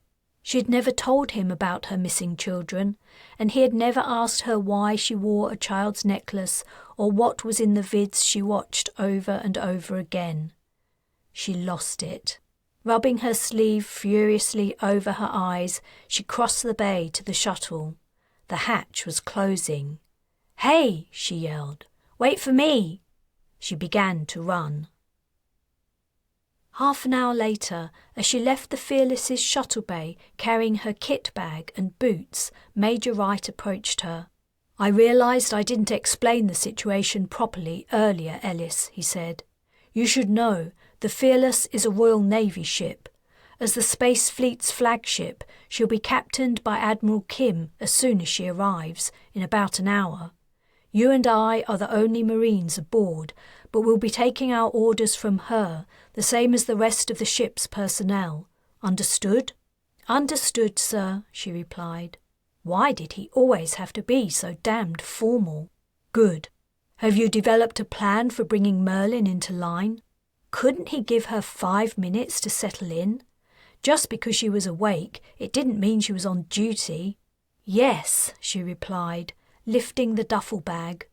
From inside it came Boots's complaint about being confined. The Major's eyebrows rose. The Valiant's cat? Boots wasn't the Valiant's cat. If he belonged to anyone, he was hers. She'd smuggled him aboard the Daisy after a planet-side battle and brought him with her when she transferred. But Wright didn't know that. Arthur used to spend a lot of time with Boots before Merlin turned up, she explained. You're right. He does like the animal. So you think if we get Arthur back on our side, Merlin might be less of a loose cannon? Something like that. Well, you're welcome to try whatever strategy you think might work. OK, I guess I should get started right away. Where do I stow my stuff? The Major took her to a regular 10-bunk cabin. The only free rack was a lower one next to the door to the restroom. Naturally. She threw her kit bag on the bed. So where are Arthur and Merlin? She asked. Follow me. The Fearless was about double the size of the Valiant. A dreadnought, she carried many heavy-caliber weapons for space warfare, including pulse cannon, plasma cannon, a particle lance, and distorter torpedoes. The torpedoes would have been used to destroy Talman's colony ship, the Brez, if the Fearless had managed to get within range. They didn't only damage the area of impact, their warheads created a field that distorted the space between atomic particles, breaking molecular bonds in a domino effect. One strike from a distorter torpedo could take out an entire heavy-class battleship. The worst thing about the weapon was that it worked slowly but inexorably, often only stopping when it hit the vacuum of space. All Earth's powers had agreed to outlaw their use on or near the planet. The Fearless also carried 35 Swifts, the single-seater spacecraft designed for close space combat, and 12 shuttles. Altogether, the flagship was home to 7,500 men and women at full operational status. They kept the ship and her spacecraft running, operated the torpedo launchers, repaired damage during battles, repelled boarding attempts, and completed the million other tasks required to maintain a military starship and her crew. Wright gave Taylan all this information on the way to Arthur's cabin. He also told her more stuff about when the Fearless had been commissioned, how long it had taken to build her, and the battles she had taken part in, as well as other details. By the time they arrived at their destination, she was bored out of her head. "Thanks," she said brightly. "I can take it from here." "You don't even know if Arthur's in," said the Major. "If he isn't, I'll find him. Don't worry. I was planning on taking you to the bosun too. He has to add you to the security system. I'm sure I can sort that out myself. I won't take up any more of your time, Major." "Right. Well, I know I said before we take our orders from Admiral Kim, but I want you to report directly to me about Arthur. This isn't anything to do with the Admiral." "I understand, sir." He turned and walked away. Taylan exhaled and relaxed. He stopped and faced her again. She tensed. "In case anyone asks," he said, "your reason for being here is to assist in combat training. The crew Merlin has treated have their mental capacity restored, but they're out of practice and physically weak. For the sake of appearances, you'll have to take part in some training sessions." "Great, a chance to make some friends." "Got it," Taylan replied. "Anything else?" "No, that's it." But he still didn't go. "Do your best, Ellis. The closer we get to Earth, the greater the chance of an attack. We need all the Fearless's crew back to normal as soon as possible. A lot could be hanging on this. I know. Finally, he left. Chapter 23. Carla stepped forward, staring into darkness. She reached out. Her fingers met resistance. Not a hard surface, but a thick layer of an invisible substance, soft and yielding, yet impenetrable. She pushed. Hard. It made no difference. "What is this stuff?" she asked the engineering supervisor. The man only shook his head, unable to answer. So it wasn't anything one might expect to encounter within a mine. She paused, frustrated. Blasting through the rock wall to reach the hidden cave had taken hours. The supervisor had given her ear protectors, but she'd still chosen to wait at a place distant from the resounding explosions. Despite the strength of the pull she'd felt, it had turned out the place she was seeking was meters of solid rock from the dead end. The supervisor had approached her twice during the excavation, respectfully suggesting she might be mistaken. Twice she'd replied that neither she nor he were ascending to the surface until the chamber was found. After the detonations had stopped again, the supervisor came up the passage for a third time. Irritated, she'd risen to her feet. He raised his hands as though to ward off her anger. "Good news, Dwyer," he called out. "We're through. We found it." Elation filled her. "Take me there." "Yes, Mum. You'll have to tread carefully. There's rubble everywhere, but the roof is safe. We've made sure of that." Now here she was, after clambering over jagged rock waste and breathing air thick with dust, inside the hollow space, but stymied at the final hurdle. Peering beyond the invisible barrier, she tried to discern the figure of the imprisoned woman, but she could see nothing. "You," she said to the supervisor's son, "shine your flashlight in." Something about the barrier muffled her voice, as if she was speaking from the bottom of a well. The blackness absorbed the flashlight's beam like blotting paper soaking up ink. "Leave me," she said to the workers. "Wait, give me that." In a few moments she was alone, with only a single ray of light holding back the dark. The cold of the mine had chilled her to her bones, and she was coated in a disgusting mixture of condensed humidity and rock dust. She found a flattish piece of rock to sit on. She would not leave without releasing the woman. She had come too far to give up now. She had to puzzle it out.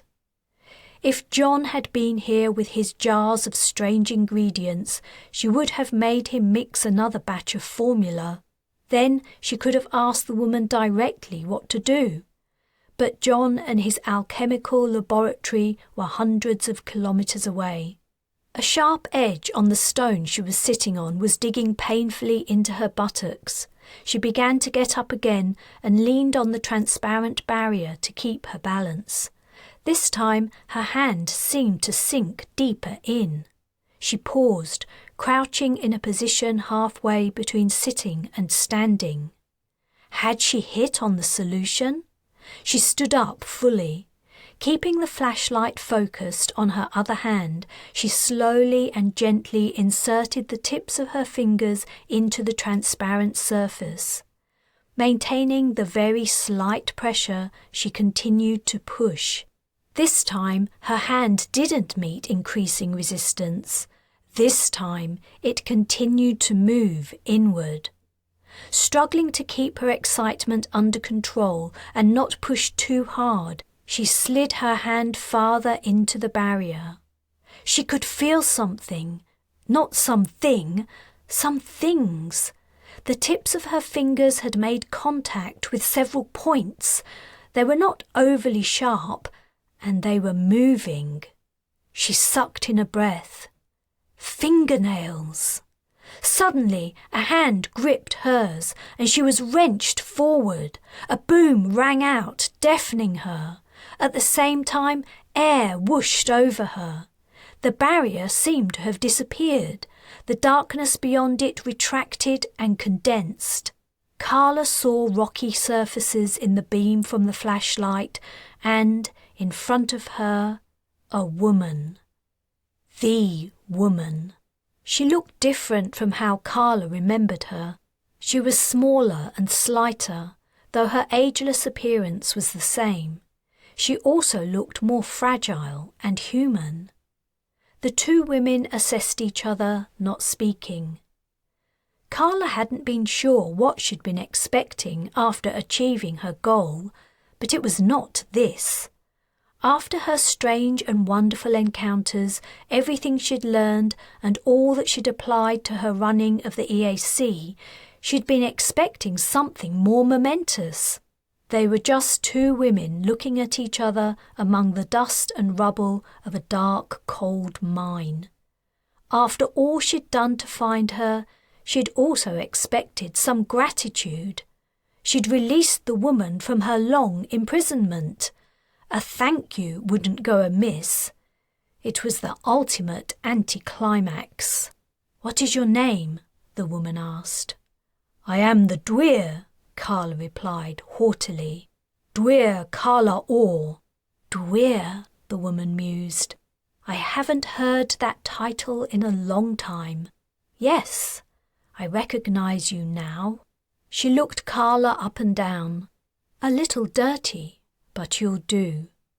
She looked past her to the piles of broken rocks strewn about. Then she took the flashlight from Carla's hand. Carla was too surprised to stop her and pointed it in the opposite direction from her former prison. "This way," she said. "Follow me." Carla couldn't move. Her disappointment had changed into an outrage so powerful it paralyzed her. "How dare you?" she spluttered. "I am the Dwyer. You obey my commands." The woman, who had moved to Carla's side, smirked and said, "If you have to tell someone they must obey you, you've already lost the battle. Now, come with me." Carla leapt at her, reaching for the flashlight. At the speed of a lunging snake, the woman seized her arm. Her hand squeezed so tightly Carla screamed. It felt like her bones were about to be sliced through. Her knees buckled and she dropped onto the rock shards. "Let me be clear," said the woman softly. "I am mistress here." She let go. Carla collapsed. Was her arm broken? She gingerly moved her fingers. "We will collect your workers and then we will go to the surface. The next part is coming soon. We must be ready. We must get one step ahead." Fearing she might be left alone in the dark, Carla quickly clambered upright and went after the departing woman. Her mind was working fast. Could she still salvage the situation? She had to figure out a way to undo the appalling mistake she'd made. It hadn't even occurred to her that the woman would want to usurp her role. She clearly intended to take over, snatching everything she'd worked for all her life from her grasp. It was a grave miscalculation. But, she reminded herself, the members of the EAC loved her, not this interloper she'd unwittingly released. She also held the reins of power over all her domain. She would not give up easily. Yet she had to move carefully. Just as she had broken the barrier by subtle means, the same strategy would be required for who? In all her dialogues with the woman, she'd never learned her name. The guards and miners' lights could be seen along the underground road, and the flashlight the woman had taken from her bobbed as she moved toward them. "Excuse me," said Carla, forcing a deferential note into her voice. "What are you called?" The object of the question threw her answer over her shoulder. I am Morgan. Chapter 24. When Taylan stepped into Arthur's cabin, a huge grin broke over his face. He said something in his first language to Merlin, and the two of them talked while she stood there holding boots in his bag. The newcomer had changed from his red robe into civilian clothes. He was no longer wearing his cap either, revealing short grey hair that matched his beard. If Taylan had passed him on the street, she wouldn't have looked twice. He appeared to be a very ordinary, rather lean man, approaching his middle years, but looking good for his age. "Taylan," said Arthur at last, rising from his bunk and stepping over to grasp her by the hand. "Come in, come in." The door slid closed behind her. Boots gave away his presence with a plaintive meow, and the ancient king's features achieved new heights of delight. "You brought the cat?" Taylan handed him the bag. She hadn't spoken yet. As Arthur put the bag on the floor and unzipped it, she and Merlin sized each other up. Arthur pulled an unprotesting Boots out and held him to his chest, stroking the animal from head to tail. A loud purring filled the room.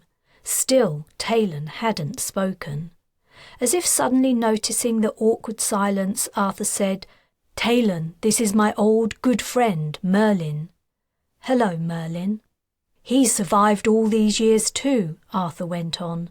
"I never thought I would see anyone I'd known in my former life. Merlin is different from most men." "Oh, I know," said Taylan. "I know." The corner of the alien's lip lifted in a sardonic smile. It was as if a second unspoken conversation was going on between them, to which the king was entirely oblivious. "It was Merlin who tended me after my last battle. He saved my life." Taylan's ears pricked up.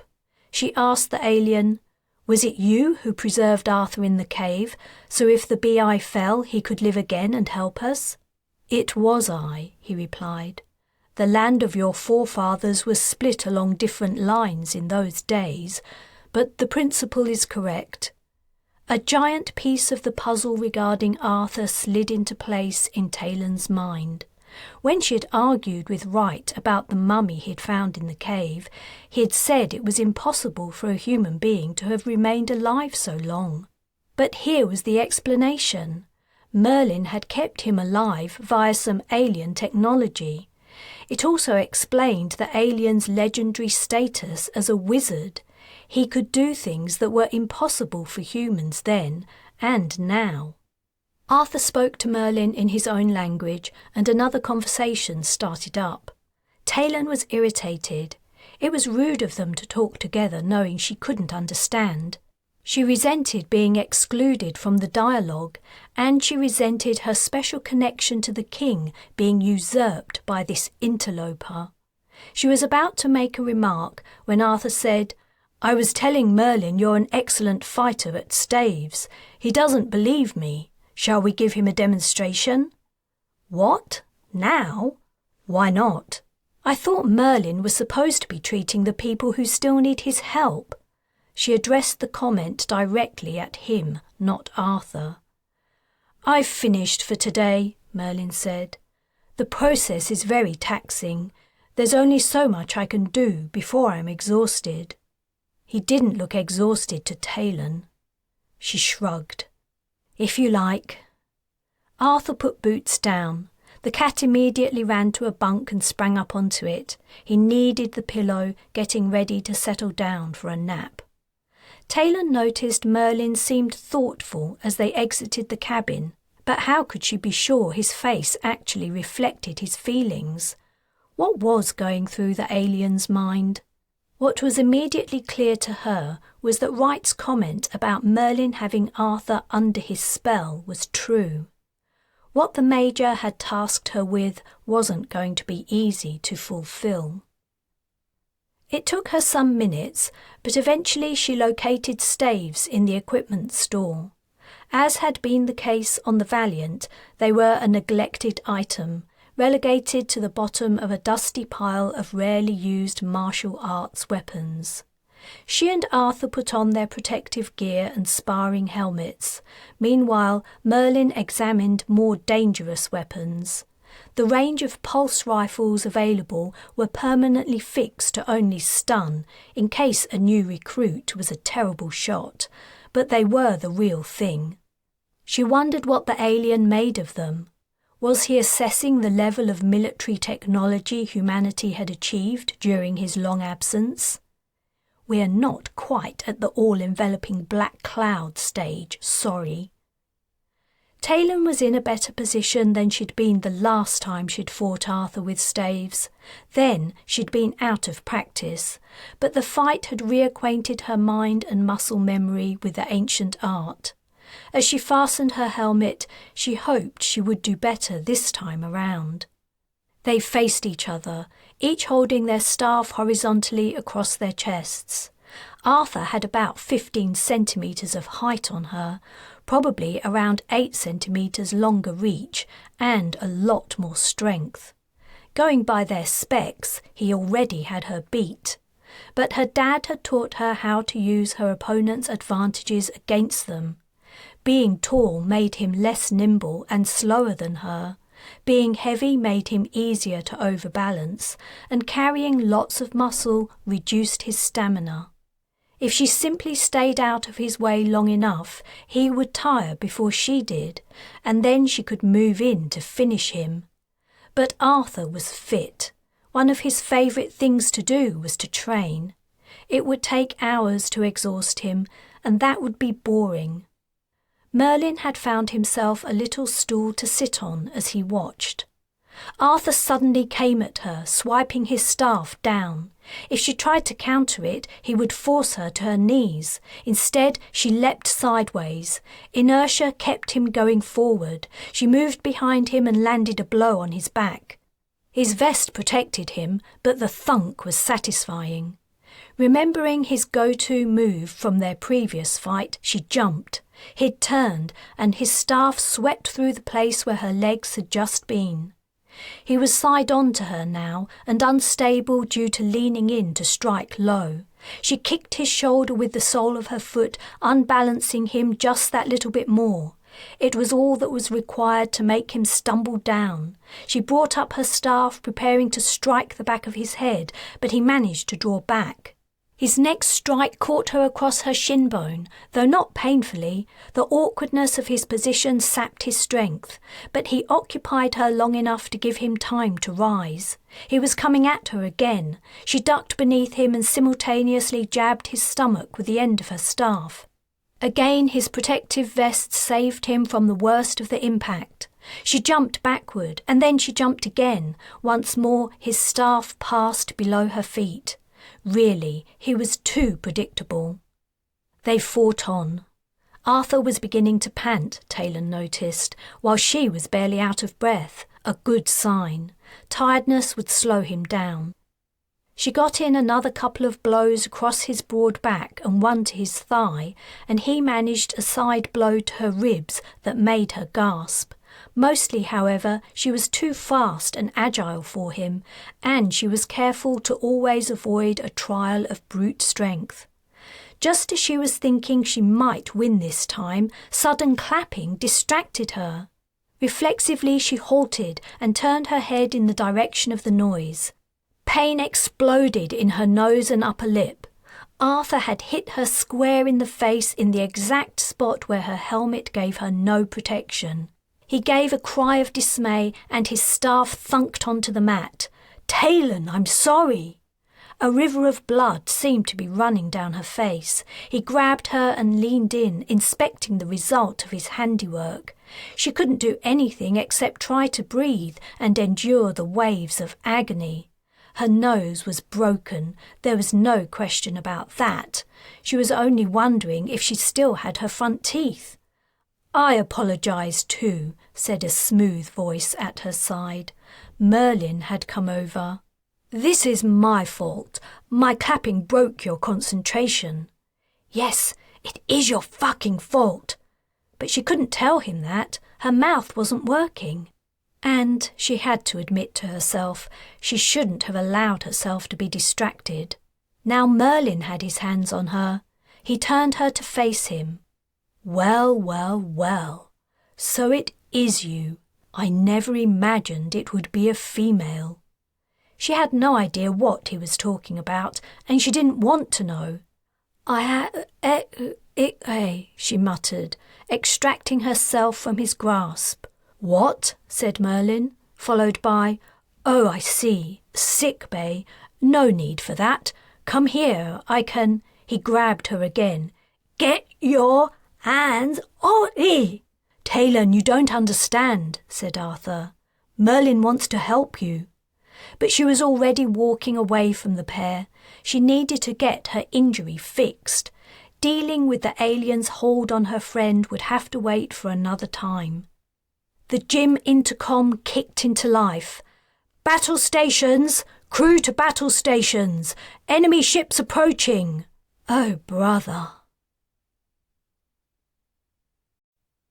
Chapter 25.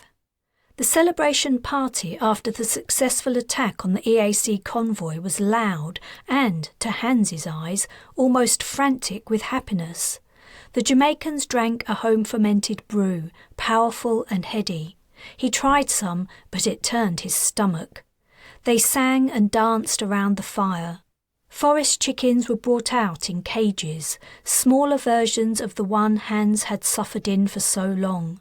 Holding the birds upside down by their feet, someone cut their necks over the fire so the blood gushed into the flames. Their wings flapped wildly, and then they were still, hanging limply, giving off the stink of burning feathers. The chickens were removed for prepping to be cooked. Hans could see why joining the EAC had been so appealing to the Caribbean islanders. The rituals and beliefs had similarities. He couldn't imagine the BA or the AP imprisoning him in such cruel conditions, but it would be exactly the kind of thing Dwyer Orr would do. Maria walked over to him where he sat on a fallen log, beyond the light of the fire. She was weaving slightly as she walked, and her smile was unusually broad. She sat down heavily by his side. The dancing and singing had left her sweaty and out of breath. "Not celebrating, Hans?" "I'm celebrating in my own quiet way, Maria, on the inside." She seemed to take his comment as a hilarious joke, pushing him roughly with her elbow and chortling. "Always so smart. You're a clever guy." "Not smart enough to outwit you, my dear."